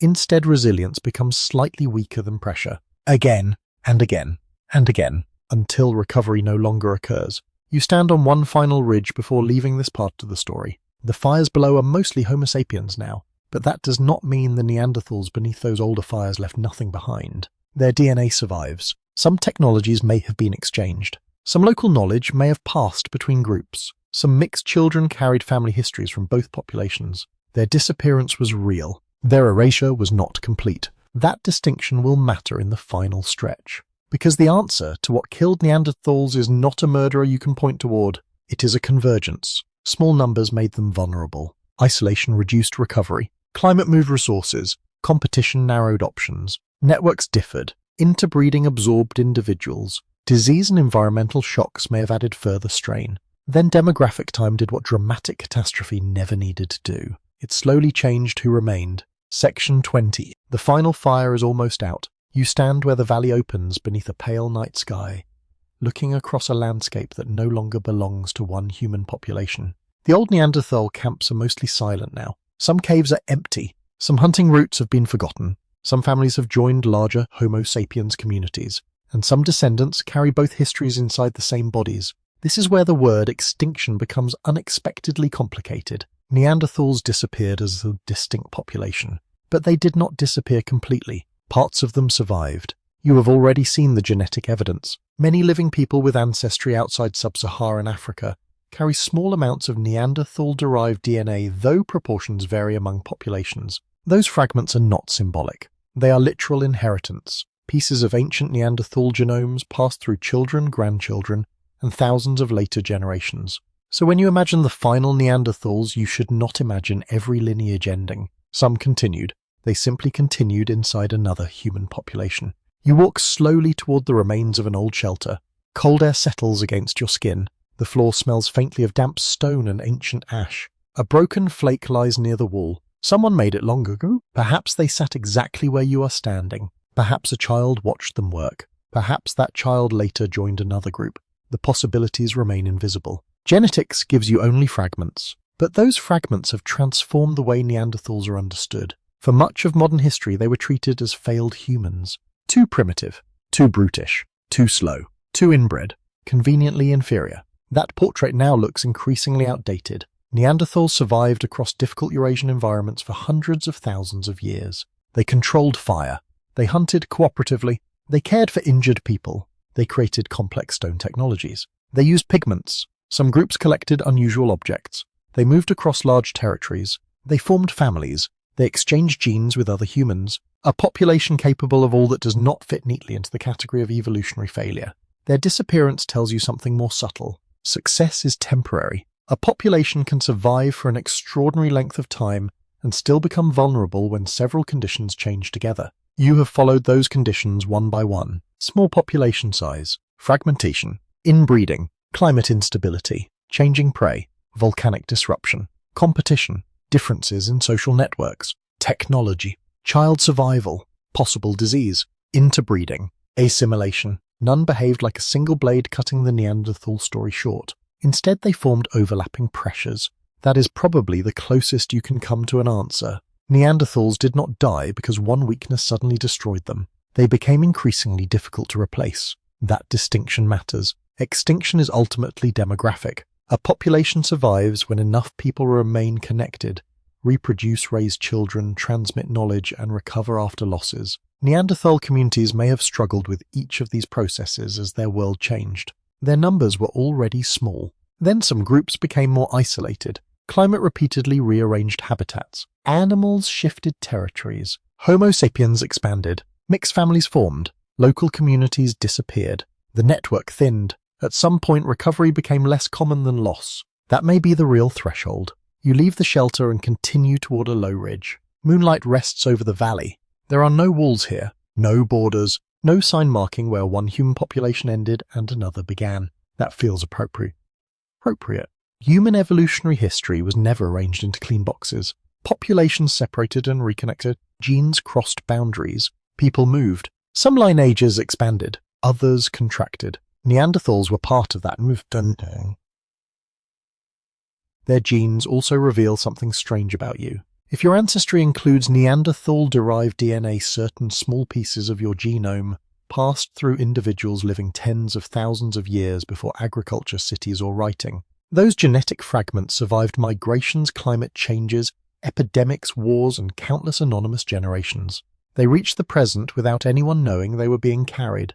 That is remarkable. Some inherited Neanderthal variants have been associated with traits involving immunity, skin biology, metabolism, and other physiological systems. The effects are complicated. A variant that once helped survival in one environment can behave differently in another. Some archaic variants were reduced by natural selection. Others persisted, so even the surviving genetic legacy is not a frozen Neanderthal package. It has been reshaped continuously. Evolution never stopped. You pass beside a stream. Water moves quietly beneath the moonlight. Its sound has followed human beings for longer than any surviving language. You think about the phrase survival of the fittest. It often creates the wrong picture. People imagine winners defeating losers through superior strength. But fitness simply means reproductive success in a particular environment. And environments change. A trait that helps today may matter less tomorrow. A small social advantage can outweigh physical strength. A wider network can outperform local expertise during instability. Population growth can become more important than individual toughness. Neanderthals may have been physically powerful and highly skilled while still losing demographic ground. There is no contradiction. One of the quirkiest details in this story is that Neanderthal ancestry survives in people who may never have seen a cave, tracked a reindeer, or struck a flint core. Genetic inheritance is indifferent to lifestyle. An ancient variant can travel from an Ice Age camp into a modern city without remembering anything in between. It does not carry memories. No Neanderthal experience survives inside dinner. That romantic idea should be left where it belongs. But ancestry does survive, and ancestry is enough to challenge the idea of total disappearance. Scientists still debate exactly how much assimilation contributed to the end of distinct Neanderthal populations. They also continue debating the relative importance of climate, demographic weakness, and competition. Future discoveries may shift those weights again. Another genome may reveal unexpected migration. Another cave may change the chronology. Another dating method may revise the timing of overlap. That uncertainty is not a weakness in the story. It is part of the story. You are looking backward through 40,000 years of damaged evidence. Perfect certainty would be suspicious. What remains clear is that severe inbreeding alone cannot explain the timing and geographical complexity of Neanderthal disappearance. Some groups were closely related. Their long-term population sizes were low. Genetic vulnerability almost certainly mattered. But those conditions existed before the final decline. Something else had to change. Most likely many things did. That conclusion may feel less satisfying than discovering one killer. It is also more realistic. A species-wide disappearance across enormous territories should probably have an enormous explanation, not necessarily one enormous event. An enormous web of smaller ones. You reach the top of the ridge. Below you several fires glow. Imagine one belongs to a Homo sapiens family. A child sleeps beside it. That child carries a little Neanderthal ancestry. Perhaps a grandparent was Neanderthal. Perhaps the connection lies much farther back. Nearby, an older adult tells a story. Maybe some detail came from people who once lived inside a Neanderthal social world. You cannot know. Culture does not preserve itself as neatly as genes, but contact makes transmission possible. Perhaps local place names survive for generations. Perhaps hunting knowledge crossed populations. Maybe stories did too. This remains speculation. Still, humans are excellent borrowers. Ideas move whenever people meet. The genetic evidence proves the meetings happened. Everything else becomes imaginable, though not provable. You look farther west, somewhere beyond the horizon. One of the final independent Neanderthal communities may still survive for a little longer. Perhaps they know Homo sapiens neighbors. Perhaps they avoid them. Maybe several members already have mixed ancestry. Their distinction is fading. Then one winter fewer people remain. A young adult leaves. An older person dies. Another family joins relatives elsewhere.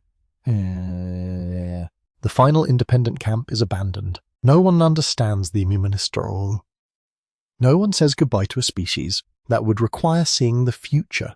Instead, someone carries a bundle away from a cave. Someone follows a river. Someone holds a child. Someone turns once toward the old shelter, then they continue walking. That image may be closer to reality than any dramatic extinction scene. The Neanderthal story does not necessarily end with death. It may end with departure, with joining, with descendants, with identity changing faster than ancestry disappears. And perhaps that is why their history feels so haunting. They are distant enough to seem like another humanity, yet close enough to have become part of ours. The valley darkens. The last traces of smoke from the abandoned shelter rise into cold air. You have found no murderer. You have found something more complicated. A population already living in small, fragile networks encounters accelerating environmental and demographic change. Another human population expands into the same whirl. The groups compete, exchange, and interbreed. Neanderthal communities become fewer. Their recovery slows. Some disappear. Some merge. Eventually, no large, connected Neanderthal population remains capable of reproducing itself as a distinct human world. That is what killed them. Not one thing. A narrowing of possibilities. And now the mystery can finally become quiet. The ridge beneath you feels cool and solid. Far below, the stream continues moving between stones. You no longer need to search the caves. You no longer need to count the campfires. The people you followed have already stepped beyond the edge of what archaeology can see clearly. So you remain on the hillside for a while. The night is calm. The wind has softened. Smoke rises almost vertically from the distant fires, becoming thinner until it disappears among the stars. You think again about that first Neanderthal shelter, the toolmaker beside the hearth, the child watching carefully, the smell of hide and wood smoke, the empty valleys beyond. Those scenes belong to people who were never trying to become fossils. They were simply living, just as countless generations lived before them, and just as countless generations would live afterward. There is comfort in that continuity. Human history is filled with endings, but endings are rarely absolute. People move into other families. Words survive inside different languages. Traditions change shape. Genes travel through strangers. The past enters the future quietly. Neanderthals entered yours that way, not through monuments, not through written names, through fragments. A little stone, a little bone, a little DNA, enough to remind you they were here. The fire below grows smaller. One by one, voices disappear. Someone settles beneath a hide. A child turns in sleep. Beyond the camp, the grass moves softly under the wind. Nothing needs to happen now. The animals will continue following their old routes.